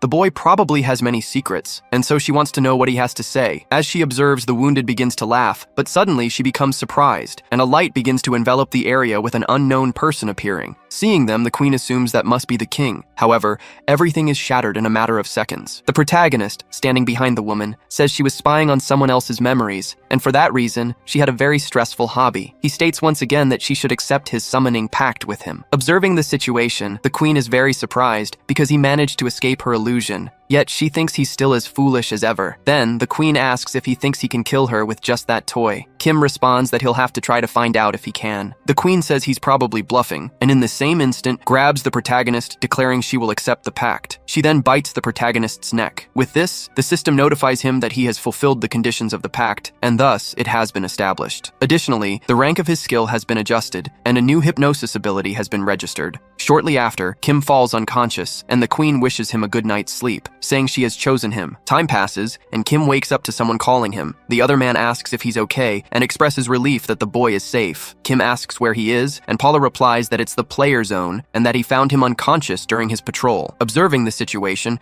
Kim assumes Rosaria brought him to this place. Looking at his status, he notices the hypnosis ability and begins analyzing all his statistics. He confirms it was as he suspected. It wasn't a dream. Additionally, he has a new ability, hypnosis, and with the succubus's summoning, he could even face opponents at the level of an entire nation's strength. However, he still wishes to know what suddenly changed her mind. Furthermore, she told him to sleep well in her last moment together, revealing that she also knows about the king. Shortly after, Paula calls for the protagonist, asking what he plans to do now, suggesting he might hire a player to act as his guide. Kim thanks him for his concern, but says everything is fine, as he has finished his business for now. For this reason, he will rest and return home, and the scene shifts to a hospital. A girl seems to be leaving the hospital. Soon after, someone congratulates her on leaving the hospital, asking if she's feeling better. The girl says not only is she fine, but she has also beaten up a few people. The man responds that something more important has come up, saying he has news that might interest her because the protagonist has returned from the abyssal depths. The woman is surprised, noting that he returned very quickly. The man explains that the place is called the Tomb of Rank S for a reason, but his return isn't the primary concern about that place. The issue is that he encountered that person from before, the leader of one of the 4 great guilds whose name is Khan. The scene then cuts to the protagonist meeting that man. The man asks if his name is Kim, and if so, says he should duel him. Looking at the man, the protagonist recognizes him, confirming he is the leader of one of the 4 great guilds and is known as the best tank in New Korea. He is also an extremely strong and prestigious individual. Shortly after, the man charges at the protagonist. Then a woman runs toward the situation, asking what the man thinks he's doing, because if he continues, he could be banned from this place. She says he'll need to find a way to apologize for what happened. Afterward, the girl introduces herself, saying she is the secretary of that man. She acknowledges the guildmasters citing his forced non-humanitarian recruitment methods, but they're there to officially recruit the protagonist, so if he expresses an intent to join them, there's no need for a duel. Kim asks if they're trying to force him into it. The secretary admits it's true, but says it's not a bad offer for him, because as far as she knows, he will be participating in the Asian Exhibition Games, and among the 4 great guilds, hers specializes in abyssal exploration. For this reason, they can provide support for him. This way, he could earn enough merit points to compensate for any that were lacking. Hearing that offer, Kim remains silent. Shortly after, Kang says that it's already enough, because if he were influenced by words alone, he would have accepted the offer a long time ago. However, Kim replies that it's not true because he had indeed changed his mind. Kang then asks if,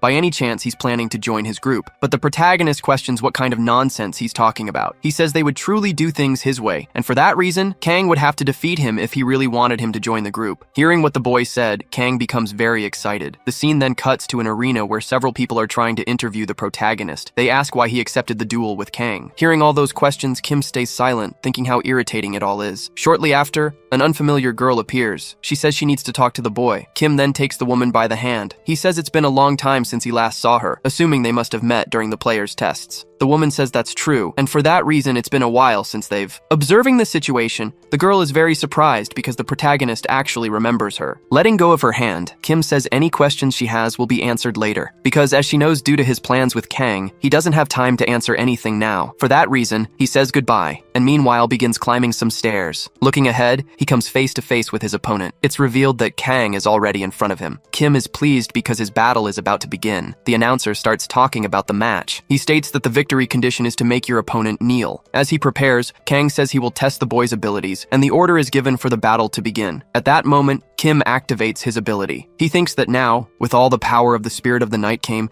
he could take down even an S-class monster with a single strike, and even someone like Kang wouldn't be able to move so quickly. Observing the attack, Kang says it's not bad, but still not enough to defeat him. Shortly after, he appears behind the protagonist and lands a blow on him. However, Kim manages to dodge, but without giving him a moment to breathe, Kang advances again, landing another punch. Again, the protagonist manages to defend the attack, but it's still not enough because Kang doesn't give him a moment to catch his breath. He advances again, delivering another kick to the boy's face. Watching this, Kang is very pleased, stating that Kim is very good at running, so he will improve that skill. He asks how Kim plans to win that way. Kim replies that unless Kang has a hidden beast, it won't be easy to make him kneel. Kang says that for someone cornered, Kim sure knows how to talk a lot. For that reason, he's truly testing his patience. Observing the scene, the crowd goes wild because Kang is about to unleash his final move. That attack is extremely powerful, and almost no one has ever resisted it. Meanwhile, the girl is watching everything from above. She says she's happy to have witnessed the fight. The man next to her says that if the protagonist loses, he'll have to join Kang's group. The girl agrees, saying he's right. However, she adds that she should have stopped the duel from happening, because Kang's ability is the blessing of animals. The man explains that it mimics the strength of various animals, and it showcases an incredible amount of power in combat. Even for the protagonist, winning a fight against him seemed highly unlikely. However, the girl says it's not like that, because from what she's seen of the protagonist,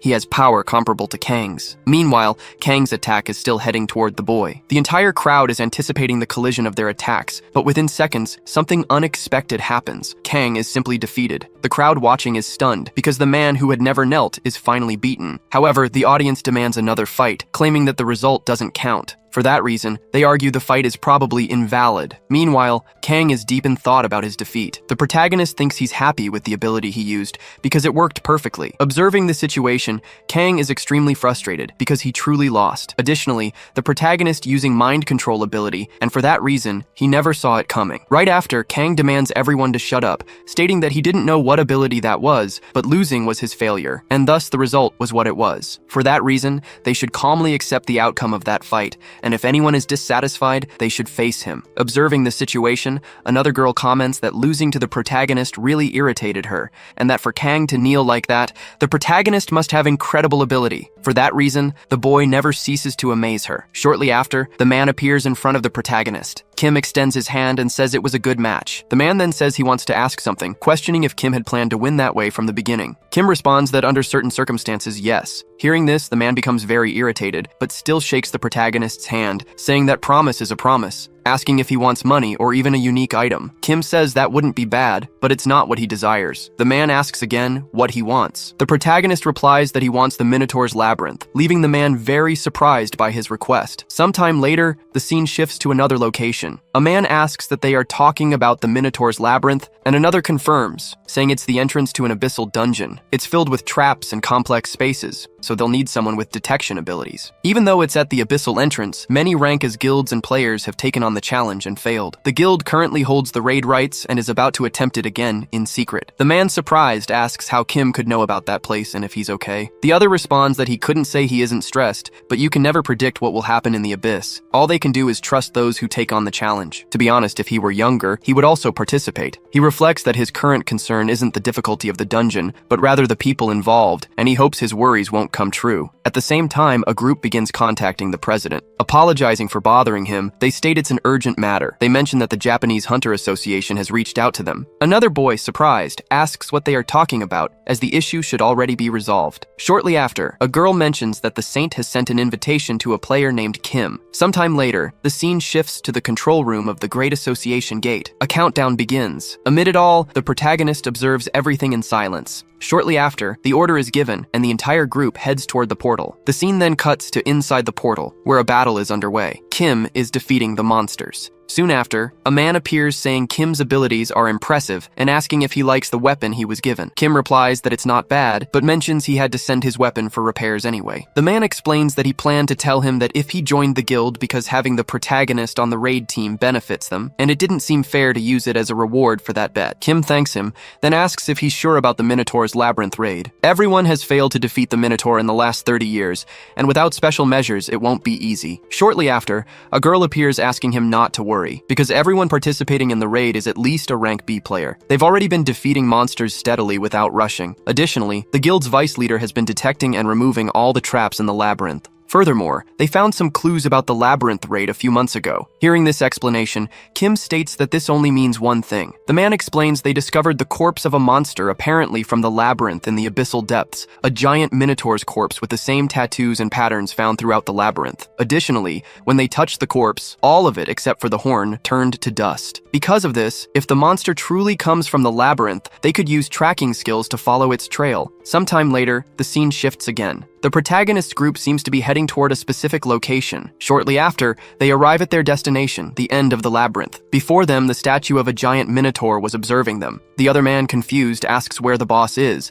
and the man replies that it seems they need to complete the horn of that statue. Shortly after, the secretary appears with the horn from earlier. Meanwhile, Kim is silently observing everything, thinking that so far, everything was unfolding exactly as it had in his previous regression. For that reason, he needed to see what would happen next. Then that man takes the horn and places it on the statue. The group is thrilled because they were finally able to complete the labyrinth after 30 years. At that moment, the man seems to notice something, because something unusual is happening with the statue. In a matter of seconds, it transforms into a skeleton. The group looking around is very confused because they are now in a completely different place from before. The scene then cuts to another location, and the protagonist thinks this is exactly as expected. The group, surprised, wonders what had happened. Shortly after, the scene cuts to a man reading a book. He says he has noticed something. He assumes the protagonist has joined the labyrinth team. The man then states they could stop the operation immediately. However, the young man asks not to stop, because this was actually a perfect opportunity. Ranked villains had infiltrated Hyde's team, including 20 rank of villains in total. No matter how skilled the protagonist was, everything had its limits. So he wondered how they would deal with the hidden villains while working in the labyrinth, and for that reason, it was all very amusing. The scene then cuts to the inside of the labyrinth. A person suggests they should introduce themselves first, and a girl introduces herself. She says her name is Miranda, and she is a rank B player. Immediately after, Kim acts quickly for some reason. In that instant, he kicks the girl, saying she is a villain. Kim is the youngest rank as individual in existence. People were always curious to know what kind of person he was. Supposedly, he was a hero like a guildmaster, always acting as a reliable shield on the front lines. Or maybe even a saint, as the rumors suggested. He sacrificed himself to save the citizens of the Eastern Point, which was very unlike someone like him. There was no doubt that the protagonist was an incredible person. The boy observing the scene is surprised because he is witnessing the protagonist assaulting the woman. The young man, confused, asks what Kim had done. Kim responds that the girl is a villain, so he shouldn't worry about it. Drawing his weapon, the man says that's a lie. He then fires the weapon at the protagonist. Dodging the bullets, Kim says it's the truth. However, the man refuses to listen, thinking Miranda was a precious comrade who had been hunting monsters and exploring with them for a long time. For that reason, there was no possibility she was a villain. It was completely impossible. Approaching the girl, the man asks her to wake up. At that moment, the girl punches the man, telling him not to touch her. Immediately after, a group of adventurers appears behind the protagonist. However, that wasn't enough. Kim easily dodges the attack. He wonders who would think there would be 3 villains in total, and for that reason, he decides to take them all out at once. Then the girl seems to prepare for battle, saying it's very strange. Because even among the individual's comrades who had been with them for years, no one had been noticed. Asking how Kim knew all this, the boy tells her not to worry, because it wasn't a matter of her actions. The truth is that Kim had come from the future. Hearing the explanation, the girl says she doesn't care and immediately charges at Kim. She manages to deliver an attack, which Kim narrowly avoids. Shortly after, another comrade interferes in the battle. Another also charges at the protagonist. However, Kim narrowly evades the attacks. At that moment, a chain is invoked, successfully binding 2 members of the group. However, the girl is still in the battle. Kim notices this and successfully anticipates her attack. Surprised, the girl wonders what happened. She states she didn't know Kim was that strong. Her ability causes vomiting, paralysis, and hallucinations when her nails make contact. Even an S-class player couldn't escape her magic, and she had definitely scratched the protagonist's face at the start. Even so, he hadn't suffered any effects so far. At that moment, Kim ended up apologizing for something. Then he invoked his ability, stating that this type of poison did affect him. The girl, in turn, became very frightened by the power before her. At the same instant, the attack hit her. Time passed. The scene then cut to that crazy guy again. Surprised, he was observing something ahead. He realized that the protagonist was standing before the girl, who apparently was defeated. Irritated, she began to insult the protagonist. At that moment, Kim grabbed the girl by the head. Apologizing, he said he didn't have time to play with her, and for that reason, they were going to do something fun. At the same instant, Kim activated his hypnosis ability. He began asking several questions about her group. The girl then started to fall under hypnosis, revealing that there were 20 infiltrators, including rank S members, and their objective was to sabotage the labyrinth raid. The scene then shifted to another location, where several flowers were stained with someone's ketchup. A secretary,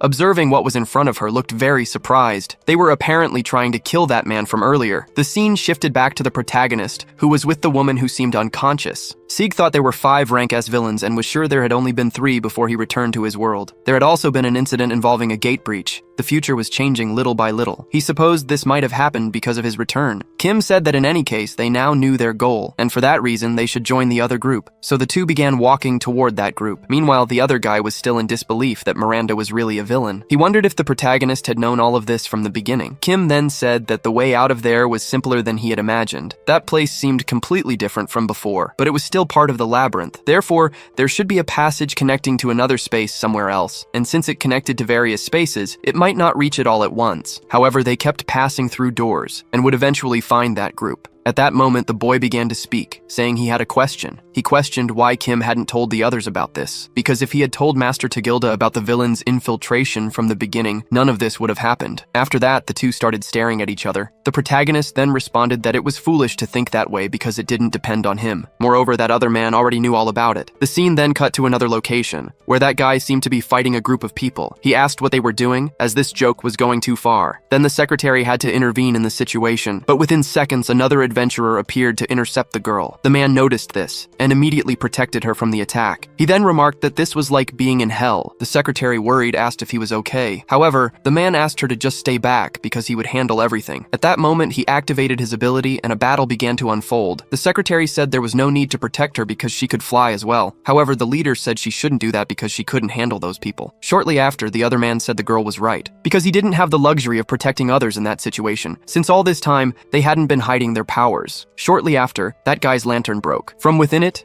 an unknown creature emerged. The man then remarked everyone there was at least rank A, with 4 of them being rank S, and they had all done this to kill a man. The man, surprised that they had made many preparations and thought he had a good eye for people. The other man then told him not to worry too much about it, because the evil guild had been working on this plan for years. Therefore, there was no way someone as foolish as him could have uncovered it. The man, irritated, supposed the protagonist was really right about this, because he had said earlier that a group of villains was planning to assassinate him. At first he thought it was all a lie, but then he realized it was true. The man, surprised, wondered who knew all about this plan. However, there was something more important. He asked why he hadn't done anything about it. Thus, the man says that a true man never doubts his companions, and as the master of all, he should not doubt them. The group then starts laughing at the man, saying they knew he was stupid from the very beginning, wondering how many years they had worked with that kind of idiot. The secretary then gets very irritated because he hadn't even verified the information about those people. At the same moment, that skull from before ends up being delivering an attack toward the man who barely manages to dodge. The other man then says he had done a good job, thanking him for making the stupidity of keeping them in his team, and that for this reason, he could now die. The man replies that he had said he didn't want to doubt them. At the same moment, he ends up invoking his skill, striking the other man from before, who was easily defeated, affirming that it was actually him who was the idiot. The scene then cuts to another location, with that other boy asking if he was saying how Dagda already knew about all of that. He replies that if he knew that, he shouldn't ask stupid questions. The scene cuts again to another location, where the protagonist is now in front of Kang, asking if he will still leave him lying in the same state as before. Kang then gets up, asking if he didn't think he had seen all his power, affirming that he shouldn't worry because he already believed in the protagonist. However, he never said he would leave it that way. Now it's just the way he wanted. It is revealed that the group had already been brutally defeated. The other boy observing this is surprised. Kim then ends up entering that portal. Thus, he comes across that other man from before. The man asks if Kim hadn't seen the other group, and the boy replies that he hadn't. Given the situation, he only noticed the path ahead, ignoring the rest of the group. Asking what the man was planning to do at that moment, the man remains silent, saying it was frustrating, but he would have to retreat for the moment, because there could still be more villains, and even if they reached the end of the labyrinth, the boss had not yet appeared. And as frustrating as it was, the only option left was to find an escape before suffering more damage. For this reason, he wanted to apologize to the protagonist because that wouldn't have happened if he weren't so stubborn. Shortly after,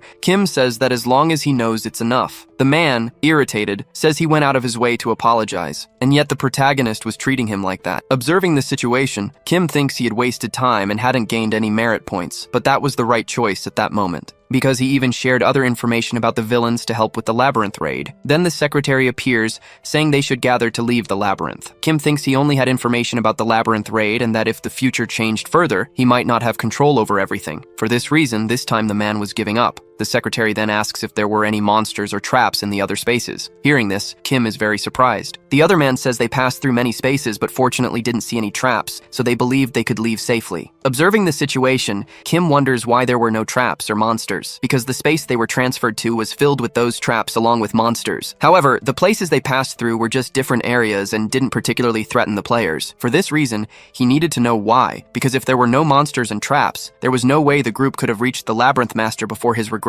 At the same moment, Kim seems to realize something, that the whole group starts looking to the side, apparently surprised by something. The other man asks what was in front of them because a fearsome creature was staring at them. It is then revealed that the labyrinth boss was in that place, who immediately begins swinging his axe, hitting the group squarely, and with the impact, they are all thrown into the air. Additionally, the regression door was destroyed. Shortly after, the other man tries to grab the to help him. Kim in turn says he is aware of the situation and starts running away. At the same moment, that other man begins activating his skill, and consequently, our boy does the same, starting to engage in close combat toward the Minotaur, and shortly after, the three attacks end up colliding. At that moment, the Minotaur attempted to attack again. However, they managed to dodge. Within seconds, his forehead began to glow, and out of nowhere, a skeletal monster appeared. The other man said that it was a rank S monster. Looking back, Kim saw even more monsters. The secretary wondered what was happening as monsters were suddenly appearing. Soon Soon after, a voice began speaking about those wandering through the labyrinth and those disturbing its rest, stating that for that reason, they shouldn't worry and should proceed forward. It said everything would be resolved all at once. Then the group of monsters started advancing on the other two, who, desperate, were merely awaiting their death. However, their leader appeared managing to defeat some of the minotaurs, while the protagonist also assisted him. Together,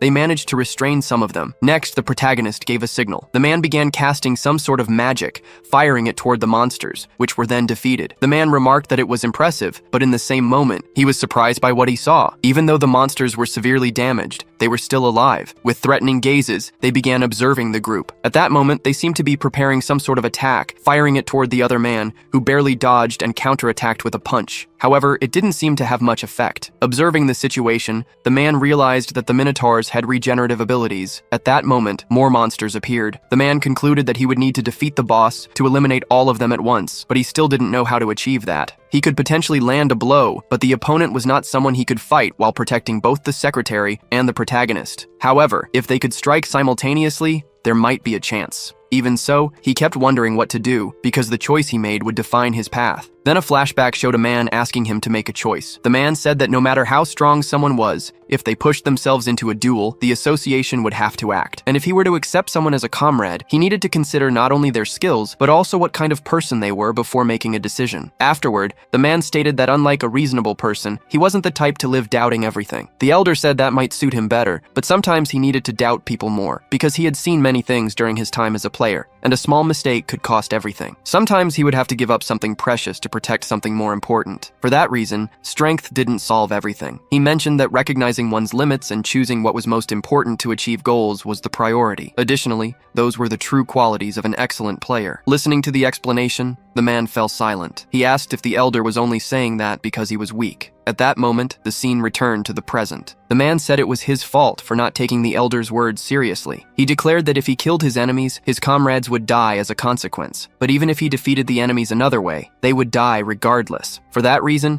it didn't matter what choice he made. The outcome would always be the same. However, he could not accept those circumstances. In that moment, he charged at the Minotaur, easily defeating it. Afterward, the man called out to the protagonist. He said he would find a way to protect his comrades and crush those monsters so they would regret it. For that reason, he would make his own choice. Kim, in turn, said he didn't know what the man was talking about. There was still a way to defeat those Minotaurs. Shortly after, an explosion occurred. The Minotaur declared it had made its decision. For that reason, it was a pity. It said this was the worst choice he could have made. But even so, it wouldn't make a difference because the outcome would be the same in the end. Immediately after, the herd of monsters began advancing toward the two. Kang started preparing an attack. He aimed at the group. The Minotaur said it didn't matter how many times he did that, it would make a difference. At that moment, the protagonist appeared amidst the flames. Kim then began using his mysterious ability. Kang remarked that it was now the protagonist's turn. Kim, in a matter of seconds, ends up using his skill against the Minotaur. Thus, a barrier seemingly had been broken, and the monster appeared to have been successfully hit. Moments before that, Kang asks what the way to defeat that monster was. Kim responds that he was just assuming,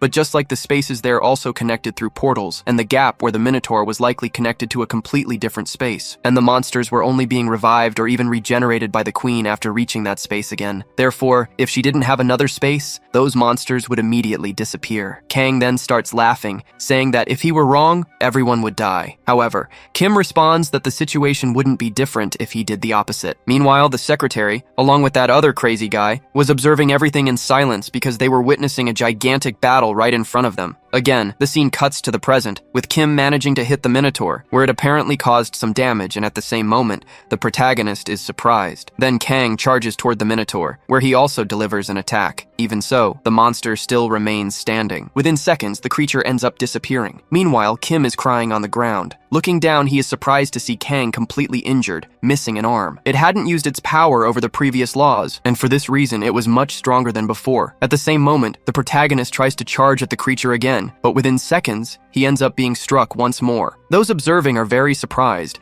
thinking they couldn't believe the power gap between them was so vast. Therefore, if he didn't use that skill, he would probably be killed. But even with all that, he still wasn't sure if he could defeat that creature. And if he didn't destroy it in one blow, the predation would definitely enter berserk mode. Thus, many unexpected things could end up happening. Even so, under those circumstances, that was the only choice he had left. Shortly after, a flashback of a child appears saying that the way to do it was through application, saying he didn't know why he was suddenly asking about how to use skills because their descriptions were in the stats window, and the way to manipulate one in reality could change its form in various ways, contrary to what was written in the stats window. For example, the boy used spirit magic, which could be applied to strengthen his body, where he was even capable of creating powerful bullets. And in the current battle, he sometimes mixed skills, and usually only applied force to his ring. Therefore, if there was a skill he wasn't good at controlling, he should try coding it with his own skill, because he was definitely capable of doing that. Then the scene cuts back to the present, with the protagonist striking the Minotaur again. As a result of that attack, the Minotaur's axe ended up being damaged. Even so, the monster tries to attack Kim again. With a threatening gaze, Kim was observing his prey. Then he appears to be charging up a skill, unleashing it against the monster. Thus, their weapons end up being broken. Shortly after, Kim ends up summoning his chain, managing to bind it to the monster. Then he uses his skill again, affirming that it was just as he thought before, because he really was able to do it. He had vaguely felt it before because his skill changed form according to his will, which meant he could probably apply it to his other skills. But even so, he didn't know much about that mysterious power. However, it didn't matter what the true nature of his skill was. Shortly after, the boy seemingly managed to defeat the Minotaur, saying he intended to make full use of that skill. After using his skill, the Minotaur starts to completely disintegrate and is utterly defeated. Subsequently, while all the players are inside the room wondering what happened, the protagonist appears before them with Kwon Kang-hyuk on his back, completely injured. Seeing the two of them, everyone feels relieved and rushes to embrace the protagonist. After the Queen of the Great Minotaur was defeated, the raid team discovered numerous gold and silver treasures hidden in the labyrinth. Among them, the most valuable was an elixir capable of significantly increasing a player's stats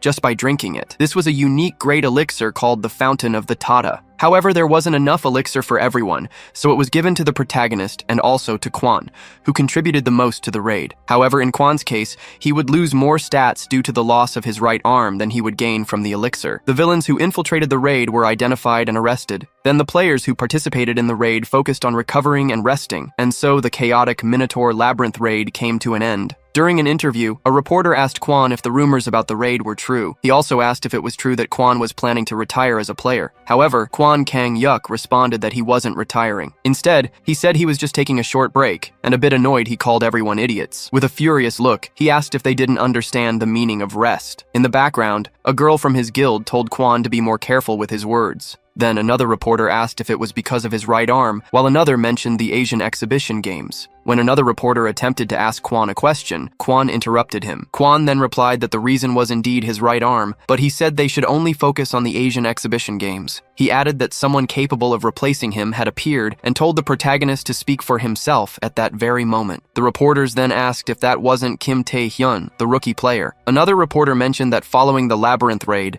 the protagonist ranked 5th in contribution, making him perfectly qualified for the team. At this moment, they noted that, in addition, there was a rumor that with the Fountain of the Tata he had obtained, he had likely reached an international level position. Hearing this, a woman responded that it was ridiculous and asked if the boy truly understood what the national strength rank meant. She explained that national strength rank was for monsters on a completely different level, even among rank players. The rank was established because they couldn't be classified under other ranks, but before she could say more, the protagonist stepped onto the stage. He introduced himself and said that he would be one of the representatives in the exhibition games. He mentioned that many of them might be concerned about the replacement player, Kwon Kang-hyuk. He understood that, and no matter how much he had achieved, he was still just a rookie compared to the other players. He also admitted he couldn't guarantee he would perform exceptionally. At that moment, a mysterious man appeared, watching the protagonist. Laughing, he wondered if this would be the new rankers of New Korea. Meanwhile, a woman also observing the protagonist said there was currently no way to confirm the rumors about his national strength rank. In a restaurant, a young man asked his companion whether the protagonist was confident or not. The live audience was already commenting,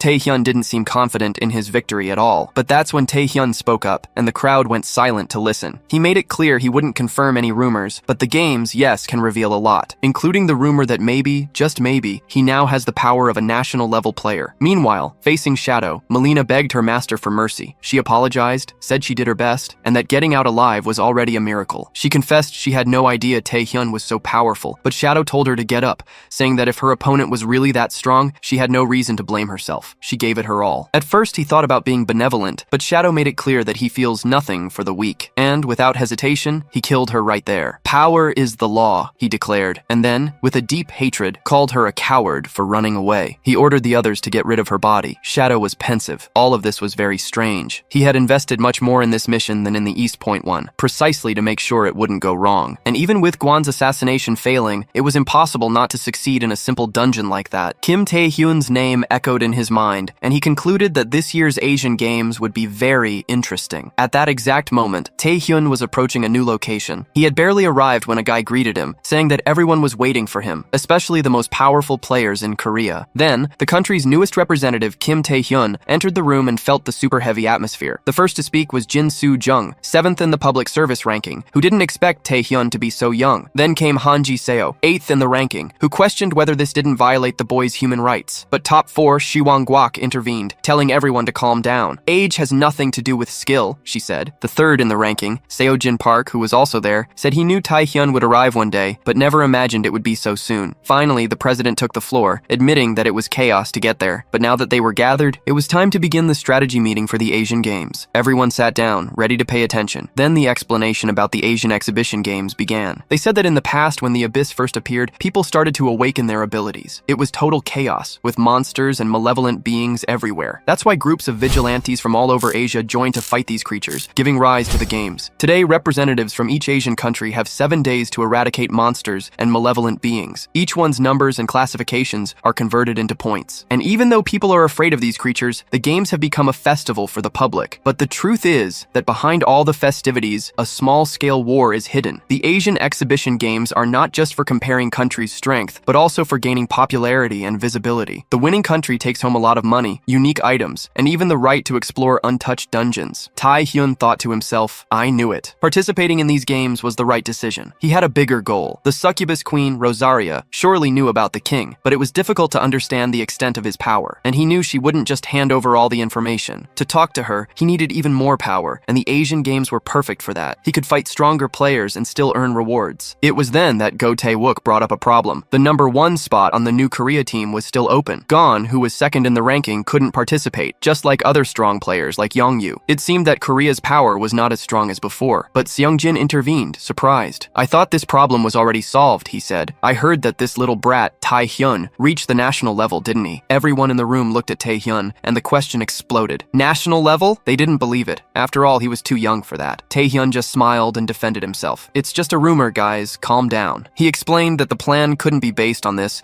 since his abilities hadn't even been proven. The disappointment was widespread. Someone asked if they needed reinforcements, and the answer was yes, but the question was, who to recruit? The president, however, guaranteed that everything was fine. Although they didn't have as many national-level players as Japan and China, the Asian Games were not just about fighting. The most important thing was hunting monsters to get points. As long as we stay calm, we have a good chance of winning, he stated. Then, the president divided the team. Seongjin, Siang, and Hangyu, with more experience in the Abyss, would be responsible for hunting monsters. Meanwhile, Jinsu, who had more experience in combat against other players, and Tae-hyun would hunt the malevolent beings. The president was anxious to see them in action since the games would begin the following week, and the day came. On the first day of the Asian Games, a narrator announced the opening ceremony for the Asian Exhibition Games. Philippines, Vietnam, Singapore, Japan, China, Korea. The teams from each country gathered for the competition. Japan and China seemed to be the strongest, with national-level players, but China was the favorite, with 3 of them: Feng Liu, Mingming Tsai, and the most powerful, Li Xingsui. Meanwhile, Tae-hyun's relatives were watching the broadcast. His uncle commented that it would be difficult for Korea to win, and his aunt just wished for Tae-hyun to be safe. But Jiyoung couldn't take it. What are you talking about? He questioned. He, Tae-hyun's number 1 fan, would never let them talk him down. Had they forgotten everything Tae-hyun had done? He was the one who bought the apartment, and even gives them an allowance for each dungeon he completes. In other words, if Tae-hyun does well, I do well too, he declared. Tae-hyun's uncle called him a materialist, and his mother, in disbelief, said he was getting worse every day. Do we need an exorcist? She wondered. But Jiyoung insisted that he believed in Tae-hyun. Go study, my son, go, they said. Back at the games, during the entrance ceremony, someone approached Tae-hyun. There he is, Korea's newest S rank, the person said. I owe you one. It was an elegant woman, the saint. Tsurara Yoshikawa. She explained that she was going to deal with the East Point situation, but when she arrived, everything was already resolved. Taehyun realized she was the one who solved the incident in his past life. The power she had made sense for covering everything up. She then asked why he had refused the invitation she sent to personally thank him. In a flashback, after the New Korea meeting, the room emptied, and Taehyun was the last to leave. The president called him and handed him a special invitation from the saint. The president didn't know the reason, but explained that she was one of the rarest players, a superhuman with regenerative abilities who could even heal Gon's arm. He suggested that Taehyun meet her before the games, but Taehyun replied that he would refuse. Go Taewook, shocked, asked why he would do that, since Gon got hurt protecting him. The president, however, asked Taehyun to explain. Taehyun said he couldn't give details, but the reason was simple. Back in the present, he addressed the saint. I know very well the horrible truth hidden behind your title as a saint. He said that was all, and the saint didn't seem to like it at all. Taehyun simply turned and left. Shinji asked the saint what she thought. He really had a significant reason to refuse, she said. Taehyun knows a lot about me. Shinji suggested they should stop him immediately, but the saint smiled. That's not what I meant, she replied. She explained that although everyone was impressed with his power, the most incredible thing was how much he knew. He achieved things that would be impossible without knowledge and foresight. She couldn't imagine where he would have heard about the truth behind her title, and she decided that she wanted this boy to become hers as soon as possible. The narrator announced the moment everyone was waiting for, the start of the Asian Exhibition Games. The countdown began. The host, Alex Go, an A-rank player from Singapore, hyped up the crowd. As the count reached 5, 4, Shinji asked if everyone remembered their roles. He looked to the side and noticed something. Where was Taehyun? Panic set in. The second the host shouted for the festival to begin, a blade cut his throat. Taehyun decapitated him with a smile. Terror took over everyone. Seongjin was paralyzed, but the Chinese team went on the attack, and the Koreans immediately moved to protect Taehyun. Lee Shin-chul and Shinji Nakata advanced, and everyone on the team united to defend the boy. A great explosion shook the arena, and the crowd wondered why the host's head flew off. After the smoke cleared, they were still protecting Taehyun. Poor Xiang was shocked. What happened? He lost his head, she said, but Lee Shin-chul laughed and confirmed, he killed the host. And you still protect him? He's going to kill all of us. The ghost sword Shinji approached. The saint, Tsurara, said he could kill anyone he wanted, as long as he left Taehyun alive. The association presidents, including those from New Korea and Singapore, came over to intervene. The president of Korea tried to calm the situation. It must be a misunderstanding. Our representative would never do that. The president of Singapore replied, he beheaded the host. That's when Taehyun spoke. He was the malevolent being Chai Wan, he revealed. Chai Wan, an S-rank malevolent being, tortured and killed 30 passengers on a luxury cruise. Associations from several countries offered billions for his head, but the bastard disappeared after selling information and profiting from the passengers' torture. He simply changed his appearance. The president of Singapore was stunned. You're not saying that? Taehyun interrupted her. The reason he was never caught is because he can change his appearance, just like he did now. Taehyun stepped on Chaewon's head, and his face changed. The audience was impressed. Taehyun gave all the credit for the information to Snipe Walker. Another player commented that Taehyun was very interesting. On the scoreboard, New Korea was already in first place with 1,000 points. The narrator explained that the games were suspended for a few hours, as the murdered host was revealed to be a malevolent being, but now the games have resumed. The players from each country left the arena to hunt monsters. Kim Tae-hyun had already scored the first points of the games, and after giving all the credit to Snipe Walker, he went out to hunt malevolent beings. At the guild, Snipe Walker's vice president said he had no idea they were hiding this information. Young-yu said she didn't know either. The vice president asked why Taehyun lied. She replied that she had no idea, but it was kind of him to announce the guild's name. We've received so many calls we can't even work properly anymore, she complained. Young-yu then thought, my darling must have done everything himself. The vice president asked if Taehyun was her darling, and she replied, don't tell me my darling knew. Later, at night in the city, a house had a hole in the ceiling. Inside, a defeated malevolent being. It was Gant, an A-rank. He asked how Taehyun found him. Taehyun replied that it was very easy, even obvious. That's when he got a call. It was Jung-yu calling him sweetie, honey, beloved. Taehyun joked that she took a long time to call, and she complained about the flood of calls she received because of him. Taehyun asked if the line was secure, and Jung-yu already knew he was expecting that. That's why she called him first. Taehyun explained that he couldn't get on a secure line with a normal cell phone. He asked her for 2 favors, to research something for him, and to give him some other information about the malevolent beings. Jung-yu said she had already given the information to the association, but Taehyun knew they wouldn't win by hunting hunting small fish like this. The target had to be big, like the official malevolent guild. At that moment, a person appeared in front of Taehyun. "I introduce myself as Haim Kimura," she said. Taehyun asked, "What was that? It's too noisy." "Wait, Jung-yu, I'll talk to you later." Kimura said he would be punished for tarnishing the saint's name. Taehyun was confused. "What do you mean, tarnishing her name? What did I do?" The narrator explained, Kimura Haim was one of the S-rank participants in the Japanese exhibition games, and he was completely in love with the saint. If Nakata Shinji was a graceful and precise swordsman, Haim Kimura was a reckless and powerful warrior who destroyed his enemies without mercy. But it didn't matter how powerful he was. It was useless if he couldn't hit the enemy. Taehyun was on the phone and dodged all the blows. Kimura didn't understand why none of the attacks hit him. How can someone like him dodge all this? He wondered. Meanwhile, Jung-yu explained to Taehyun that the association couldn't just attack the malevolent guild. "You want a direct target from them? They would hide immediately. Even with information, we won't go after them until we're sure we can get them. You shouldn't poke a hornet's nest unnecessarily," she said, "or everything could get out of control." Taehyun agreed. He dodged one of Kimura's blows, who felt death approaching. Taehyun then slapped him. "It's possible if I can, isn't it?" he said. "I can know exactly where the person is if you give me the information. I can't explain why, but trust me. Haven't I proven it with results so far?" Jung-yu complained. "Oh, honestly," but she agreed. Okay. We don't know much about the guild, but we'll give you information about the 3 warlords. They are people who control the underworld and even parts of society. They are 3 great leaders of the demonic humans in Asia. We managed to get in contact with one of Miyazaki Kenji's executives. If you capture him, he'll spill all the information. But if it goes wrong, you could make enemies in the games. "What are you going to do?" she asked. Taehyun thought about the lords. "They're not as important as the guild, but it's not a bad choice," he said. "Okay, you can start with them." Jung-yu agreed and said she would arrange everything. Taehyun thanked her, but Jung-yu asked if he wouldn't ask her out for dinner. "Yes, after the games are over," he replied. Suddenly, Kimura got up, cursing Taehyun a lot. "How long are you going to underestimate me?" he yelled. "If you don't fight properly, I'll destroy everything." Taehyun said he wasn't underestimating him. "First, I'm going to corrupt all your senses," Kimura warned, activating his domination of the 5 senses. Taehyun thought he was doing Kimura a favor. Doesn't he know that fighting between participants is forbidden? "If he doesn't listen to me, I have no choice but to get a little serious." He invoked the Death Knight King's zeal, and poor Kimura was caught by surprise. Meanwhile, Nakata was with the saint. He said Kimura was defeated and that he had already arranged the media, blaming it on demonic humans. But after the defeat, Kimura kept repeating the last phrase he heard. "Now I'm going to get serious with you." It seemed that Kimura was under a mind control ability and that it would take him a month to recover, so he wouldn't be able to participate in the games anymore. The saint concluded that Taehyun had an ability the media didn't know about. Nakata suggested they might have to intervene, but the saint smiled. "He has a lot of little jokes, doesn't he?" she said. "We won't get points without him, silly." She wasn't worried. She already expected Kimura to lose. "I already have another plan," she guaranteed. Then, in a dirty, dark room, the door opened. Nakata and the saint found a prisoner. It was Ryoma Izaka, the one Taehyun had beaten the crap out of. The saint said it was time for him to go to work. Meanwhile, in an unknown place in the abyss, a woman was moving quickly. She suddenly stopped. It was Rikaya, an S-rank from the Philippines. She asked why the person was trying to kill them. "Why do you want first place by doing something so cowardly?" she questioned. The person was Shushin, who replied that he wasn't kidding. "I like this. I'm here because it was a request from the Chinese Association," he said. The Filipino participants were shocked. "What do you mean? The president of the Chinese Association asked for this? It's ridiculous. Does he want to start a war?" they wondered. Rikaya protected the other participant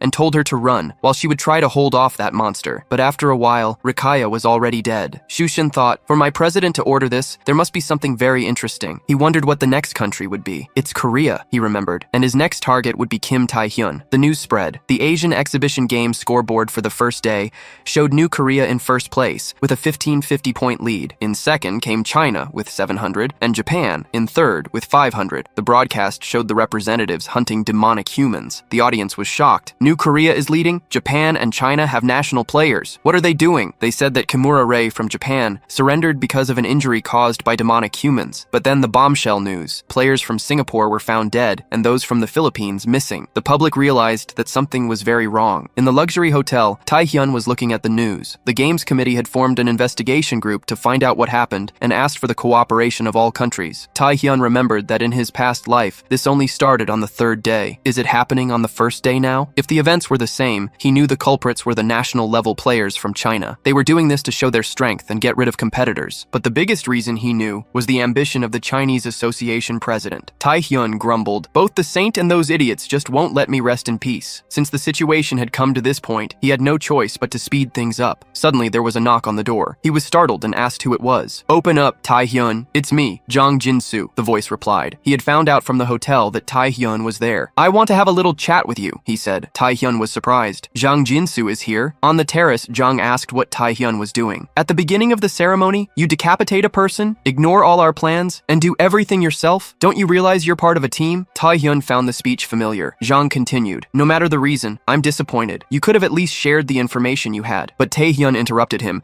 saying that he had just been attacked by Kimura Ren. Zhang was shocked. It wasn't the demonic humans? Taehyun confirmed that he managed to stop the attack, but the fact that Kimura had found him meant that there was an infiltrator in the association. Zhang was offended. Are you accusing me? Am I the most suspicious? But Taehyun explained that it wasn't that simple. Anyone with access to the information was a suspect, including him. He had to act cautiously. He was the one who discovered that the host was a malevolent being. If the S-rank players aren't killed, the national ones won't be either, he explained. The national level ones are attacking the others to decrease the number of competitors. Yes, I plan to do things alone. I don't like their methods. Taehyun then said he was leaving. Zhang yelled for him to come back, but Taehyun simply slammed the door in his face. Zhang was furious. Insolent brat! How can a rookie do this? He's going to pay, he swore. Taehyun, on the outside, heard and saw everything with his stealth ability. He wondered if Zhang Jinsu was the spy. In his past life, he never found out, but after Kimura found him, he was sure there was one. I can't trust anyone now, he thought. Until he found out who it was, he would take care of something else. He received a message. It was from his beloved darling, a perfect guide from Ah Hyung-yu to find the 3 warlords. Taehyun thought, what the hell is this? Later, in some McDoria, Taehyun ordered a cheeseburger and a soda. He was disguised in a coat, and it seemed to be working. No one recognized him, but he was observing other people. These are Miyazaki Kenji's subordinates, he realized. They act like high school students. That bag must be full of illegal items. All he needed was to follow them to Miyazaki. That's when the person sitting next to him spoke. It's been a while, hasn't it? Taehyun turned and saw who it was. Ryoma Isaka. Taehyun was shocked. He was in a life sentence because of the East Point incident. How is he here? Ryoma said he didn't want to fight there. Taehyun told him to cut the crap and get out of there. Ryoma laughed. Get out of here? Are you in a position to tell me that? You're also trying to be stealthy, aren't you? Ryoma broke the glass, drawing everyone's attention. Miyazaki's employees realized who Taehyun was and wondered if he was there to catch them. They grabbed the bag and ran. Damn it, Taehyun thought. Now I have to capture them. Ryoma warned that he didn't want to fight there and used his aura to knock everyone in the store down. Taehyun was impressed. He did that with just his aura? He got stronger than he was at East Point. Ryoma asked if he was after Miyazaki Kenji. Give me a minute to talk, he asked. I promise it won't be a waste of time. Taehyun tied him up with chains and said he had 1 minute. But if you talk nonsense, you'll regret ruining my plan. Ryoma said that brought back good memories, but that he wasn't the same as before. When he tried to move, Taehyun used gluttony on the chains, and Ryoma could barely move. What is this pressure? How much stronger did Taehyun get in the meantime? He wondered. Taehyun said he had 50 seconds. Ryoma got nervous. I'll get straight to the point, he said. Taehyun alone can't take down the 3 warlords. You'll end up falling into a trap and dying. Taehyun said he had 30 seconds. Ryoma said it was different for him, that he had connections and could lead him to Miyazaki. It's a good offer, isn't it? Taehyun said he had 10 seconds. What else do you want, you bastard? Ryoma asked. Time was up. Ryoma complained that Taehyun hadn't counted a full minute. That's when he felt even more pain because of gluttony and begged for mercy. Your offer was nice, but it's a little suspicious, Taehyun said. A guy like you suddenly wants to help me. What's your real plan? He used Rosaria's hypnosis to ask who was behind him. Later, in an abandoned warehouse, people were running desperately, but they were knocked down with a single attack. The one who did it was Nakata. The saint appeared, applauding. That was quite a performance. Nakata asked if she was really okay with Ryoma's situation. He already lost to Taehyun once, and with the rumors that Taehyun is now at a national level, even with the holy power you gave Ryoma, it's still not enough for him to win, Nakata said. He risks being punished by the Oath of the Awakened, which requires him to bring him to you. You should be worried about that. The saint said there was no need. It didn't matter if Ryoma won or lost. According to the information I have, Taehyun is going after the 3 warlords, and Ryoma has already had contact with the demonic humans and has ties with Miyazaki Kenji, one of the members of the 3 great warlords. Since Ryoma can't defeat Taehyun alone, they must act together to get Miyazaki, she said. Of course it won't be easy, but there's a mystery about this child, and that's why I need information. I want to know how he fights, his values, abilities, personality, and the power he's hiding. No matter what end Ryoma has, we just need to get the information from his body afterward, the saint concluded. Taehyun left me no other choice. Later that night, in another abandoned place, Miyazaki was with his group. He asked why Ryoma was late. Where's the kid from Korea? Why didn't you bring him along? But Ryoma said that in that world, the strong hunt the weak. The weak are at the mercy of the strong. It's an unfair world. I have a suggestion for you, Miyazaki, he said, crying and all bruised. Do everything I say if you want to live. At that moment, Taehyun broke the ceiling. No one expected it. He came in, and the Death Knight King already had everyone on the ground. Taehyun said that to survive, they had to listen to the strongest. He asked who Miyazaki Kenji was, and he realized the only person who managed to get up. Miyazaki said that Taehyun had planned planned everything. I'm going to kill you, he yelled. The battle began. Ryoma, seeing that, remembered the plan. Taehyun ate a little chip and said that Ryoma's plan was interesting. You have a deal with the saint, don't you? That's why you appeared in front of me. Is it mind control? He asked. Taehyun said it was fine. He would follow Ryoma's plan. Your plan was to lead me to Miyazaki, right? Then take me there. But of course I'll use my methods. Ryoma told him to stop. Since you captured me, I'll never help you. And even if I do, the ghost sword and the saint will kill us. Taehyun said that if Ryoma didn't help him, he would kill him right there. I don't care if trash like you dies, but I'll give you a chance to redeem yourself. The plan is simple. You help me as much as you can during the games and then spend your life regretting it with the victims. If you do that, I'll save you from the saint and the 3 warlords, Taehyun promised. Ryoma was shocked. Do you know what you're saying? This is insane. They're national level. Do you really think you can defeat everyone? Taehyun gave a little smile and said, of course I can. Back in the present, Ryoma watched that scene and started laughing nervously. He thought Taehyun was a complete monster. Taehyun was pressing Miyazaki's face and told him to open the gate to the 3 warlords. In a hideout of Tetsuo, one of the lords, in the abyss, several bodies lay on the ground. Sitting on the throne was Lee Sing-kyu. He asked why that person had come to him. If your request is insignificant, I'll crush your head. The person kneeling was Tetsuo himself, who wanted to give a legendary item to Lee Sing-kyu. He said he focused on security, but he had a legendary item for him. Before that, I need a favor. Get rid of a person who is after me, Tetsuo asked. They had set up a trap, but there was a chance it would fail. And if it failed, that person would soon find them. Lee Sing-kyu became more interested in the person than in the item. Is there someone you even fear? He asked. Who is it? Before Tetsuo could answer, a fighting noise was heard from outside. Bodies were flying. Walls were breaking. The door was broken down, and who came in was Taehyun, tearing everyone up. He was with Ryoma. Tetsuo asked why Ryoma was doing that. Ryoma replied that now Taehyun had to win. Lee Sing-kyu was impressed. Our plan is just to move forward, partner, Taehyun said. The fight got ugly when Lee Sing-kyu entered. Taehyun thought the situation had exceeded his expectations. There was a national hunter from China there too. So you're the guy who scared Tetsuo? Lee Sing-kyu asked. The president of the Chinese Association also asked me to take care of you. It's great. 2 birds with 1 stone. Ryoma warned that this was Shu Shen and asked if Taehyun intended to fight him. Taehyun said it was obvious that Shui was cooperating with the 3 lords. It was you who assassinated the other participants, wasn't it? And you know that just by mentioning the association? You catch on quickly, huh? Shui said. It's Korea's turn, Taehyun retorted. Looks like I was lucky to find you here. You die here and now. Shui called him a little brat. The fight began, and Tetsuo was terrified. The subordinates told him to run. Is Shui going to lose? Ryoma provoked. My partner Taehyun is going to take out everyone. But Taehyun stopped everyone with the Death Knight King's zeal, including Ryoma. Why me too? Ryoma asked. Shui laughed. Do you really think you can get distracted during a fight? He said. Taehyun thought about Shushen, the mystic deity, the god of strength. He was by far the strongest national level hunter in the Asian games, a monster who defeated hundreds of creatures and players. But his true strength wasn't just in physical strength,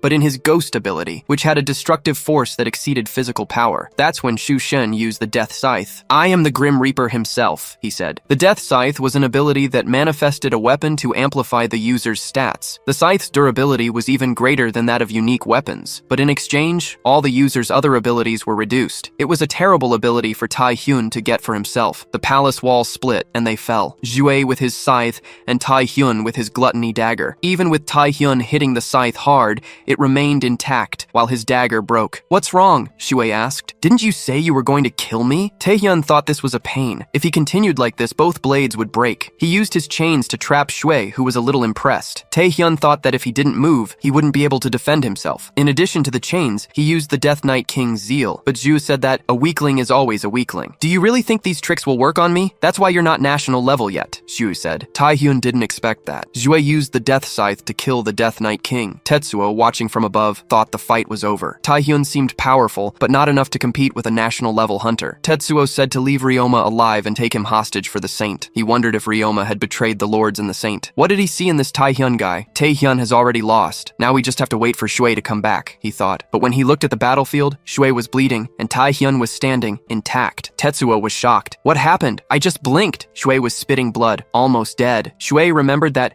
the moment he tried to cut Taehyun in half, mana surged from his dagger. I was leading the fight. His blades are almost broken. Why am I on the ground? He asked if Taehyun had been hiding his power all along, and tried to attack him from behind, but Taehyun turned around instantly. These two daggers are rare class equipment, he thought. They worked against the Minotaur Queen, but I learned something in that fight. If I use the power of gluttony and not my mana, it won't be consumed. That means I can use gluttony to the maximum. The weapon that broke wasn't Taehyun's dagger, it was Zhu's death scythe. You can have the weapon, Taehyun told Xue, but in return, I'll take your life. Before Zhu could finish his sentence, he was killed right there. Tetsuo was desperate. Ryoma was unconscious. Gluttony was consuming Xue's body on the battlefield. At that moment, it was confirmed that Taehyun Chin had the power of a national-level hunter. Meanwhile, in a luxurious place in the rain, a person said, "So, Xuexin decided to act." The woman who was in bed replied, "Tetsuo decided to ask Xuexin for help in exchange for a legendary item." The people there were Chai Ming, a national rank hunter from China, and Ping Gua, one of the three warlords. Ping said that Xue couldn't lose to a little brat from Korea. He's national level. That's when the phone rang. Ming answered, and the person on the other end of the line was Zhang Long, the president of the Chinese Association. "Xuexin is dead," Zhang Long said. "You need to bring Taehyun Chin's head." Of course, Taehyun wouldn't miss the opportunity to use gluttony on Zhu's body. His strength increased dramatically. As expected, gluttony doesn't work on the dead, only on living targets, he thought. But this doesn't seem to be the only condition to get an ability from a being. The concept of gluttony in a human is a little strange, but he didn't need to worry about criminals like Zhu. He was curious about the voice that appeared in his head when he lost control of gluttony. He needed to learn more about this power. After Xuexin's death, everything became calm. Tetsuo submitted to Taehyun. Taehyun used Rosaria's hypnosis to erase the memories of Tetsuo and the other demonic humans,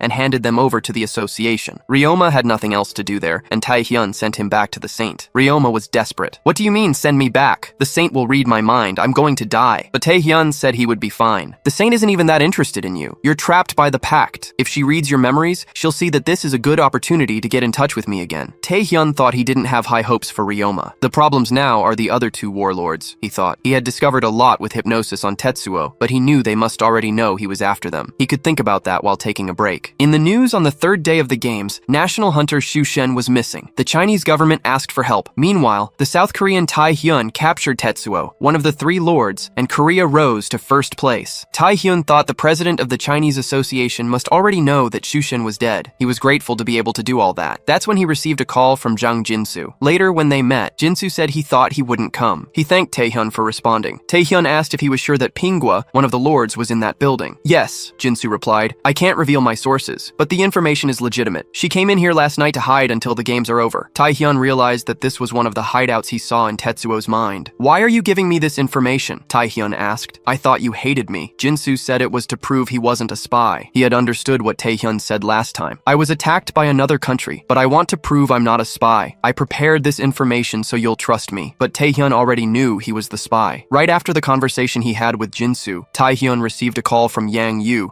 who confirmed there was a spy on the team. Taehyun asked if it was Jinsu, and she asked how he knew. "I just suspected," he replied. "But who is he spying for? Japan?" "No," Yang Yu replied. "He's spying for China. He frequented Chinese casinos and probably made a deal to pay off his debts." "So how did Kimura know my location?" Taehyun asked. Yang Yu explained that, unfortunately, there was another spy on the team, working for Japan. Taehyun thought, two spies on the same team? How does this association work? Is it just traitors? But Yang Yu calmed him down. "Don't worry, I'll report this to the president." But Taehyun asked her not to. First, because if Jinsu was arrested, the Japanese spy would hide. Second, now that he knew who the spy was, he could use him to his advantage. Jinsu said the building was full of traps and demonic humans. Now we just have to go in and get them out of there. But he thought, perfect. This idiot is going to die here. I was ordered to bring him. What Jinsu didn't know was that Pingwa wasn't alone in there. Chai Ming, a national player, was also there. But Taehyun surprised him, using zeal and gluttony at the same time to blow up the entire building. He simply annihilated it. "I'm getting used to gluttony," Taehyun said. "It seems stronger than before." Poor Jinsu was paralyzed with despair. "Are you crazy? What are you doing?" Taehyun reminded him. "You yourself said it was full of traps and demonic humans. Why should I go in? Just tear down the building." Jinsu thought he was crazy and accused him of violating human rights. Taehyun pointed. "That person under the rubble is Pingwa, isn't it?" Pingwa screamed, asking why Jinsu betrayed them. "You damn gambling addict." Taehyun asked Jinsu about the betrayal. He yelled incomprehensible things. Pingwa said that Taehyun might be laughing, but he was going to die. Taehyun smiled. "Chai Ming, isn't it? I already knew." The two asked how he knew. Taehyun asked, "Which information do you want to know how I know? That you're a spy or that Ming is here?" Jinsu didn't believe that he had never trusted him and went on the attack,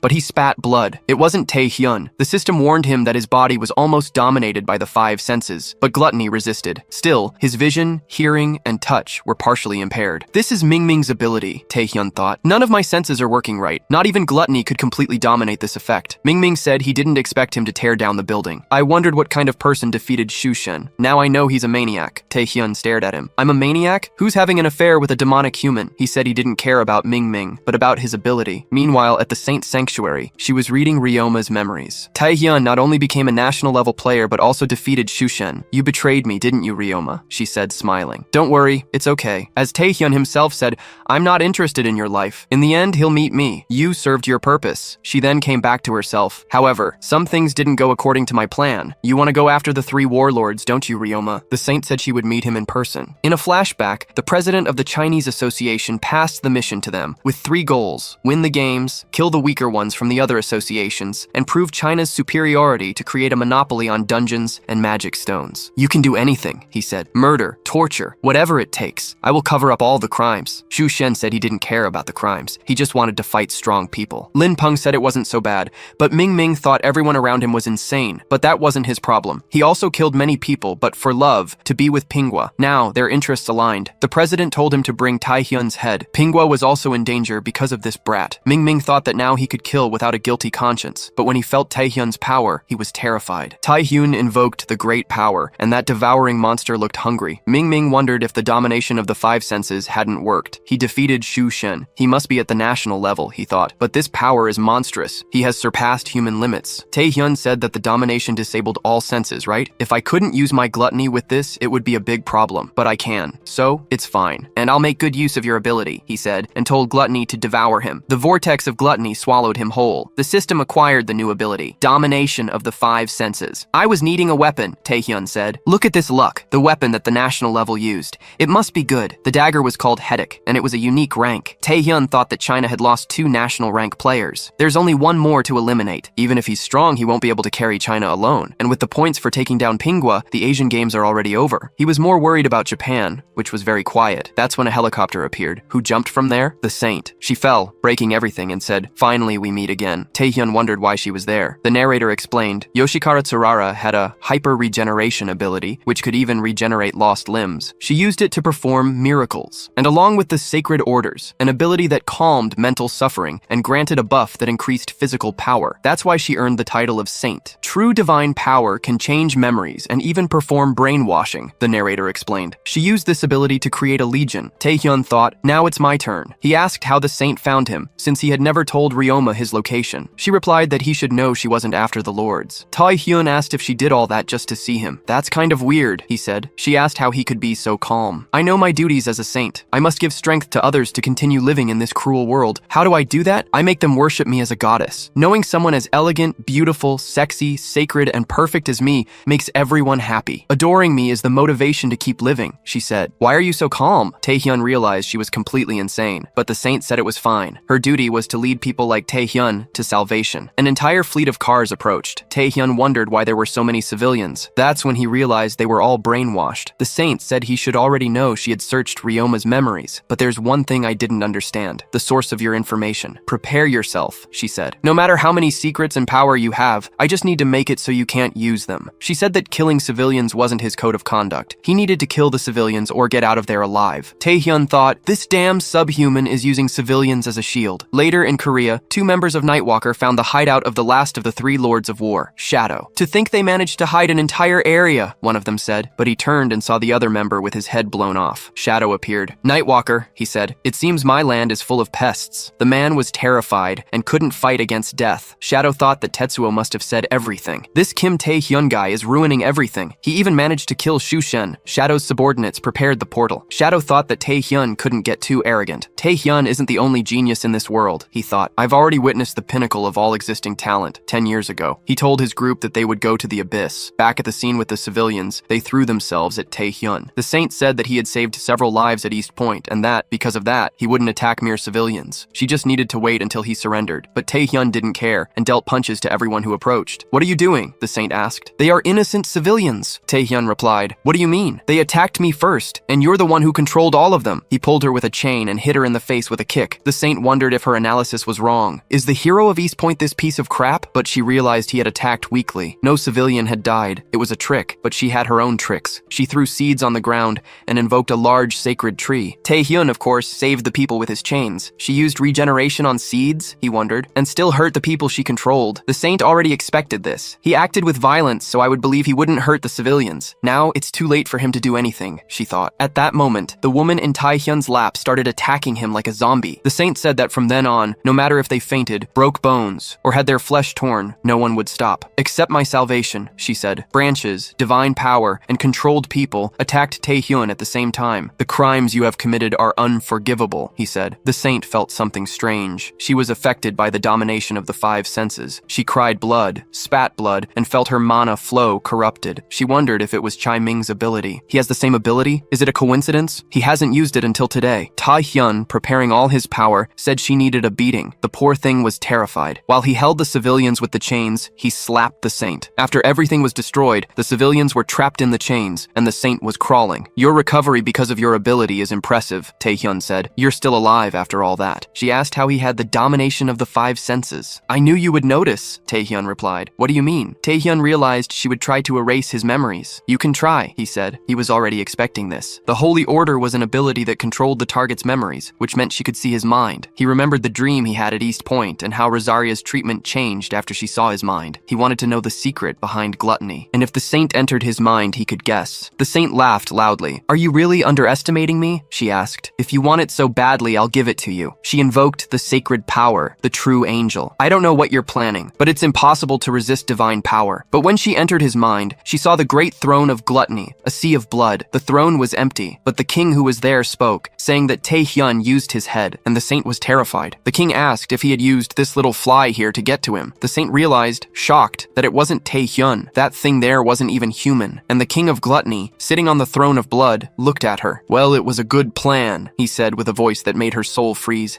but it's not even close to enough. He then simply swallowed the saint. She was completely devoured by the power of gluttony, and Taehyun woke up in a hospital room. Confused, he wondered what was happening. Where was the saint? At that moment, the door opened, and his sweetheart, Youngyu, came in. Finally awake, huh? She said, her voice full of relief. Do you know how worried I was? His family had waited until the night before. Taehyun had been unconscious for a full day. He asked about the saint. Youngyu explained that she was also unconscious. The same with Jinsu and Pingui. As for Xiaoming, he was missing. What happened? She asked. Taehyun thought he had failed. He knew the attempt wouldn't work, but still, a national-level player hadn't even come close to discovering the secret behind gluttony. What the hell is inside my head? He wondered. How strong do I have to become to discover this? Youngyu approached, stroking his hair. Without you, our points went down the drain, she lamented. Take your hands off, Taehyun said. That's when Taewook opened the door. For goodness sake, you're finally awake, he exclaimed, relieved. He told Youngyu that they needed Nightwalker's support. We have to find the group that went into the abyss. Park Sungjin and the rest of the Korean team are missing. Later, Taewook confronted him. You're going alone? Are you crazy? Taehyun explained that if they sent too many people, they would only cause more casualties. Sungjin and the other veterans had gotten lost in the depths of the abyss. If they've disappeared for good, it wasn't a monster attack, but from another player, he said. Certainly a national level one. He would go alone. Taewook agreed that it made sense, but he couldn't let him go. You're a patient who just woke up. Suddenly, Taehyun's cousin, Jae-yong, opened the door. Where do you think you're going? He asked. Your family was very, very worried. We thought you'd never wake up. Taehyun's mother scolded him. It's all Yong's fault for calling us. You have to see your family, right? Everyone begged him not to go. You're too stressed and hurt. You need to recover. Taehyun thought about his life before he awakened. Everyone wanted to tear him down, looked at him with hatred and contempt. But now everyone was worried. He smiled. Thanks for the concern, but I have to go. It's temporary. I have allies who are in trouble, and I'm the only one who can save them, he said with conviction. My family doesn't deserve someone who abandons his friends, right? Jae-yong was moved. Youngyu patted him on the back. My baby got so sentimental, she joked. Okay, but come back alive and with everyone, okay? Meanwhile, in the abyss, a serious fight was happening. Seo Young-jin was thrown far away, visibly injured. The one who dealt the blow was Liu Peng, the Blood Blade. You lasted a long time, Liu said, but our little game of hide-and-seek is over. If you become my servant, I'll let you live. Seo Young-jin asked if he was asking him to betray his friends and country. Of course I refuse, he declared. Liu Peng said he had chosen pride over life. Not bad, but it seems one of your allies doesn't agree, he pointed out. Han Ju was thinking that those two were idiots. It was time to join Liu Peng's side. There was no way to beat that monster. The only chance to survive was to join him. He remembered a conversation with the saint, who trapped him and ordered him to become her servant, giving reports on all the players, including Taehyun. If he refused, she had her methods, but he knew the proposal was beneficial for both of them. Han Ju had already betrayed everyone. One more time wouldn't make a difference, he thought. Seo Young-jin interrupted him. Don't worry, he said. I know you're scared, but you'll get out of here alive, even if it costs me my life. It's not too late to betray us after after I die. Xiang commented that he was talking too much for someone who was almost dead. Hanju, with nothing to do, cried and apologized. He decided he would fight too. Everyone is holding on to the same rope, aren't they? Liu Peng laughed. He told his subordinates that the situation would be difficult, but he would teach them the difference between powers. He invoked a barrage of blood blades. Seo Yung-jin was terrified. "You're breathing now because of my mercy," Liu said. When he directed the blades to kill them, Liu Peng's system was dominated by the five senses. The blades, about to kill them, were destroyed by something. Liu Peng wondered if that ability belonged to Ming Ming. No, he thought. Ming Ming is dead. It can only be one person, the person who killed him. At that moment, Taehyun arrived with the knight's zeal. Liu Peng smiled. "I've been waiting for you so much," he said. Taehyun replied, "I haven't." After a great explosion, Liu Peng was whole. "You just used your ability and ran?" he asked. Liu's servant suggested they should chase him, but Liu Peng said there was no need. He looked at the tracks they left behind. The place they were using to hide was the Great Dragon Tower, the only place in the abyss that no one had ever managed to clear. Inside, Xiang Jin thanked Taehyun with all his might, but Taehyun told him to drink a potion. "Drink this first," he said, and gave him a Galabacho potion. Xiang asked what he was planning. "The Dragon Tower is a place where many players have been defeated, a dungeon that cannot be completed, and we can't leave until we find an escape gate. Even to escape Liu Peng entering here is death," she said. "Don't worry," Taehyun replied. "It's just a dungeon. We'll clear it and get out of here." Xiang confronted him. "Did you hear? It's a dungeon that cannot be completed." Hanju agreed, saying he didn't have a plan. The Dragon Tower was a tower in the depths of the abyss, considered an invincible dungeon. It had two characteristics: the immense amount of traps on each floor, and the Draconians, numerous, intelligent, and resistant monsters. But Xiang realized that, even so, Taehyun was destroying everything in his path. How is this possible? She wondered. Taehyun thought that although the Dragon Tower was called impossible, it wasn't impossible to come back alive. There was an escape portal in the middle of the tower, long before the boss. If he had information about the traps and the power to defeat the monsters, returning to reality wouldn't be difficult. When they went up, they finally reached the escape portal. "There really is a portal here," they said. Xiang asked how Taehyun knew. "I didn't know. We just got lucky," he replied. Xiang thought he was a liar. Taehyun rushed them. "Let's go, before the monsters get close." One by one, they entered the portal. Seo Jin called Taehyun a brat and thanked him for coming. "I'll repay the favor one day," he said. "No problem," Taehyun replied. "To think I would receive a thank you from Seo Jin Park." Thanks to him, and the revelation of Hanju as a Japanese spy, the espionage problem was solved. The only remaining problems were Liu Peng and the ghost sword. This isn't bad at all, he thought. When he was about to enter the portal, he was blocked. The system warned him that he couldn't use the portal. "The tower master is watching you." "Master? What master?" Taehyun asked. The ceiling of the floor cracked. The one who broke everything was a gigantic dragon. "Who invaded my tower?" he asked. "To think it's an insignificant human." This was Kaizelin, the SS rank dragon, master of the Dragon Tower. Dragons were one of the most powerful species. They were classified into 4 levels: hatchlings, almost S, adult dragons, S+,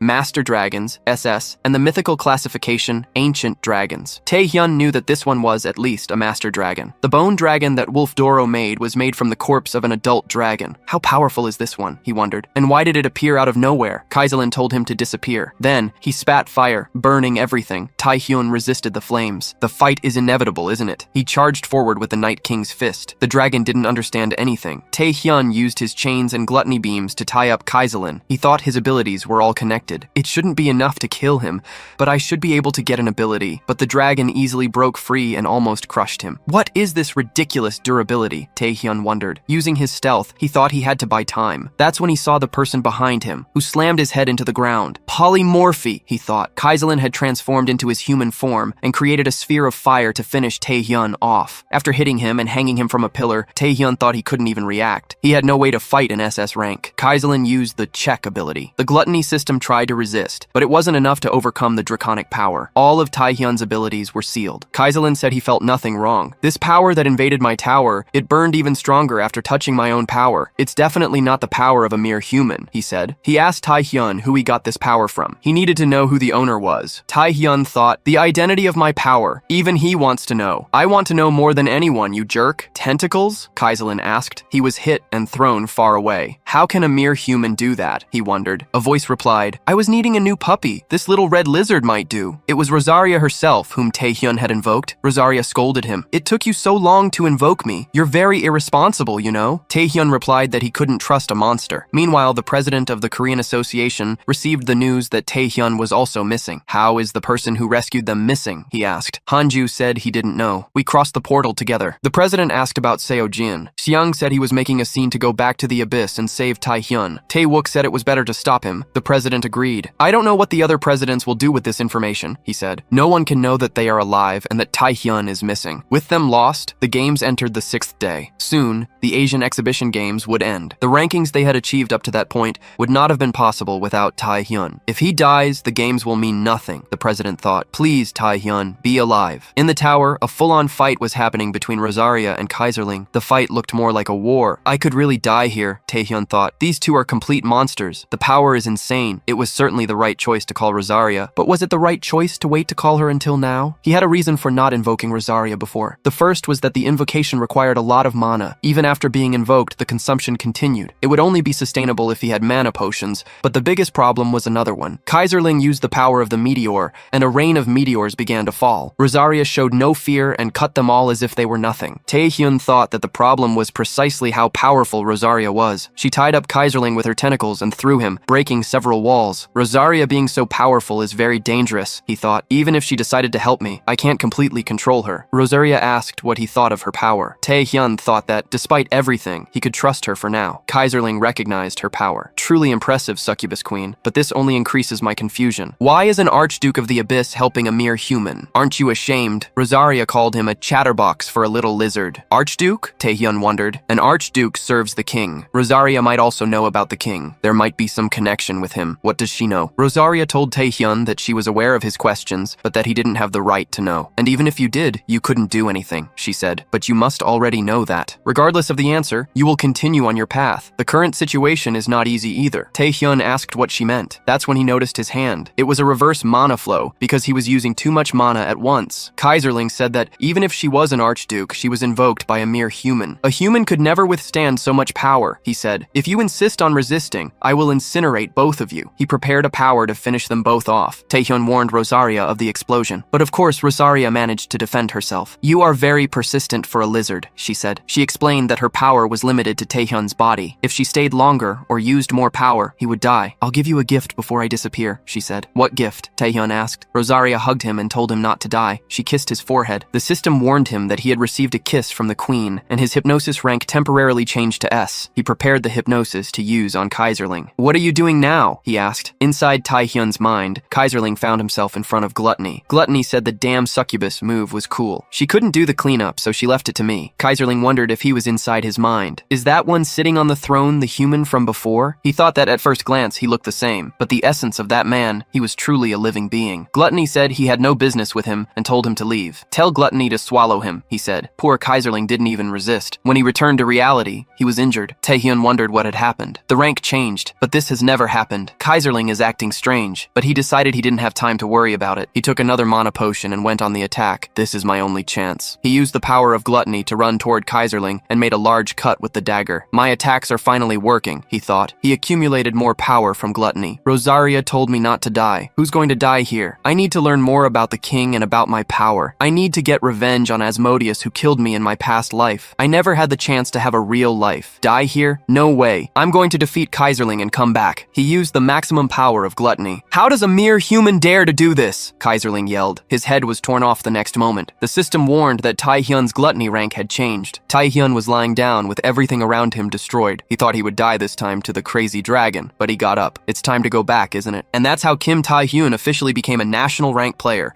going from B rank to A rank. On the 7th and last day of the games, everyone was there to see the final ranking. The analysts were checking each magic stone. Japan got 4,600 points, but it didn't surpass China, which had 4,800. Nakata thought he wanted to avenge the saint, but the damn Taehyun was still missing. They at least got 2nd place. Come back soon for goodness sake, he said. But the ceremony hadn't ended yet. The president of the Korean Association thought that, without Taehyun, they would finish in 3rd place. They even got to be in 1st, but stagnated on the 5th day, and were overtaken. Unless they defeated many creatures or an SS rank monster, they wouldn't be able to win. The worst part is that I couldn't save Taehyun, he thought. The president of the Chinese Association, Zhang Long, laughed at him. He approached with Liu Peng. Zhang Long said it was a shame. I was excited thinking that Korea had a new talent, but in the end, he was caught in a tragic accident. He entered the Dragon Tower, he said. The Korean president was outraged. A tragic accident. These damn villains. I know very well what these bastards did. Zhang Long said that the weak just needed to accept the truth. Enjoy the first closing ceremony, he mocked. The president felt helpless. That's when a large portal appeared in the middle of the ceremony. Everyone was scared. Whose portal is that? They wondered. Taehyun came out of the portal and asked why his dear association leader was holding back. The president was moved to see him. The two Chinese guys didn't look happy at all. Taehyun arrived carrying a huge mana crystal. "I'm back," he said. Meanwhile, at Taehyun's relative's apartment, his aunt asked Jianyong how the game worked. "It's the last day," she said. Jianyong replied, "No. Taehyun is missing. There's no reason to pay attention to the games anymore." His mother confronted him. "Now that your cousin is missing, you're going to watch the games? To be tortured by that memory?" But his aunt told him to look at the TV. "Taehyun is on TV now." He didn't believe it. On the last day of the games, something unbelievable was broadcast. Taehyun had returned with a mana stone from an SS rank monster, Kaiserling. It was the first kill of an SS rank monster in history. Jianyong couldn't believe it. "He's on TV and not in the abyss?" Everyone was impressed when the mana stone was valued at 1,500 points, guaranteeing New Korea first place. Acclaimed as the official champion, Taehyun's name echoed everywhere. Jianglong didn't like it at all. He asked Liu Peng why he was alive. "Didn't you finish the job?" Liu Peng thought that he not only survived the Dragon Tower, but also killed an SS rank monster. He was furious. Taehyun thought things could have gone very wrong. "Luckily, my gluttony didn't swallow the mana stone," he thought. Without it, the victory would not have been theirs. But China won't be content with defeat. At that moment, the president of the Korean Association hugged him. "I'm so happy to see you back," he said, relieved. Taehyun was moved by him. The narrator explained that the president cried for a long time, relieved that everyone had returned well, or perhaps out of gratitude to Taehyun. And so the exhibition games came to an end, an event full of twists and turns that made the media go crazy. When everyone from Korea returned, they gathered to tell their stories. But on stage, Gon was calling the president a crybaby, a loser, and a weakling. Laurie was crying, and Young asked who had called that idiot. A few days later, at the Singapore Players Association, Taehyun met with the association's president. She said the reason for the invitation was an alliance with him. "The same thing happened in my past life," Taehyun thought. Singapore, which lost its main players, tried to form alliances with recognized players from other countries. But he knew that Liu Peng and Zhang Long wouldn't let that happen. Taehyun suggested they continue the meeting after getting rid of the intruders. The president didn't understand. That's when the door exploded. There were invaders ready to kill her. The one who approached was Liu Peng, who said he didn't know how Taehyun had gotten out of the tower. "But that doesn't matter anymore," he said. "He was with an army to kill them. Both of you die today." But Taehyun told President Haley that he had warned her. "Weren't there some gate crashers?" The window broke, but the people who came in were not to kill. Xiaojing asked if they were crazy. "Attacking in broad daylight." Hanju said he would pay the debt he had to Taehyun from that day. Wang Yunsu was also there to help. Xiang asked why he was there. "This guy is crazy," she thought. Taeyuk Go said it was hard to believe, but Yunsu was very trustworthy. "You said you didn't care anymore, right?" Taehyun said to Liu Peng. "The same applies to me. You die here, today." At the meeting with the president of the Korean Association, Taehyun had explained that Liu Peng would try to assassinate President Haile. "Certainly, Zhang Long won't want to be left behind," he said. "His goal is to eliminate the other associations and monopolize dungeons and mana stones. Not only the players, but even the presidents are at risk because of Liu Peng." The president didn't doubt it. "But what's the plan? Isn't it obvious?" Taehyun replied. "Bad guys deserve a lesson, and everyone prepared for a beatdown. Poor Chinese guys." A big explosion happened. Xiang Jing told them to evacuate the association president. Yang Yu said to follow her Sweetie's plan. Xiang asked, "Sweetie?" The hero, An Yun-su, said he would protect the president. Haley was shocked. In the middle of the fight, Liu Peng was undecided but decided to kill everyone in front of him. But his hand was caught by a chain. Taehyun pulled him out. "Where are you going, Liu Peng?" he asked. "Don't you want to play with me?" Liu said he had run in the abyss, but now he wanted to fight. He invoked a rain of blood blades. "You're acting very, very arrogant because you defeated Zhui Shen and Ming Ming. I've already seen your abilities," Liu Peng said. "Please stop screaming," Taehyun asked. He simply crossed all the attacks, breaking them with gluttony. He ripped off Liu Peng's arm, and if Liu hadn't reacted, he would have already taken a hit from the Night King's zeal. Liu Peng thought it was impossible. How was my arm cut so easily? Taehyun had changed a lot in a few days. He tried to retaliate, but was finished off right there. With a lot of blood around, Liu Peng fell. Taehyun didn't have any dirt on his clothes. After evolving gluttony by consuming Kaiserling's body, I knew I could win, he thought. But Liu Peng was a very powerful participant. If he were a decent player, he could have helped a lot with the dungeons that have not been completed to this day. Liu Peng, even fallen, laughed. "Now I know why the other Chinese nationals lost. You're a damn monster," he said. "I didn't expect to have to use the Archduke's power against you. Do you really think you're the most powerful one here?" He said he would show the true power. Liu Peng used his berserker form of blood power. Inside, all the Chinese assassins had already been defeated. Xiaojing told Yang to see the place where Taehyun was fighting. There was a dome, a barrier, around it. Inside, Liu Peng, transformed, was hitting with his many arms to hit Taehyun. "This is the power. This is the strength," he yelled. "What are you talking about, you filthy blood sack?" Taehyun asked. He cut Liu's arms, but they regenerated easily. Taehyun was almost hit. "Is this really the Liu Peng I was facing?" he thought. "And what happened to the area around? It looks like we're in the abyss. Is it a teleportation ability?" Liu Peng had said it was the Archduke's ability. Kaiserlin referred to Rosaria that way, he thought. So there are other Archdukes. Rosaria certainly has connections with the king. Does Liu Peng have them too? At that moment, Liu Peng overcame the Night King's ability and grabbed Tai Hyun. Shocked by my power? He asked. You're so slow now. This was inevitable. You may have surpassed your human form, but with the Archduke's power, no one can defeat me. Tai Hyun asked to ask one question before dying. What do you know about the king? You're asking that to an Archduke? Liu Peng replied. The king is a power you will never be able to get close to. Okay, Tai Hyun said. You don't know either. I figured. He had asked even though he knew the answer. Using the power of gluttony, he undid Liu Peng's hand. His body began to disintegrate. Okay, I need to know more about the Archdukes, he said. Liu Peng replied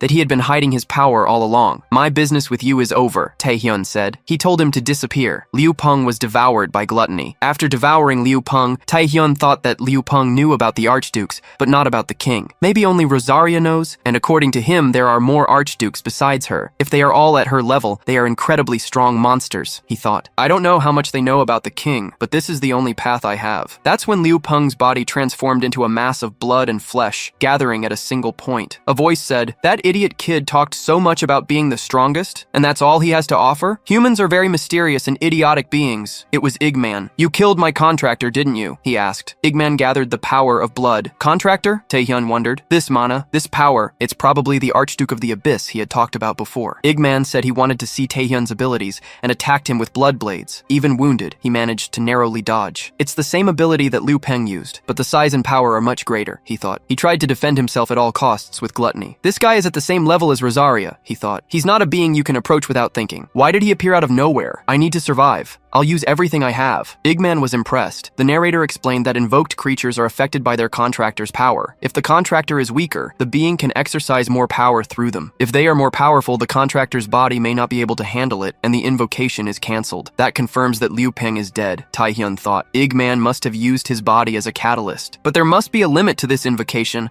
I just have to hold on until then. Igman said that Taehyun was much better than the old contractor, who only talked and did nothing. He broke the Death Knight's fist. Trying to survive against me is useless, he said. Without Taehyun being able to react, he was caught in a hurricane of blood and magic. Even having power, you have to learn your place, Igman said. He could end him with a snap of his fingers. But suddenly the great blood storm became a garden of petals. Igman wondered where the petals came from. It was Rosaria who saved Taehyun. She said he always called her in the most interesting moments. Taehyun said the situation was terrible. Igman finally understood. I was sure it was impossible for my contractor to die against a normal human. And to think you managed to contract Rosaria, he said. Get out of here and leave the human. If not, I'll bury you with him. Rosaria asked if he was taking out his anger because his contractor had died. It's been over a millennium, and you're still petty. You should already know that my answer is no, she said. Taehyun asked who that guy was. Rosaria said he was Vampire Lord Igman, an Archduke, and now their enemy. Igman prepared an attack. I'm going to kill you, he yelled. That's my line, Rosaria replied. A powerful combat began between the two. Taehyun felt the reverse mana flow and thought he wouldn't last long. He had reached his limit too quickly because of the fight with Liu Peng and the other assassins. He could barely maintain Rosaria's invocation, let alone help her, but she told him not to rush. My limits are connected to the contractors. You've become stronger, but our enemy is an Archduke. I can't stop him if I don't use all my power. Hold on just a little longer, she said. You've fought so hard for your life until now. It can't end like this. Look at the true power of an Archduke, a power that one day you will be able to surpass. She created a huge sphere of power. Igman said it was his time. He broke the invocation. For today, our meeting is over. If you survive, we can meet again, he said. Rosaria's lightning bolt hit Igman's blood spear, causing a large explosion that blinded everyone, including Taehyun, who lost consciousness. The system warned him that he was in critical condition, with little life and zero mana. Wandering through his subconscious, Taehyun wondered how many times this had happened. S rank, national level, Archduke. Whenever I get stronger, a new, even stronger opponent appears. How long will I have to repeat this? That's when he heard a voice. Pathetic, it said. It was the consciousness of gluttony. What are you doing? Wasting the king's power like this? National level, Archduke. That's a joke, the voice mocked. If you're not determined to give everything you have, your own body, then I can make good use of it. Taehyun woke up in the hospital again, but he thought he had finally seen the face behind that voice he heard so much. This time, the person had looked directly at him, but he didn't know what her connection was to the king. He looked to the side and saw a lot of people watching him. When everyone screamed in relief, he said, "For goodness sake, stop hugging me at the same time." Young Yu explained that the barrier disappeared with a large explosion, and only Taehyun Taehyun remained unconscious. Fortunately, the Chinese Association's assassination attempt failed,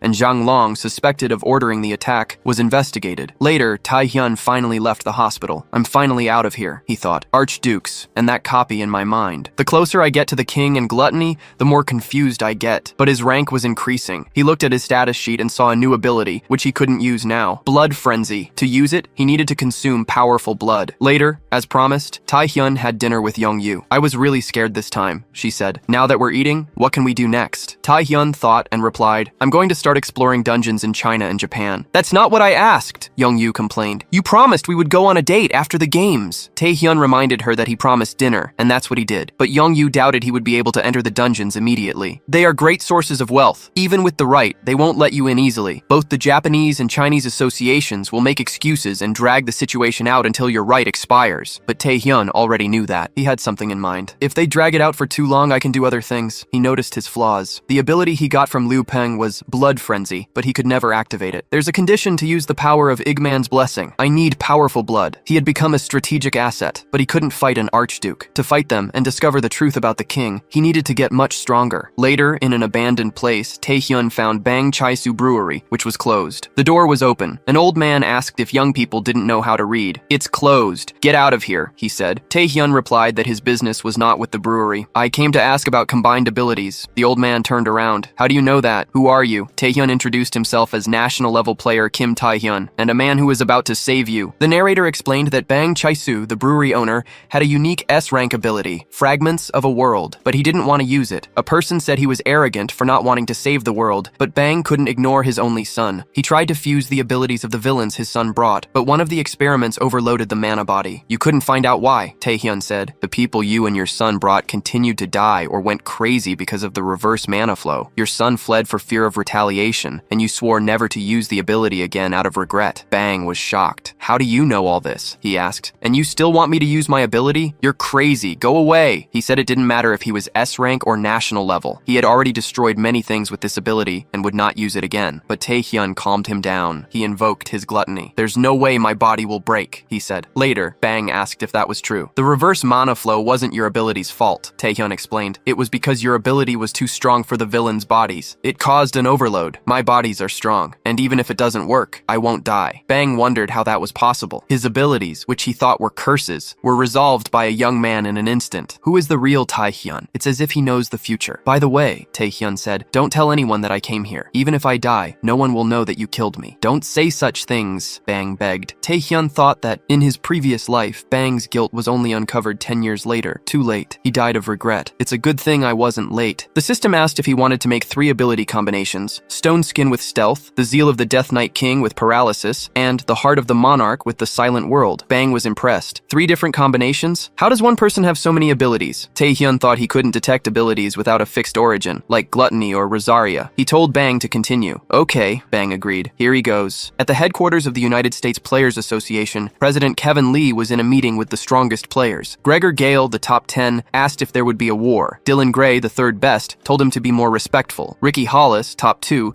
asked why he always had to fight. Cody is the leader, she said. Cody Wood, the top 1, said they weren't children, and that the ranking was just a formality. Kevin got straight to the point. You know what happened to the national players from China, right? Montel Roman, top 5, confirmed that Shui Shen, Shai Mig-min, and Liu Peng had died. Nick Rowan, top 6, said he heard that 2 of them died fighting the warlords, and the other trying to assassinate the head of Singapore. Gregor asked what the problem was. They're all dead, aren't they? Kevin said that was China's version. But according to new information, they were all killed by a single person, and Liu Peng had a contract with the Archduke Vampire Lord Igman of the Abyss. Everyone was impressed. Hollis asked if Cody knew. He asked who killed these people. It was Taehyun Kim from New Korea, Kevin replied. At that moment, Taehyun exuded a lot of power. Kevin thought he must be strong, but not as strong as they imagined. They desperately needed information about him. Taehyun was enjoying his new power. His rank didn't go to S, but to AA. The next morning, at New Korea Airport, Gregor complained. Did we really come all the way here because of this Taehyun? Marcus Gore, top 8, said it was more or less that. Gregor swore he would teach him a lesson. We're not here to fight, for now, Marcus said. That same day, Taehyun was analyzing his abilities. They had fused. He was dying to test them. The shadow skin not only strengthened him, but also hid him. The Sovereign's World allowed him to create a specialized field that increased his power and decreased the enemies, and the Sovereign's Zeal. I really want to test this, he thought, but using it in the real world would cause a big problem. That's when people approached him. Marcus Gore, 8th in the ranking, and Gregor Gregor Gale, 10th. Gregor asked if that was the kid who defeated Feng Lu. Didn't we come to the wrong place? Marcus said it was impossible. Later, in a serious conversation,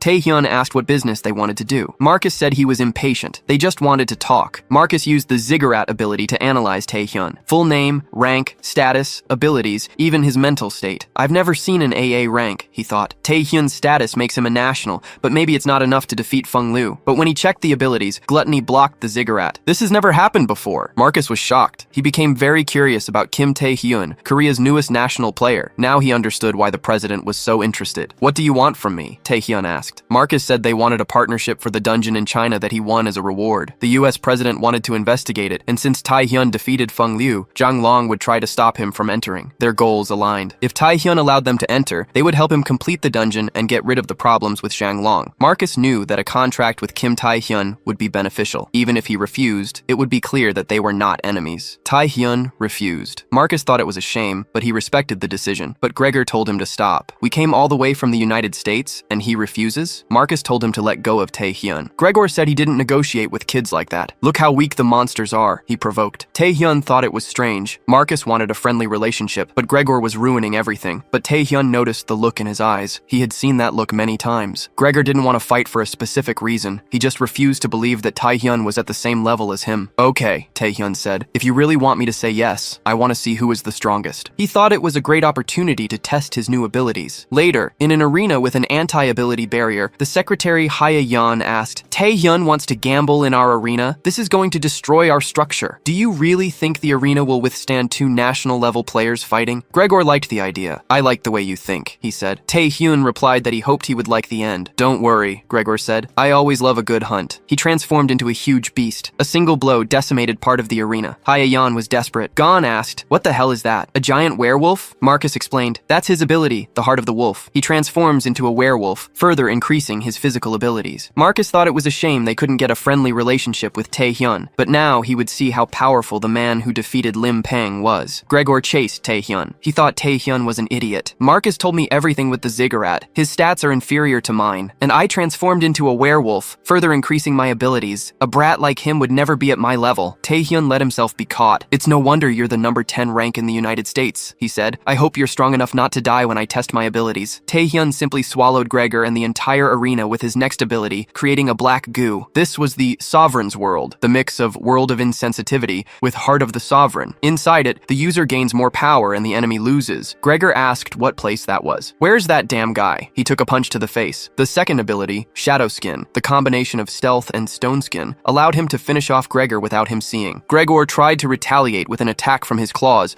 but the only thing he saw was the third and last ability, Sovereign's Zeal. The Death Knight King had a cooler appearance. I've confirmed the power of these new abilities. What happens now is obvious, isn't it? Taehyun said. He made him kneel. The next attack from the Night King caused a huge explosion that was seen on the horizon. Marcus couldn't believe it. What happened in there? He wondered. The black barrier prevented him from seeing. Gregor got up. This isn't over, he said, trying to attack Taehyun from behind, but three people intervened. Ayan, Seojin, and Gong. Ayan said he took the bet too seriously. Gong told him to accept that he lost. Seojin told him to stop before things got worse for him. Taehyun asked how long they had been there. The president appeared and said they had been watching from the beginning. Things got dangerous. Now we'll deal with it. Gregor asked if those weaklings thought they could stop him. Marcus told him to shut up. If he continued, Cody would have to deal with him. Gregor, afraid of Cody, de-transformed and turned his back. Marcus apologized to Taehyun. It might be a little ridiculous after everything, but, he said, are you interested in joining the United States Association? Gregor was shocked, and the Korean president even more so. Marcus said they could offer him whatever he wanted. If you join our expedition in China, we can get you into the raid on the most precious dungeon in the world. Taehyun took the suggestion as a compliment. My next destination is not China, but Japan, he said. It seems that Sarara Yoshikawa, the saint, has awakened again. The saint was trapped in gluttony, suffering. Stop, she begged, but Gluttony replied that she had asked for it. You started everything, and now you ask to stop? Incredibly pathetic. That was just a nightmare. After entering Gluttony, she was affected. The nightmare was always the same. She saw a dark presence and was caught by tentacles. How long will I I endure this pain until the day of my death? She wondered. When the saint got up, she asked for the ghost sword. He was fighting Tae-hyun Kim. I didn't want to fight here, man, Shinji said, but you're insisting. You affected the saint's life, and I'm going to make you pay for it. He invoked the spiritual sword against Tae-hyun, who already knew the ability. It cut the soul. You're all the same, Tae-hyun said. You don't listen to my words until you get a beat down. He blocked the blow with his shadow skin. He disarmed Shinji and kicked him in the face. I'm here for 2 reasons, Tae-hyun told the saint. First, I found out what you saw in my mind, and second, I want to prevent the biggest dungeon break in history. It hasn't happened yet, but it will happen soon. At that moment, on the ocean, a gigantic storm formed a whirlpool. An analyst wondered if that was the entrance to a dungeon. The others said it was in the eye of the storm, but there were no signs of a break. We're just doing our standard job, but the first one saw something. He thought he was imagining it, but no, a monster was coming out of the dungeon. It was a giant centaur devouring its own kind. Finally, the blood festival will begin, he yelled. It was Centajanus, a subordinate of Archduke Orgal, SSS rank. Tsurara later explained what she saw in Tae-hyun's mind, a being similar to him, but who was neither human nor monster. It was a mysterious being, she said. Tae-hyun thought, it's that damn thing I saw in my dreams too. There wasn't much new information, but she might have seen something more. He already knew that the saint was having constant nightmares because of gluttony. Although he didn't feel gluttony inside her, he felt the magical power, and maybe that was the cause of the nightmares. So he approached, absorbed the rest of the magic she had. This should cure your nightmares, he said. The saint attacked him. Why are you helping me? She asked. Tyrell replied, I'm not helping you. Everything I'm doing here is because of the dungeon. At that moment, he felt an earthquake. It's already started, he thought. He warned Tsurara that it was the dungeon break he was talking about. Suddenly, Kuro Matsuda, the president of the Japanese Players Association, appeared. Where do you think you're going after attacking my players? Kuro Matsuda was a national ranking hunter who had already defeated many monsters. He discovered talents like the Saint and the Ghost Sword and was considered one of the best association presidents. But Tyrell knew what kind of person he was. He didn't care about victims as long as he got what he wanted. Tyrell asked if he knew about the dungeon break and said he came to help. Matsuda confirmed he had been informed. But what does that have to do with you? He questioned. Tyrell had the right to clear the dungeon as long as it was intact. Now that there's been a break, you can't do anything, Matsuda said. And if you solve the dungeon break too, what will happen to the name of Japan and my players? Matsuda said that Kim Tae-hyun would have to be imprisoned for a while for the crime of having attacked his players. The saint intervened. If you want to minimize the victims, you need him. But Matsuda told her to stay out of it, reminding her that he had covered up the news about the people she controlled. If you side with this Korean, you can be sure that I will end your life and the ghost swords, he threatened. Take Kim Tae-hyun now. Tae-hyun replied that it was ridiculous, but he let himself be handcuffed. He thought that if he resisted, he would make things more difficult for his president. Now it's the saint's and Shinji's job, he said. Matsuda agreed that it was the right choice. Soon, you will be released. If you behave, of course. Don't be so arrogant, Tae-hyun retorted. You refused my help and will cause problems. It will be your fault. Later, the centaurs from the dungeon break were invading the city. The front line was led by Kimura Ren, but they were not enough. It was an entire army. Kimura, we have to stop these monsters, he yelled. But he was soon grabbed by Centaginus, who crushed him like an insect. The entire squad thought it was the end, but suddenly someone cut off Centaginus's fingers. It was the ghost sword, Shinji. The saint appeared next, healing the wounds of the front line. Shinji asked if she was okay for that. Yes, actually, she said. That strange magic I had is gone. Shinji wondered if Tae-hyun really came to help, but they had something much more important to focus on, Centaginus. I didn't think I would find such good food here, the monster said. Shinji was the first to confront him, but Centaginus's sword was very heavy. The saint led the other players. The fight between Shinji and Centaginus was frantic. He was an SSS rank monster. The slightest mistake, and Shinji already had his arm cut off. In addition, Centaginus had powerful regeneration. His hand was already forming again. That's why this dungeon had never been completed. But even being thrown far away, Shinji got up. I can cut this monster, he thought. It had been 5 years since the last time he failed. He used the time to get stronger. With the saint's quick regeneration and the power of divine revelation, his attack increased. I can't maintain this for long, the saint warned. You have to cut him now. The cuts from Shinji's ghost blade sliced Centaginus into tiny pieces. From inside the headquarters of the Japanese Association, Matsuda watched. I knew it would be easy, he said. Tae-hyun and Kimi didn't need his help. Tae-hyun was happy that they defeated Centaginus, but he knew it wasn't the end. Portal breaks had happened in Korea, Russia, France. The strength of a portal was no longer an effective way to measure a break. Tae-hyun asked if Matsuda was sure it would end there. Shinji asked, what the hell is this shit? From inside Centaginus, his son, the true master of the dungeon, came out. Centamion, S+ rank. He was eating Centaginus's body. Shinji thought that he had emerged and was eating his father's body as if it were the most natural thing in the world. But he was another monster. He was going to kill him. Shinji charged forward with the spiritual power in his blade. Did you kill my father? Centamion asked. His appearance had already changed, and he threw Shinji against a building. The saint was the next to be crushed. I'm going to to devour all of you, Centimion yelled. At the headquarters, despair took over. Taehyun knew exactly who he was. Centimion, the dungeon master. He got stronger by consuming the flesh of monsters and humans. If the president recognized that they needed help, they could minimize the damage. But Taehyun didn't think that would happen. Matsuda was furious. This is ridiculous! A monster like this defeating my players! He thought that not only the players would be destroyed, but the city, and more importantly, his reputation. We have to run! Matsuda yelled at his subordinates. They asked about the players. It's too late, he said. Taehyun appeared and hit Matsuda on the head. I didn't want to cause problems because of President G, but if I don't do anything, things won't change, he said. He warned everyone that he came to stop the dungeon break. You can stay here to support the players or you can run. The decision is yours. I won't stop you. I'm going to save the players and the people of the city. He had to kill Centamion, stop the dungeon break, and prevent it from expanding. On the way, he met a person he didn't expect. At that moment, Centamion had defeated Shinji, Kimura, and the Saint. None of them could do anything. Centamion asked if they had finished resisting. The Saint thought that Taehyun was right. He came not as an enemy, but to help. She had joined the association to help people, but she followed a different path. Maybe it was too late, but Taehyun appeared and pulled her out of Centamion's mouth. To be honest, I didn't expect much, but you managed to hold off the creature, he said. He warned the people at the headquarters that it was more than enough. They had to get out of there, and he would do the dirty work. Centamion ran towards him. The Saint said he wouldn't be able to kill him, but Taehyun called the person he met, Yong, who created a large ice arena. Yong asked if he was sure. She had become S rank, and her mission was to free Taehyun. The president had been informed that he was there to stop a dungeon break and asked her to bring him back. Taehyun asked, "You're not here because of the dungeon break?" Yong replied that she had already explained. The association refused to help. Well, now you can help, can't you? Taehyun said. Centamion didn't understand why that human locked himself in there with him. Don't you realize you're just food? Apparently, you're the one who didn't understand, Taehyun retorted. In the end, you'll be consumed. The Saint was worried, even while running. Taehyun had used the Sovereign's World again. He dodged Centamion's blows,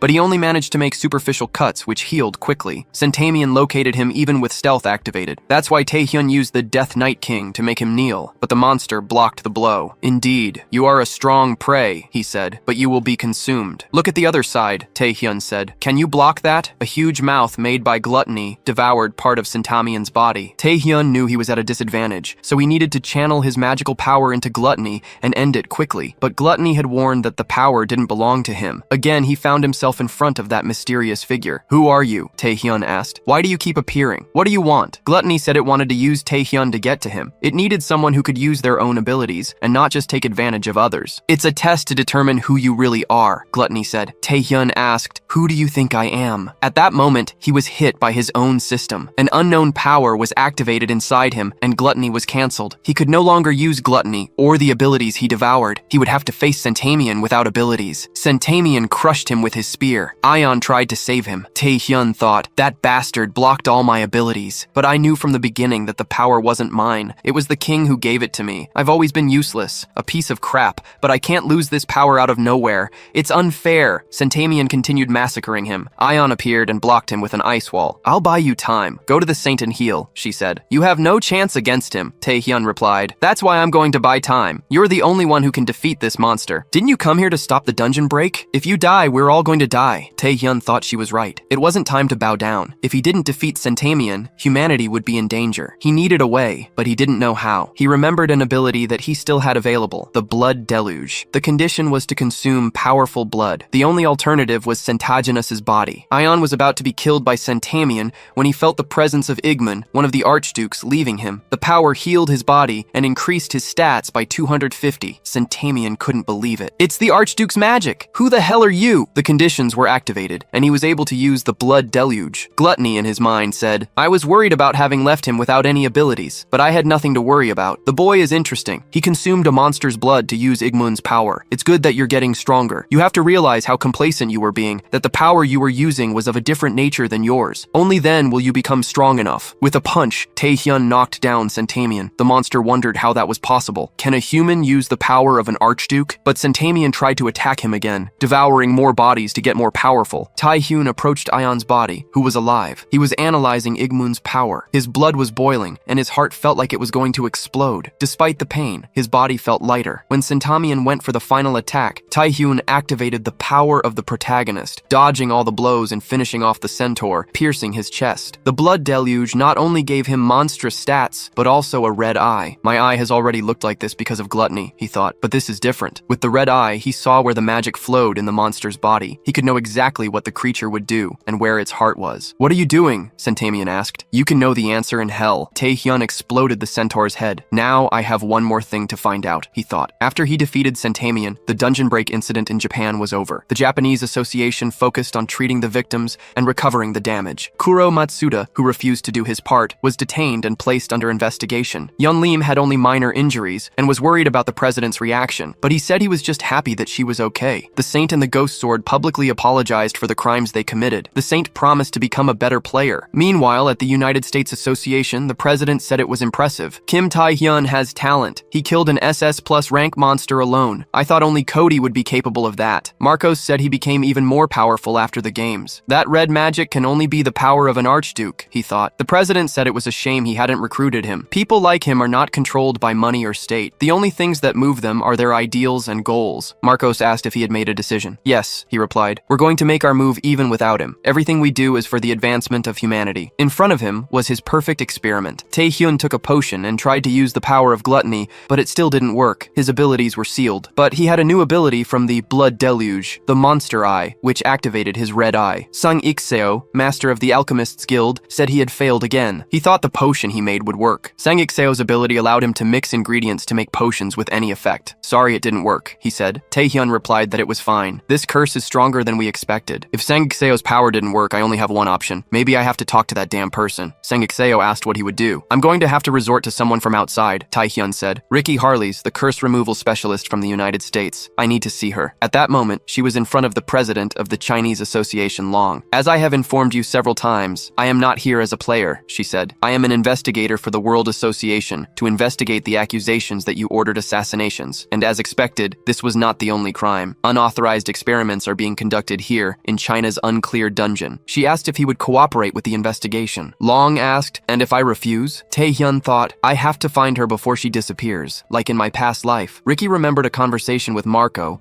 who explained that 2 unclean dungeons were offered as a reward: the Storm of Centaginus, which Taehyun cleared, and the Grey Well in China, which has already annihilated many groups. Marco said they detected unknown magic there. "We know that Long Jiang is doing experiments. We can't stand still. That's why the mission was given to Ricky Harless." Back in the present, Ricky had knocked down the guards. "I have no other choice but to solve this by force." Long expected her to be strong, but her magic was very interesting. "In fact, it fits perfectly into my plan," he thought. "I was just kidding. I'll cooperate with the investigation. Of course, I can't go against the World Association, but it's better that you judge with your own eyes. I'll invite you to the research laboratory." Later, at a hotel in China, Ricky was thinking about the invitation. She didn't expect him to cooperate so easily. She needed to be careful. "You're a little rude, Taehyun Kim," she thought. "Appearing like this? Do you usually break into women's rooms?" She saw him as the rising star, a player that the US Association was keeping an eye on. "I knew we would meet one day, but not like this." Taehyun simply said she would die there. He knew her well. Ricky Harlan, the number 2 in the US, known for her canceller ability, which could undo an awaken's oath. Taehyun needed her, and he needed her alive, but he knew she died there in his past life. Ricky confronted him. "So what if I die? Players are always in danger. With great power comes great responsibility." Taehyun asked if she didn't worry. Anyone? She interrupted him. "Do you think anyone can face me? With one move, I can destroy the building. I'm no different from a monster. What players need is something to hold them. A cause, a dream, money. What holds you? Are you a human who controls your own powers, or a monster thirsty for power?" Taehyun said he didn't know. "I'm shocked. They say players lose their sanity, but you're an old timer." Ricky smiled. "If you came to see me, you want something. I need your ability," Taehyun said. "Most of my abilities are sealed. What do you gain if you help me?" Taehyun said that her greatest interest was helping the victims, and that he could help discover the truth. Ricky asked if he thought he needed his help. Taehyun said, "There's only one way to test, and it doesn't hurt to have a plan B." Later, they were at the gate of Longjiang's secret laboratory. The doctors were waiting for them. "Who is this with Ricky?" "He's just my bodyguard," she said. Taehyun was in disguise. He knew that only Ricky was invited. He couldn't risk it. Long thought it was strange. A national player with a bodyguard? I've never heard of it. Ricky said, "It's better to be safe than sorry, right?" Taehyun was furious just seeing Long's face, the one responsible for the assassinations. Before entering, they would have to take an oath. Ricky said that this kind of oath didn't work on her and imposed her power. Long apologized and they began the tour. The project was called S-Rank Awakened Experiments. Ricky saw people inside capsules with monster magic injected injected into their bodies. She was furious. Taehyun told her to control herself. If we use your power here, there could be casualties. Long said that one of the awakened was about to be born. You're lucky to see this. The guy exploded inside the capsule. Oops, failed, Long said. Ricky lost control. Taehyun tried to keep her calm, but she had already crossed the line. I knew she had other abilities besides the canceller, Taehyun thought. He didn't know she could cause an earthquake. Long said that humans were not equal. A player's fate is sealed at the first rank. No one wants to stay weak. I'm just fulfilling dreams here. Ricky yelled, "This ends now!" She used her energy on Long, but he retaliated with a black hole scroll, which negated any ability. Taehyun thought it was a rare item. Long said she might have more magic, but he knew how to use his tools. He had another gift. Taehyun finally realized why the laboratory was underground. The entrance to the Grey Well was there. They were extracting magic directly from the portal. It's a shame. I thought Ricky would understand my ideals, Long said. And you also have a score to settle with me, don't you, Taehyun? Taehyun wondered if he knew all along. It's over for you. Long told them to close the door, locking the two with the experiments and the doctors. Even if I lose the experience, it's worth it, he thought. Ricky complained that he had sealed her ability. This is not good. It's never happened. A creature came out of the Grey Well, an orc with a different power, contaminated with the parasite. The orc began to attack everything. The doctor said that if its aura touched someone, they would be infected. The orc approached Ricky. Taehyun saved her. I can't let anyone else be contaminated. I have to prevent it from getting out, he thought. To do that, I need to find the root of the problem, the main parasite. With his red eye, he saw that the parasite was in the orc's head, but the creature dodged. He threw the orc to the other side of the laboratory, but it got up. It tried to infect Taehyun. When the smoke cleared, Ricky was desperate. Taehyun was standing still. He's been infected. He's going to become a monster, she thought. But Taehyun said that was exactly what he wanted. He plunged his hand into the orc's head, ripped out the parasite, and exploded it. Are you ready? He asked. It's time to get Long Jong. Long and the survivors went up. What if they survive? They are national level, a subordinate asked. Don't worry, Long replied. The walls and doors of the building are made of special material. The elevator, too. No one can escape. They will die fighting the dungeon boss. Suddenly, they felt a tremor. Taehyun passed by like a comet.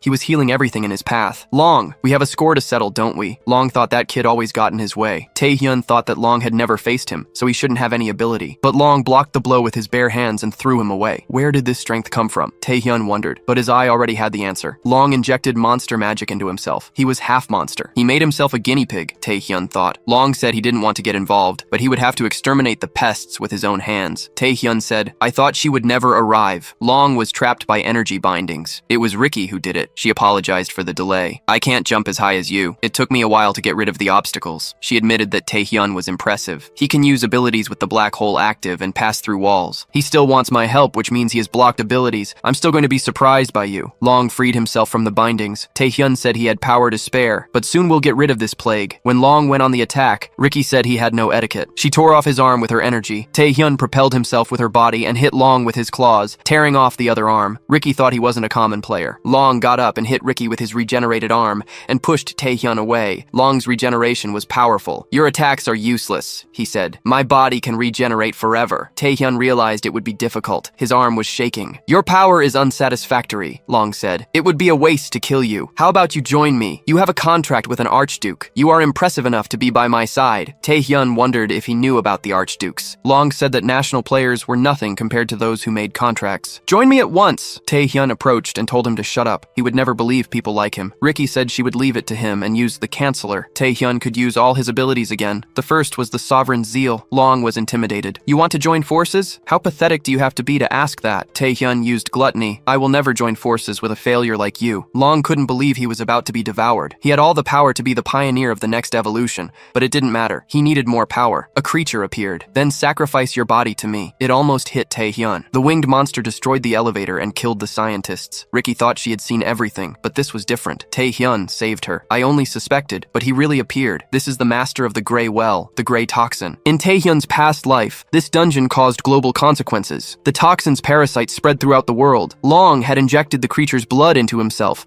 and now strengthened it even more by giving his body to it. Taehyun told Ricky to get out of there. He needed reinforcements. I'll buy time. I'm fine alone. Ricky said she would leave it to him. Toxin said it was interesting. A human who made a contract with an archduke is going to side with humans? You should serve your master. Why are you using his power for inferior humans? He said he would get the answers from his memories. Taehyun retaliated with gluttony. You also talk too much for a creature. He needed to deal with Toxin's speed. At that moment, gluttony activated the monstrous eye, which activated the eye of the superior species. Ricky was escaping, but she was thinking about Taehyun. She didn't want to have left him behind. She hoped he was okay. Toxin had cut the the gluttony neck and almost ripped off Taehyun's head, but with the eye of the superior species, he saw the movements and retaliated with gluttony. With these new powers, I can win. Toxin tried the same trick, but Taehyun blocked. He only needed one more blow to rip off Toxin's head. The explosion destroyed the building. Taehyun was almost out of magic. He hadn't blocked Toxin's attack, but the creature was whole. You have the power of an archduke, but that's all you have, he said, throwing Taehyun to the ground. He was absorbing the magic from the terrestrial atmosphere, which is only found in dungeons. That territory was already part of his dungeon. You can't defeat me in my own space. Now I'm going to make your body my next host. Taehyun couldn't move, but he was already used to death. In the blink of an eye, he devoured Toxin's arm. You're still resisting? Toxin said. Your little red thing is smaller now. You have little magic. But Taehyun was fine, even hit by the toxin. He realized that gluttony was devouring Toxin's mana. Thanks for the power-up, he said. Just by coming into contact with the boss's magic, he gained a point in each status. You have cheap tricks, but you won't win, Toxin said. My mana is infinite as long as my dungeon exists. What if we change worlds? Taehyun asked. Gluttony's hunger storm swallowed him and threw him in front of gluttony itself. Toxin felt a sinister presence. Who are you? Gluttony replied that he was not allowed to ask. You little Beelzebub bug. Toxin asked if he was also an archduke. Gluttony trapped him with its chains. Toxin said that his contractor made the wrong choice. I am the gray Toxin. There is nothing I cannot corrupt. But the power of gluttony resisted the corruption and threw the toxin out. Toxin couldn't believe that Beelzebub's power was being evaporated. Gluttony said he had finally shut up. Outside, Mondel Roman, US rank 5, was wondering what was happening. His mission was to protect Ricky. He was worried. He felt a wave of mana and saw Ricky fleeing. A woman like you hurt? That's not good, he said. Ricky said that demonification experiments were happening. She couldn't save anyone. Mondel invited her out, but Ricky said she had one last person to save, Kim Taehyun, who came from Korea. They felt an enormous pressure, the break of the Greywell portal. Mondel used his genocidal bullets to defend her. I don't know why you're with Taehyun, but his chance of survival is very low. Ours too. More creatures appeared. Mondel had to call for reinforcements. Ricky wondered if Taehyun would be okay. She was almost caught. Taehyun appeared and saved her. Toxin is already dead. Now it's time to deal with the rest. The two dungeons, the Storm of Centaginas, and the Grey Well were solved by a single player, Taehyun Kim. Now, the whole world was impressed. The International Association began to discuss the introduction of a new system for Taehyun and other players, the SS rank. In the Abyss, Shadow was impressed. He got very strong in a short period, he said. The man replied that one of the Archdukes Orgo made a contract with him. Shadow said the power suited him. It's been a while since we've seen each other, the man said. It means there's another problem to solve out there. Shadow said yes, you can handle all that, the man replied. Weeks passed. On an island, Ricky was relaxing. Taehan said he wasn't having fun. Ricky said he was always busy. She had completed the mission, but Long was not convicted. The evidence was destroyed. Taehan thought it was better than what happened in his past life. Ricky had disappeared, and the parasite spread. He only looked for her to release his abilities, but he had an unexpected gain. Yang appeared. I knew this would happen. Are you two on a date? Ricky apologized if she was angry. Taehan said it wasn't a date and that they hadn't invited her. Why are you here? She said she was there to observe him, but said she had some buildings to take care of. Taehan said he had already paid for everything. Yang said money didn't solve everything. Who knows what he's going to do here? Ricky said Taehan seemed popular. Maybe we can resolve what you wanted to do soon. Later, in a laboratory, Yang said that the walls could not be penetrated by SS rank monsters. It was the perfect place. Taehan thought that his abilities were not sealed, but he didn't know if they could take over his body. He wanted to completely master the ability. He warned that he could go into a frenzy. If something goes wrong, you have to stop me. Yang asked if Ricky knew anything. Ricky thought he was talking about Archdu and was excited to learn. Taehan used a mirror to use hypnosis on himself. He fell into his consciousness. It was the right thing, he thought. Gluttony said he knew how to use his head. To think you would come back here of your own free will. Taehan said he was dealing with a parasite, which looked like him. Who are you? Gluttony asked if it should answer. Taehan said he knew he wouldn't cooperate. I'm going to get him out of here today. Gluttony said it was impossible. They used the power of devouring, and the building shook. Taehan realized that using gluttony against gluttony would lead to nothing. Gluttony said he couldn't use the king's powers. Taehan was hit by his own sovereign's zeal. Isn't this obvious? The copy asked. Even my weapons are a result of the king's power. I can use this too. Taehan didn't expect the copy to use his own powers. He's very strong, Taehan thought. The copy kept attacking. Taehan didn't know what to do. The copy told him to give up. Taehan thought that he hadn't used all his powers. He activated the red eye. Outside, Ion was impressed. Taehan's mana was comparable to hers. Ricky warned her that things would get worrying. Keep him busy while I do the spell. Ion transformed into an Amazon. I've always wanted to fight you. He blocked the blow with his fingertip. Ion remembered the great phoenix. Now it's my turn to hit you. Taehan dodged. Ricky recited the spell. She created a sphere of power. Ion thought she was confident. Her arm ached from hitting Taehan, who blocked everything, even while unconscious. Ricky said she was was ready. Several roots trapped Taihan. She invoked a demonic tree from the abyss that absorbed mana. Aion was impressed. She has the power to create a portal to the abyss. Taihan's body freed itself. He hit Aion. How is he still moving? Taihan said that the tree couldn't absorb all his mana. I'm not Taihan Kim. The copy said that Taihan lost, and that now the body was his. Ricky realized he was the enemy. He is the first to deflect my blow. He is not impressed by rankings. If he's national level, imagine the others. Aion tried a talk no jutsu, but took a slap. You're just a bug. Ricky thought she could no longer bring Taihan back. She used all her power. The tree disappeared, but the mana remained. Ricky gathered it. If this monster gets out of here, it will be worse than a dungeon break. I can't let that happen. I'm sorry, Taihan, but I'll pray for you. She launched the energy at the copy, but he devoured it with a smile. That was cute. Are you out of tricks? Ricky fell to her knees. It's impossible. This is a reward for entertaining me, the copy said. Only you will be killed. But the real Taihan interrupted him. The copy had to return to consciousness. You're using the predator's power on yourself? The copy asked. Taihan said he was right. The copy wanted him to reach a certain point. If Taihan died, the copy would be in trouble. The copy called him pathetic. Taihan said he didn't care. I already died once. If I don't achieve anything in this life, I'd rather die. The copy absorbed gluttony. I won. Remember, the only reason you're alive is so I can achieve my goals. When I decide you can't anymore, I won't hesitate to devour you. Taihan returned to reality. His rank had increased to 3A. He will never be S rank, he thought. Ricky said he had finally returned. He saw that Aion was injured. Ricky said he was scary, but that he protected her. I won't tell anyone. In the hospital, Aion was hospitalized. Taihan fed her. I'll never have this opportunity again, she said. Once is enough. Aion said that Ricky was fast and busy. Taihan agreed. It's going to happen soon, isn't it? The acceptance of the SS rank license. Aion said it was an international event. You can't cause problems there. Usually that's not under my control, he replied. On the day of the event, President Vincent Chang was giving a speech. We have faced many threats, but thanks to these courageous players, we are in a period of growth. Today we are proud to present the 10 SS rank players: Cody Wood, Mortal Roman, Ricky Harleys, Dylan Gray, Aiden Simon, Sergey Karamans, Thomas Prowan,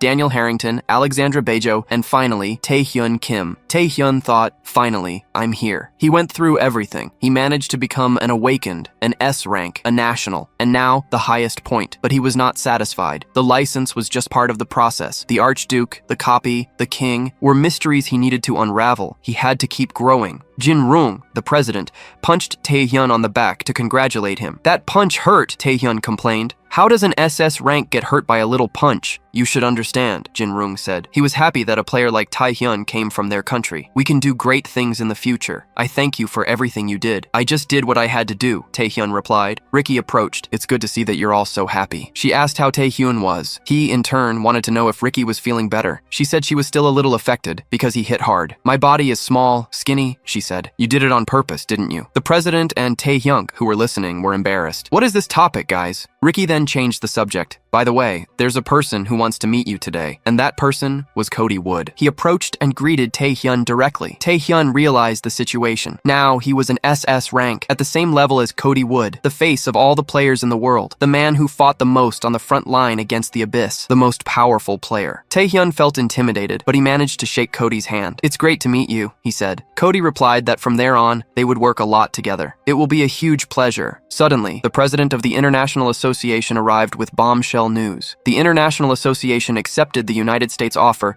to create a huge group with the new SS rank license to take down all the dungeons on the planet. It would be a raid on a scale never seen before. President Vincent said it was time to create a lasting peace, and this would be the first step. Please, consider this request, he said. But President Jin Hui thought something was wrong. Half of the SS ranks were American. They were using their power to control the International Association. Aside from Taehyun Kim, Korea was weak, and they would have no choice but to go with the flow. All the countries agreed to participate, but Taehyun Kim from Korea simply refused the request. First, let's solve our own things, he said. Everyone was shocked, but inside, Jin Hui was happy. Later on the plane, Ricky commented that it was a shame they couldn't bring Taehyun into the group. Cody asked if that affected her. I'm very interested in him, Ricky said. She asked what Cody thought of him. The boy seems strong, Cody replied. He understands how I got my position. Ricky thought that if the most powerful player in the world was saying that, she was not wrong. Cody revealed that Kim Taehyun had a contract with an Archduke of the Abyss. But titles don't mean anything to me, he said. Ricky rephrased the question. As someone who has a contract with an Archduke, do you think Taehyun is strong? Cody just replied, we'll find out soon. Meanwhile, in China, the new president of the Chinese Association, Liu Zhang,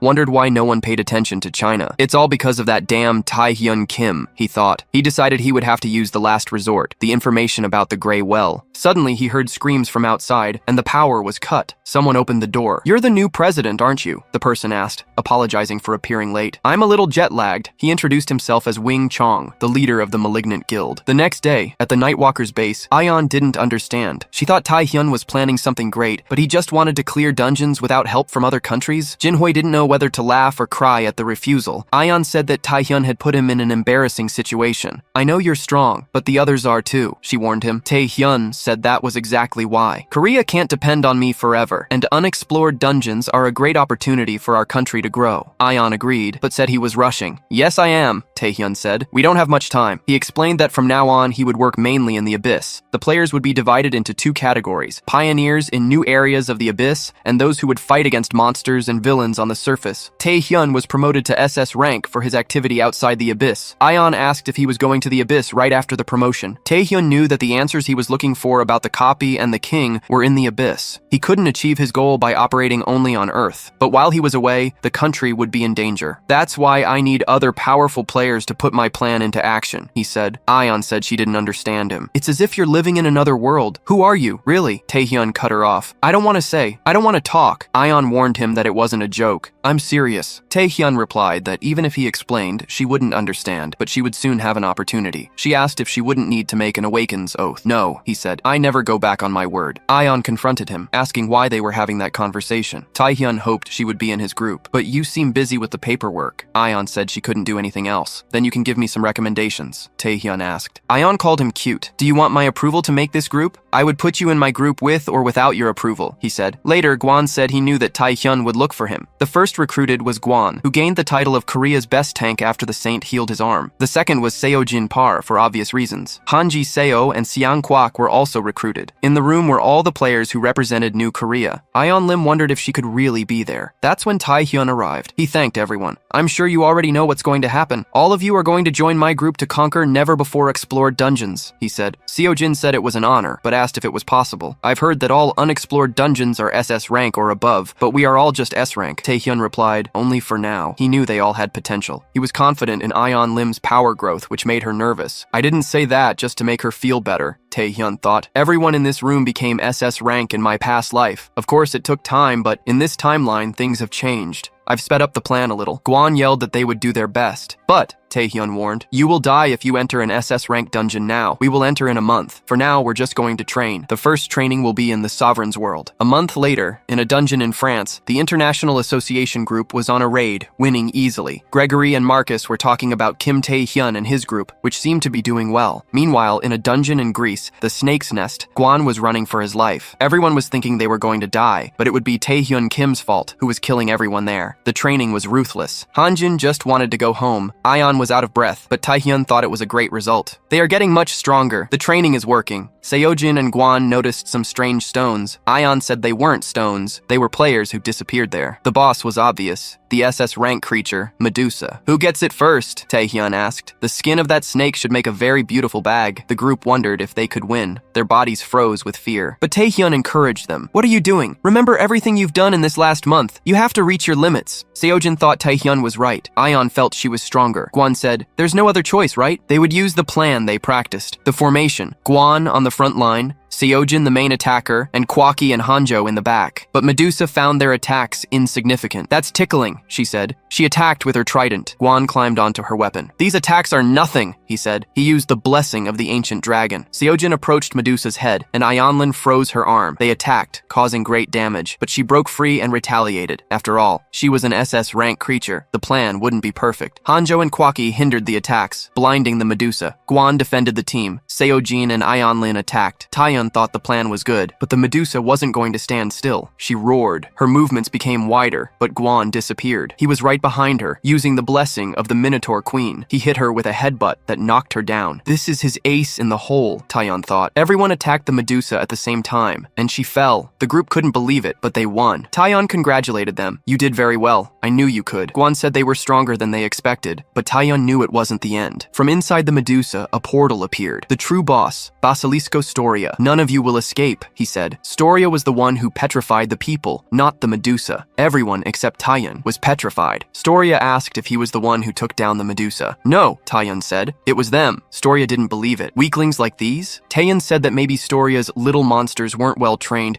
and if they were, imagine the master. The basilisk attacked him, but it was countered by Taeyun's new power. He was in his form with red wings. Now you will see who is inferior, he said. With one attack, he cut Storia's neck and dodged all his blows. Storia told him to stop running. Taeyun asked who the crawling lizard was. He was using his new knife, the Valhalla, which he received at the SS rank ceremony. Storia said that he thought he was someone for having Igimon's power. Don't be arrogant. I'm not the only one blessed by an archduke. Storia invoked more power from inside the portal. He was blessed by Jomungard, the greatest of the archdukes. Storia saw him in front of a horizon of water. It was Mahai, an infinite power that devoured everything. Storia said he wouldn't defeat him with Igimon's powers, but Taeyun said he used the king's power, which simply devoured everything with his gluttony. The next second, everyone woke up, startled. Gon asked where the giant lizard had gone. Taeyun said he dealt with him while they were petrified. Ion Lim thought that the monster surpassed the SS rank level, and that Taeyun had defeated him alone. Gon said that Taeyun should have warned them that it was a double dungeon. Kwaki said that he always knew everything. Taeyun asked what that mattered. It worked in the end, didn't it? They did their part, and I did mine. I knew it was a double dungeon, Taeyun thought. I chose it precisely because of the near-death experience. They will get stronger to protect the world. At a conference, journalists received an emergency announcement. The new Korea group had cleared the Greek dungeon. Gregor couldn't believe it. National levels couldn't, and a small group of S ranks did. Marcus said it was a double dungeon, and that Kim Tae-hyun's group left without injuries. The US president saw everything. It was supposed to be our moment, but he overshadowed us again. It was as if the two groups were competing for attention, but the world was at peace again. Lee Jong-soo, Jong-jae's father, broke into a base. He took down all the subordinates of a malevolent association. How dare you get in my way? He had a deal to get rid of Taehyun Kim, but now he was an SS rank. His company was losing ground. He asked Shadow how long he would have to wait. I know you're mad, Shadow said, but in the current world, Taesan is nothing more than a big fish. Jong-soo's bodyguards were tied up by Shadows. Shadow said that Kim Tae-hyun had an unexpected growth, but they hadn't given up on the mission. Soon, we'll cross paths again. Before that, I want to talk business. The leader of the Malevolent Guild got a sample of the Grey Well experiments. You're a smart man. We can do this for Chisa. Jong-soo agreed. A year later, the New Korea group came out of their last dungeon in Mexico. No unexplored dungeons were left. Seo Jin said it seemed impossible, but they did it. All of them became national level. The training worked. Taehyun thought they would soon be SS rank. He got stronger, but it was time to return to his mission. He met Bang Chae-soo, who looked different. He had cut his hair and beard. I heard you became a researcher. Congratulations, Taehyun said. Chae-soo said that an old man like him, who had lost hope, could live to redeem himself. It's a dream, all thanks to you. Bang performed several tests on behalf of the association. Taehyun asked what the world's busiest player was doing there. I have another favor to ask, he said. He wanted to combine more abilities. Chae-soo asked how. He had never done such a thing. Combining double abilities? This can cause a mana reversal. It's too much power for one body. I need to do something, Taehyun said. I'm going to risk everything. My strength is not enough. You're the only one who can help me. Don't worry. My body is as resistant as an angel's. Chae-soo agreed. They went to the fusion room. The king appeared to Taehyun. You being the fated one was the right choice, but there is a limit to what the human body can withstand. This time, I will help you. With a touch, he awakened even more power. The system said that an unknown force increased his rank to S. New abilities were registered. He was 20 years old, was S rank, with 269 strength, 268 stamina, 269 agility, and 389 mana. He had Gluttony of the Predator, Complete Hypnosis, Blood Deluge, Monster Eye, Apocalypse, Dragon's Wrath, and Monstrous Transformation, in addition to invocations. Taehyun asked what that explosion was. Chae-soo said he was fine. You are witnessing a historic feat. He got a scolding from President Jin Hui. You can do many things but not destroy the association's property. Were you combining more abilities? Are you crazy? Do you feel different? Jin Hui asked. Yes, Taehyun replied. I feel much more power. I want to go to the abyss now to test it. Jin Hui had more questions, but didn't want to waste time. There was a request for you directly. The International Association invited you to be an examiner for the new SS rank recruitment tests. Taehyun accepted. Time flies. It's the new player's turn. Taehyun was the most famous SS rank. Vincent thanked him for his presence. Now, the three examiners, Taehyun, Thomas Browning, and Cody, could begin. Vincent wanted a point-based system. Why so complicated? Taehyun asked. He released his power. A player needs mental strength, fortitude, and a strong body. Just stress them until they break. What's left is recruited. It's that simple. Cody liked it. I'll participate like that too. Vincent was desperate. He agreed to the method. The recruits split up. Vincent separated them,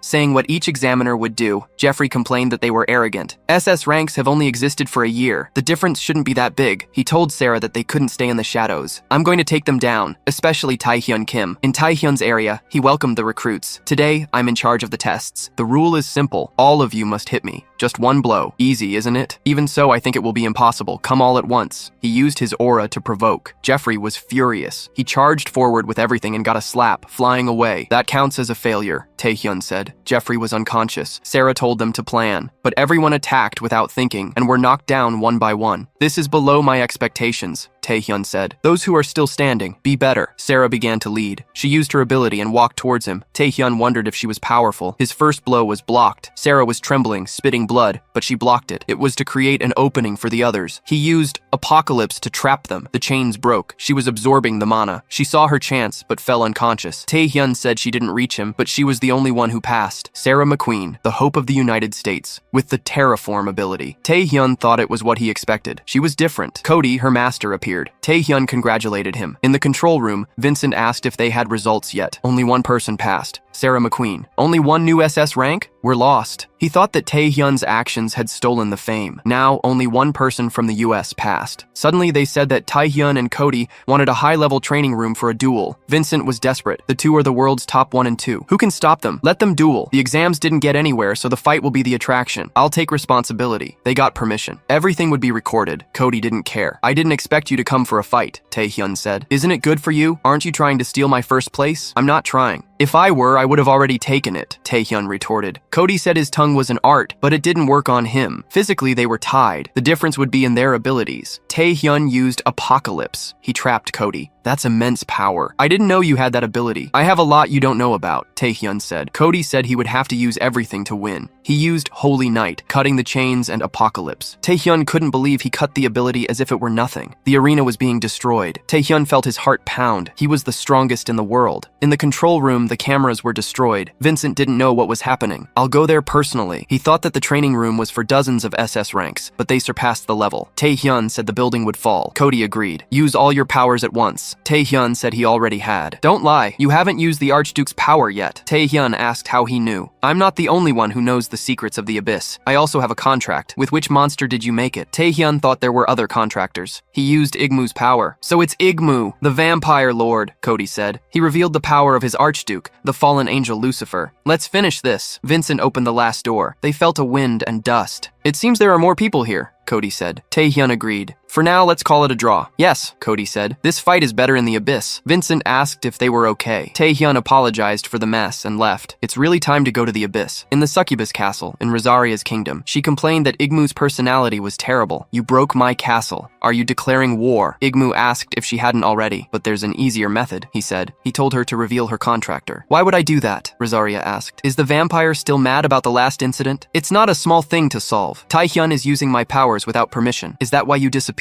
Rosaria asked. His powers fit him better, but your method is rude. Igmu said it was an order. Rosaria asked that her succubus children stay out of it. She was going to teach the rude vampire a lesson. Igmu used the blood blades and hit her. Rosaria asked if he had forgotten they were from the same origin. Igmu was caught by a tentacle. Rosaria crushed him, but he transformed into a puddle of blood and attacked her. Igmu said she had forgotten about his power. Better say everything you know now or you'll die. The illusion broke. He was fighting a clone. Here, I don't depend on my contractor. This is my territory. I am more powerful. Enough, vampire. Rosaria said she would tell him a little. The answer to what he wants is in his memories. There is no human who rules all the archdukes. The boy is the key to get to him. Later, Marcus knocked on Taehyun's door. The US Association was asking for his help. A player disappeared in the abyss. 4 SS ranks were killed. Cody went alone, and Marcus feared he was in danger. Taehyun thought that for 4 SS ranks to die, the situation was complicated. He remembered the situation in his past life. He asked who the missing player was. Marcus said it was Ricky Harless. Taehyun realized that the future had changed. She shouldn't be alive. This request might seem arrogant, Marcus said. Cody and Ricky are important for the future of humanity. 4 SS ranks died for this. We have to win. Taehyun said, enough with the explanations. Where do I have to go? Ji-hoon told him to think. Multiple SS ranks died there. Taehyun replied that people were fighting for their lives. He had to go. For Ricky, Taeyuki told the president to trust him. He always surprises. The president said he knew, but he also knew what happened when you trusted blindly. In the abyss, Cody was invading an archduke's castle. The creatures were infinite. Taehyun reached him. Did Marcus send you to help me?" he asked. "I'd say he's desperate, but thank you." Taehyun said he was serious. "They even sent me, even with you here. I feel powerful magic. Ricky is lost in an Archduke's castle." Cody explained that the area was newly discovered. "She's still alive. I feel her mana underground. We're going to run into the Archduke. The chances of winning are 0. Cody asked if he could keep up with him. Of course. On the way, they killed countless monsters. Taehyun asked if he was the same man who was having difficulties. Cody said he wouldn't hold back anymore. "Did you think we wouldn't fight here? The promise was in the abyss. I didn't think we would fight side by side." Taehyun thought he could trust Cody. They were the hopes of humanity. Cody thought that, alongside Taehyun, they could win. They reached the center of the castle. Cody suggested they split up to look for the staircase, but another human appeared, taking down Cody. He held Taehyun's blade. "So you're the famous Taehyun Kim. Who are you?" Taehyun asked. "Minjong," he replied. "Didn't Nguyen's president talk about me? It's a shame." He knocked Taehyun down easily and introduced himself as the leader of the Malignant Guild and the predecessor of Taehyun Kim. He broke Taehyun's blade. Cody tried to attack him but failed. Minjong called him the world's top one. "Why would a human like me be waiting in an Archduke's castle? I am a contractor of the Archduke and the owner of this castle." In the prison, Ricky felt Taehyun's mana. Cody admitted it was terrifying. The leader of a villain guild was a contractor. "The fact that they sent him means they already knew we were coming," Taehyun thought. "And the Archduke isn't here out of ego, or maybe he's busy. They had to rescue Ricky." Cody led the attack. Taehyun supported him. Minjong found the attack boring. "Did you think you could dodge?" But he was caught by the apocalypse chain. Cody's sword broke. "Don't you know my abilities?" He threw Cody into the rocks. Taehyun realized that Cody's attack was sucked in. The system warned him that apocalypse was cancelled. Taehyun was sure it was a black hole. Minjong asked if he had ever seen one. "Yes, I had problems with a scroll with that ability." Minjong said that selling those scrolls was easy. "I hate the weak, but I hate the arrogant strong even more. I'm curious to know if you're different." He created a larger black hole. Taehyun dodged. "This is disappointing," Minjong said, but the attack hit Taehyun. "You can't absorb the abilities of another Archduke. Who is the arrogant one now?" "You used Eggman's power," Minjong said. "Now let's fight for real." Cody got up. "You can't absorb an Archduke's abilities? Then I'll use Lucifer's power." He would join the combat. Minjong was surrounded. Another voice echoed. "It was difficult to detect them, but I'm here." The Archduke who gave Minjong his power appeared. "The Master of Beasts, Orgo. That's no excuse. With my powers, it would be easy to kill them." Minjong complained that he didn't feel he had been given enough power. "Give me a little more." Orgo crushed him. "That's audacious, but I'll consider it." He said the game was over. "Do your best to survive." Taehyun told Cody that they had no chance. "Remember what we have to do. I'll buy time. You rescue her." He attacked Orgo with gluttony. Cody ran. He found a sphere of Ricky's energy, which guided him. He found her. "Taehyun, thanks for repaying the debt." She asked about Cody. Taehyun said he was looking elsewhere. "We don't have time to explain." Ricky said Orgo would make his move. Taehyun knew. "We have time, but not much. Let's get out of here as fast as possible." Ricky could barely walk, but Taehyun carried her. In the elevator, she said it was funny. Since the laboratory, she had seen him close to death, the hope of surviving. "Thank you for everything." But Orgo was already waiting for them. "Do you think you're going to escape? I left this bitch alive because she had knowledge about mana, and now you're going to my next destination." Taehyun used gluttony. Orgo held its mouth. "Your eyes don't deceive me. It's the king's power, but it's very weak." Taehyun used Igmu's power. The blood knives didn't even scratch him. Taehyun used the dragon's fury and ripped a piece of Orgo's stomach. "The boy has a strong spirit, the power of the dragon lord." Taehyun continued. Monstrous transformation. Orgo was having fun. "A human fighting an archduke like this." He regenerated. "It's been a while since I've felt this way. You're taking advantage of the power of others, just like the king. He disappeared millennia ago. I can have a fair fight now." He ripped off Taehyun's arm. "I want to see all the power of the key to the king." Taehyun was desperate. The only thing that worked was the invocation. He invoked Rosaria. She protected him. "She's here. The king's most loyal servant." Taehyun said he preferred not to bother her. Rosaria was ready to fight. "Orgo," she said. "I don't like him." Taehyun thought that invoking Rosaria was risky. The invocation was not stronger than the original. It depended on mana and could cause a reversal, but he had already invoked her. Orgo didn't expect her to be with him. "You have Igmu's power too." Rosaria said he would find out soon. Taehyun asked if he could heal with the blood deluge. Rosaria said yes. He was transported to another place. Rosaria's personal space. "What I can do is buy time." Taehyun asked if she could invoke another person. Riki was thrown there too. She fell into his lap. Taehyun said it was a temporary shelter. "Riki," he said, "we have to come up with a plan." Riki asked if he had a contract with the succubus queen.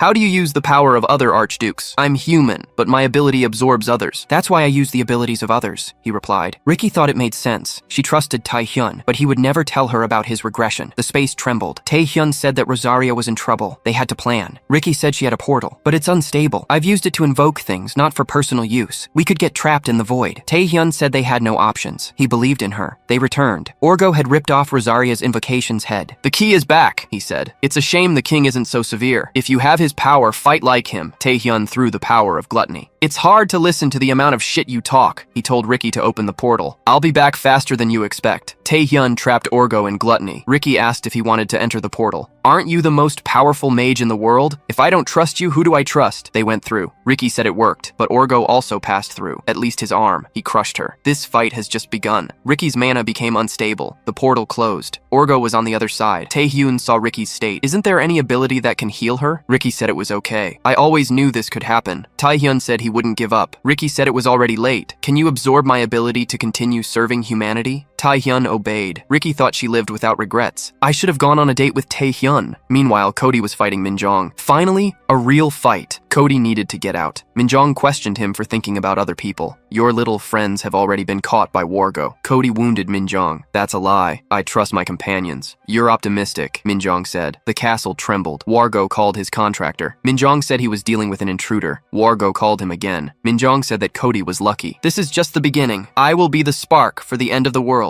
Cody thought that if Wargo called him, it meant something. He returned to the base. Where are Taehyun, Kim, and Ricky? They weren't there. They arrived. Taehyun was carrying Ricky's body. Cody asked if she had a peaceful end. Yes, Taehyun said. I failed for being weak. It wasn't your fault. She had an honorable death. Taehyun said he would take her to the association. He had to fulfill her duty. At the U.S. Association, the president thanked him. We lost many valuable players. I hope this meeting is worth it. Taehyun had called it. Gregor said they were busy. You failed. Cody asked if he was talking to him. Gregor got nervous. Taehyun said they would soon find out who deserved to be there. He used Ricky's ability. Memorize. Now, all of you will hear her last words. The narrator explained that Taehyun got 3 of Ricky's abilities. Monster Heart, which allowed him to manipulate mana, portal, and memorize. She became an investigator because of this ability, the narrator explained. The president asked how he used it. Taehyun lied, saying that Ricky knew how to transfer abilities. Cody asked what he would show. Taehyun showed the information that Ricky got. She saw the statues of the 7 archdukes. Orgul, Rosaria, Igman, Beelzebub, Hazard, Jomungard, and Lucifer. They fought for territory. She didn't know who sat on the throne. Orgo caught her. Everyone was shocked. Before, we didn't know how strong they were. Now, thanks to the sacrifices, we know. A single archduke can destroy the planet, and there are 7, and also one who reigns over all. Minjong and Orgul reunited. Minjong couldn't believe that an archduke needed help. Orgul's head was still regenerating. It was an accident. I would recover, but I hate waiting. If you speak again, I'll crush you. Minjong asked what he would do with Taehyun Kim. Orgul said that the boy had a special ability, given by someone even more special, the King of the Abyss. He coordinated the fight against the Heavenly Kingdom. He said the king was different. Minjong, you have new orders. Go to Earth, find the king's contractor, and accelerate the chaos plan. I will get the key to the king and dominate the Abyss alone. Minjong obeyed. Taehyun asked the president, what are they going to do from now on? The association president said they would have a meeting now, because honestly, he didn't know what to do to get out of that situation. But Taehyun was direct. This is no longer a matter for the United States Association. This concerns all of humanity. Everyone needs to know about this. The president, worried, pondered that this could cause uncontrolled chaos, but Taehyun insisted, we're going to give them the opportunity to unite. Ricky didn't work for the good of just one country. She worked for the good of the entire world. The president ended up giving in. All right, I'll share the information with the International Association. That's when Taehyun dropped another bomb. He revealed that, in Ricky's memories, he had seen something in the association's underground. The president was shocked. Marcos, Taehyun said, he is already one of the closest allies of the U.S. Association, so the president would reveal the secret to him. Later, they went down to the last floor of the underground. The president commented that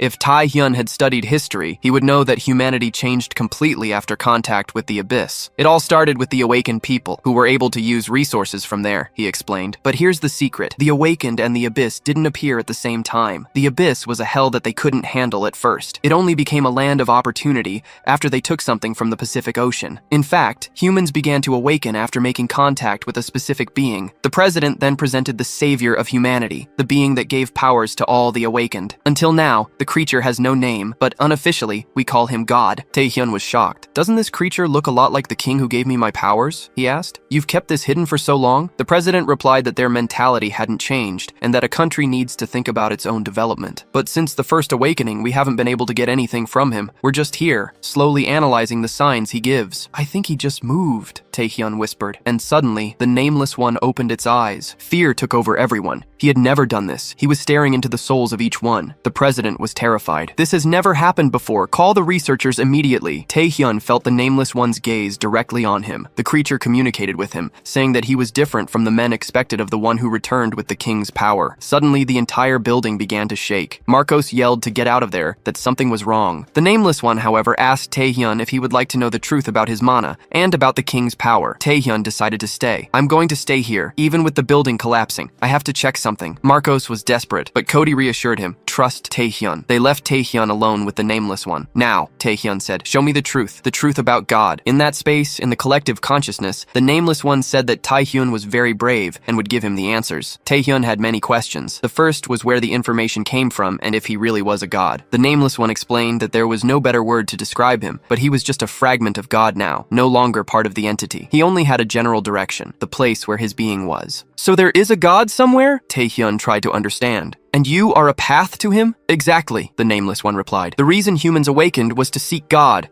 and the reason I awakened was after meeting the king. Taehyun asked if the king's power was God's power, and why the king did this, and where he was now. Taehyun was then taken to a vision of a portal break in South Korea, but it wasn't the Korea of his dimension. It was the king's place of origin. The one who was about to die awakened at the last moment thanks to the fragments of God. He defeated the enemies and became king of the abyss. The Nameless One explained that after the territorial war, the king reached the condition to fight against the heavenly kingdom to face the true God, but the superior kingdom was occupied by more powerful beings. The king could not win, and even after several regressions, his mind went crazy until he realized that he was not the right person for the job. He needed a person, the king's key. That's the meaning of being his key, the Nameless One explained. The one who has the job of winning the war and reaching God. And you, Taehyun, are the king's key. Taehyun still had questions. Why did God spread the fragments? Why did the king seek him? And why was he selected? The Nameless One said that these answers were beyond his capacity. You receive the king's powers, not God's, he explained. You can just enjoy your life. If it's not a duty you want to fulfill, the mission is up to you. After all, after you, another key may appear, or not. Meanwhile, in the elevator, the U.S. Association staff was listening to the president. He should have stayed down there, he complained. He would have discovered more about humanity and about this power. But will Taehyun be okay? Marcos asked. From what I know of Taehyun, he never makes an idiotic decision without a reason, Cody replied. When they reached the surface, they found Taehyun coming out of a portal. Marcos was shocked. What happened down there? The president asked. The Nameless One disappeared, Taehyun replied. In a way, he was absorbed by me. Cody, respecting Taehyun, asked for an explanation. What I received were instructions from the Nameless One. I followed them. Is that all? Cody asked. What else did you talk about? Taehyun said he couldn't talk about it now. The president insisted. The Nameless One is the property of the United States. You can't keep secrets. But Cody intervened. All right, but we should know what you're going to do from now on. I'm still going to figure out what I can do, Taehyun said. I did my job. I delivered Rick's last words. Now I'm leaving. The president ordered Cody to stop him, but Cody replied, you still don't get it? Kim Taehyun has already surpassed me. There is nothing on this planet that can stop him. We tried several times to make contact with the Nameless One, but Taehyun was the only one who succeeded. In fact, he chose Taehyun. We shouldn't be mad at the man chosen by God. What we should do is trust him. After that, the International Association released the information. Now everyone knew about the Abyss and the 7 Archdukes. And of course, everyone was in mourning and fear. Later, in a meeting with Din Rui, Taehyun replied that he was fine after facing the Archduke. But of course, it's a worrying situation, he admitted. Din Rui said that even if Taehyun was shaken, he needed to talk about an important matter. From what I know, you and Yu Yang are working together to stop the Abyss. Do these plans have anything to do with the Archdukes? No, Taehyun said. It's because the Abyss needs my presence more than ever now. Taewook tried to intervene, but Din Rui reassured him. Taehyun then asked if Taewook had any important matters. Yes, he replied. The president wanted to keep this from you, but since you're going to work in the Abyss,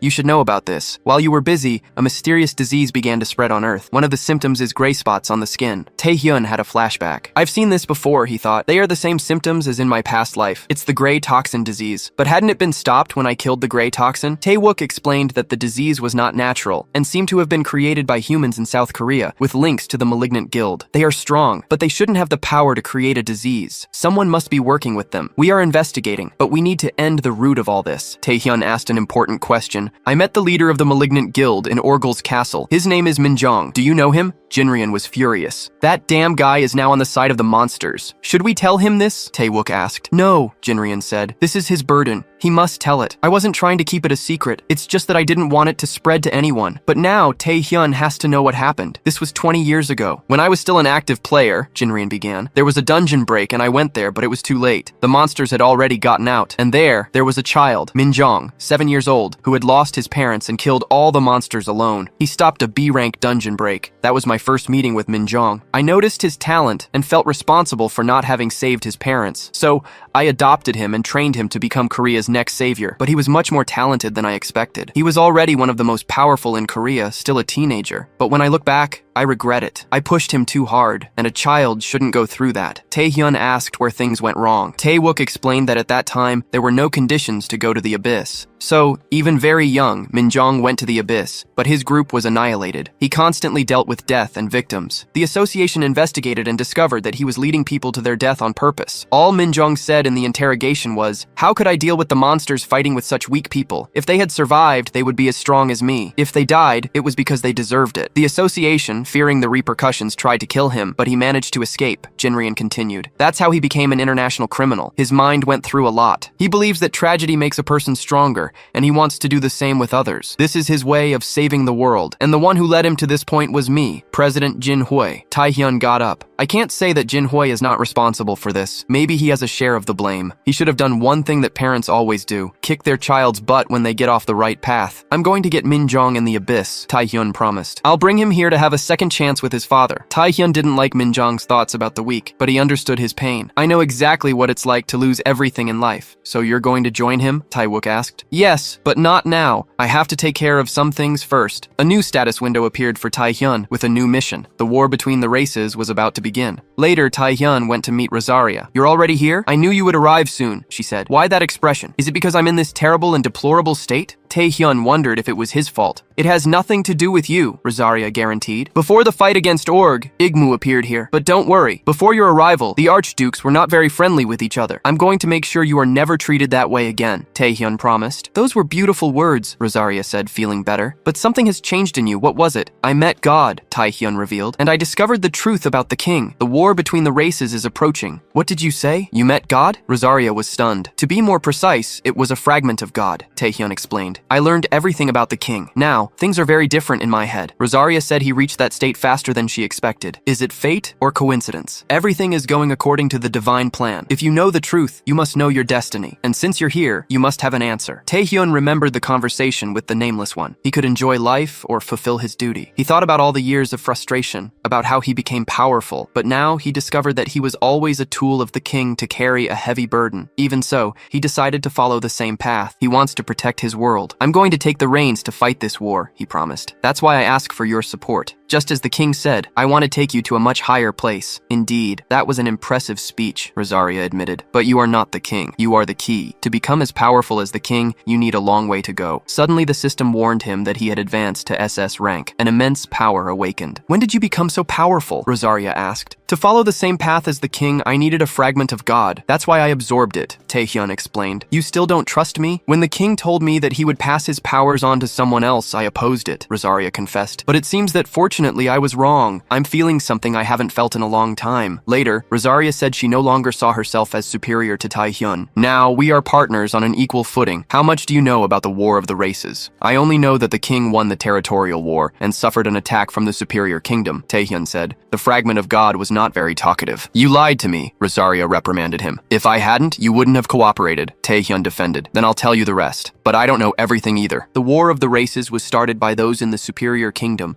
out of fear of the king's power. The superior kingdom also has a leader, a monster who followed the same path as the king, only first, Baal, the Dragon King. He has already reached God, but he believes that the other fragments of God are traitors. The king wanted things to go back to how they were before, and that's why the war began. So why isn't the superior kingdom attacking, since we are weakened? Taehyun asked. There's a certain power that doesn't allow them to move until conditions are met first. So, until then, I'm going to defeat all the archdukes and create a great army, Taehyun decided. That's the key to winning the war, isn't it? You finally understand the reason why you must fight against the other archdukes, Rosaria said, satisfied. To unify, so that the entire inferior kingdom can fight against the superior kingdom. After the long meeting, Rosaria was decided. When do we start? Taehyun thought he had a score to settle with Orgul for killing Riki, but Orgul had the largest territory in the abyss. Fighting him directly would be a disadvantage. One of the succubi interrupted the meeting with an urgent message. Well, this is already the beginning, Rosaria said. Wouldn't you take me to a superior kingdom? Now you have to prove that your words were not empty. At that moment, an area of Rosaria's territory, the dry desert, was being contested by Igmon, with a battle between succubi and vampires. The succubus Bludia was losing. The knight Museren defended her mistress, but Bludia humiliated her. "Is that all Rosaria has?" Bludia mocked. "Her mistress is the weakest of the archdukes." "Don't insult my mistress," Museren retorted. "A defeated person has no right to speak to me like that," Bludia replied, stepping on her. "Now the dry desert is Lord Igmon's territory." "I liked your concept," Taehyun emerged. "Survival of the fittest. Cool. What's a human doing here?" Bludia asked, surprised. "Nothing more. Nothing less than a mercenary of the queen," Taehyun replied. "Who came here to deal with you?" The story explains that most monsters in the abyss have an animal instinct, but mutants, like Bludia, are more intelligent and are born to be on top. She always survived and killed several monsters until she met the true predator of the abyss, the Archduke Igmon. He easily defeated her and made a proposal. If she served him, she would become stronger. She accepted to survive. But why was she losing to a kid? To someone who served the weakest Archduke? And, more importantly, why was she losing to a human? Taehyun was humiliating her, holding her blows and intimidating her with the power of the Queen of Nightmares. When Bludia couldn't move, he cut her in half. "Well, it looks like I won," Taehyun said. "Survival of the fittest. Now you are my prey. You who entered my territory and talked a bunch of shit. I couldn't just leave you behind. Do you serve Igmon? Speaking of him,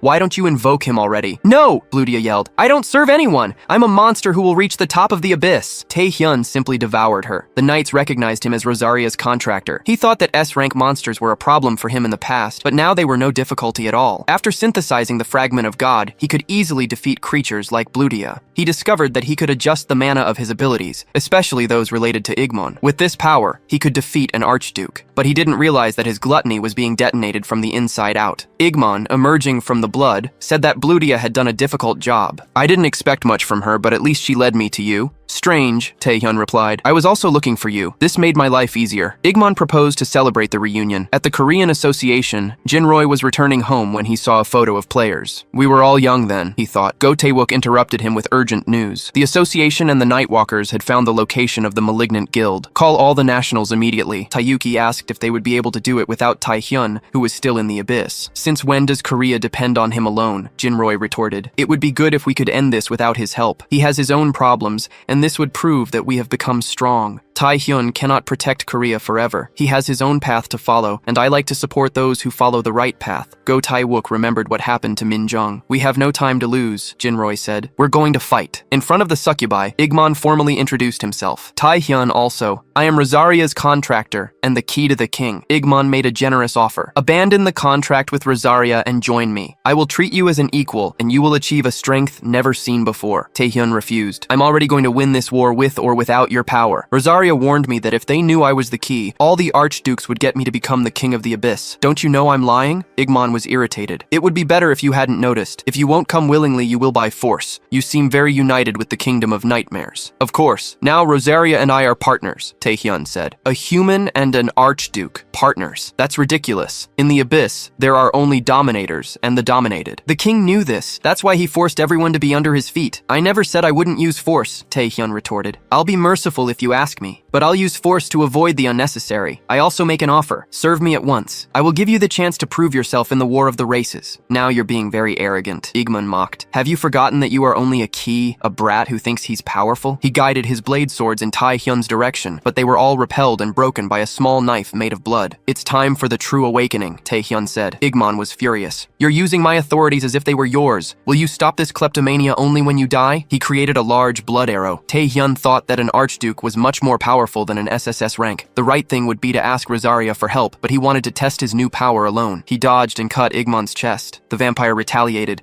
piercing Taehyun's chest. "You're using a stolen ability. It's not so bad," Igmon said. "It's too early to be surprised," Taehyun replied. "I have much more than just one authority." He used Orgel's monstrous transformation to break Igmon's blade. The vampire was shocked to see Taehyun using different authorities. "This is vulgar and disrespectful," but as he invoked swords, they were all destroyed by Taehyun. Igmon wondered how he became so strong. The knight Museren watched, barely believing that a human was fighting an archduke on equal terms. "Do you feel like you're losing to a kid?" Taehyun asked. "Don't be arrogant," Igmon replied. "You only know a small part of my authority." "I don't need just your authority," Taehyun said, using the dragon's fury. "You're the one who knows nothing." He pierced Igmon's arm, using demonic fluids to poison him. Even spitting blood, Igmon admitted that Taehyun exceeded his expectations. But he used the blood field, his deepest ability. Taehyun tried to ask Rosaria for help, but Igman interrupted him. You can scream all you want. Do you have enough mana to survive this? Taehyun realized that his mana was being sucked, and he was slowly drowning in Igman's blood. When he became unconscious, the vampire approached to get him, but it was just an illusion. Actually, Taehyun said, you were confused. This kingdom doesn't belong to you, it belongs to me. Welcome to my kingdom. Taehyun's copy, made of gluttony, appeared. Who knows, she said. Everyone asks who I am when they get here, but no one has ever been able to hear the answer. You are in the presence of an archduke, Igman yelled. You're going to have to tell the truth. I honestly don't know why the archdukes act as if they are special, Gluttony mocked. There is always someone above them. I'm no different from the kid who stayed outside. What I created were not swords. They were predators. The copy thanked Igman for providing mana and began to beat him up. I'm going to show you what a real fight is now, she said. The poor vampire was getting hit a lot, with no time to breathe. I bet you've never been beaten so much in your life. He tried to use a spear attack, but the copy found herself trapped in Igman's apocalypse. He realized that Igman was planning to suck the powers from the key to the king. The copy, who needed time to regenerate, told Taehyun that it was time to finish off the vampire. Taehyun finally regained control of his body and used the predator of gluttony to devour everything. Igman's field was breaking. How am I, an archduke, losing to a ghost? He wondered. At that moment, Rosaria entered, desperate. Igman said that would be a draw, but Taehyun disagreed. No, next time, I'll win. Rosaria said he should have warned her. If I had known he would appear, I would have been here too. Taehyun admitted it was his fault for not invoking her sooner. Was this enough to declare a territorial war? Rosaria admitted that he was definitely different. At the base of the Malevolent Ones, Guan was finishing everyone off. Randall said they needed to be fast because the real targets were the leaders. President Jin Rui said that Yu Yang was chasing a car, and she was, in fact. Yu Yang surrounded the car and saw that it was President Lee Jong-soo. The association is getting into my business, he said. It's all your fault, Yu Yang retorted. Why is the Tizen group helping the Malignant Guild? The gray disease spread because of them, and the traces point to your group. A declining company and a president with a bad reputation. Jong-soo defended himself, saying he was a businessman, and using the guild was an advantage for his company. It's too early for the association to celebrate. I intend to resist. Yu Yang underestimated him for being S rank. I have surpassed that level, Jong-soo said, using monstrous transformation, an experiment of Long Zhang. My strength is comparable to that of a national-level hunter. Meanwhile, Wongan and Jin Park were attacking Shadow, who was immune to physical attacks. Shadow replied that it was useless to fight him there and trapped everyone with his shadows. Jinhui managed to stop him, but Shadow asked why no one had caught him until now. Ion Lin used her ice hammer to freeze Shadow, giving Jinhui an opening to use the mountain domain, but Shadow, even injured, was on his feet. Shadow said that the president was smart, but it was impossible to fight against all of them. His job was to delay them. He fled. Gon complained and told the president to go after him, but Jinhui said they would give up. Yan Lim asked if it was because of her sister. Don't worry, Jinhui said. Your sister is not weak at all. I know that very well. Jong-soo was spitting blood and begging Yu for mercy. I should be at the level of a national rank, he groaned. Since when did I say I was S rank? Yu replied. I wasn't kidding while everyone was getting stronger. She remembered when Taehyun called her to train. She was busy, but Taehyun convinced her by saying he would evolve the entire squad to national level and asked if she wanted to be left behind her sister. I'm never going to lose to her, Yu replied. Since then, she trained and reached the level of a national rank, which helped her hide this from the public. Do you have anything else to show? Yu asked Jong-soo, who begged her to leave, because Min Jong was hiding. Min Jong appeared. The inappropriate Jong-soo said he would handle her, but he's almost dead. It's been a while since I've seen Miss Yu. You look well. When Taehyun returned from the abyss, it was already night. I hope everything is okay, he thought.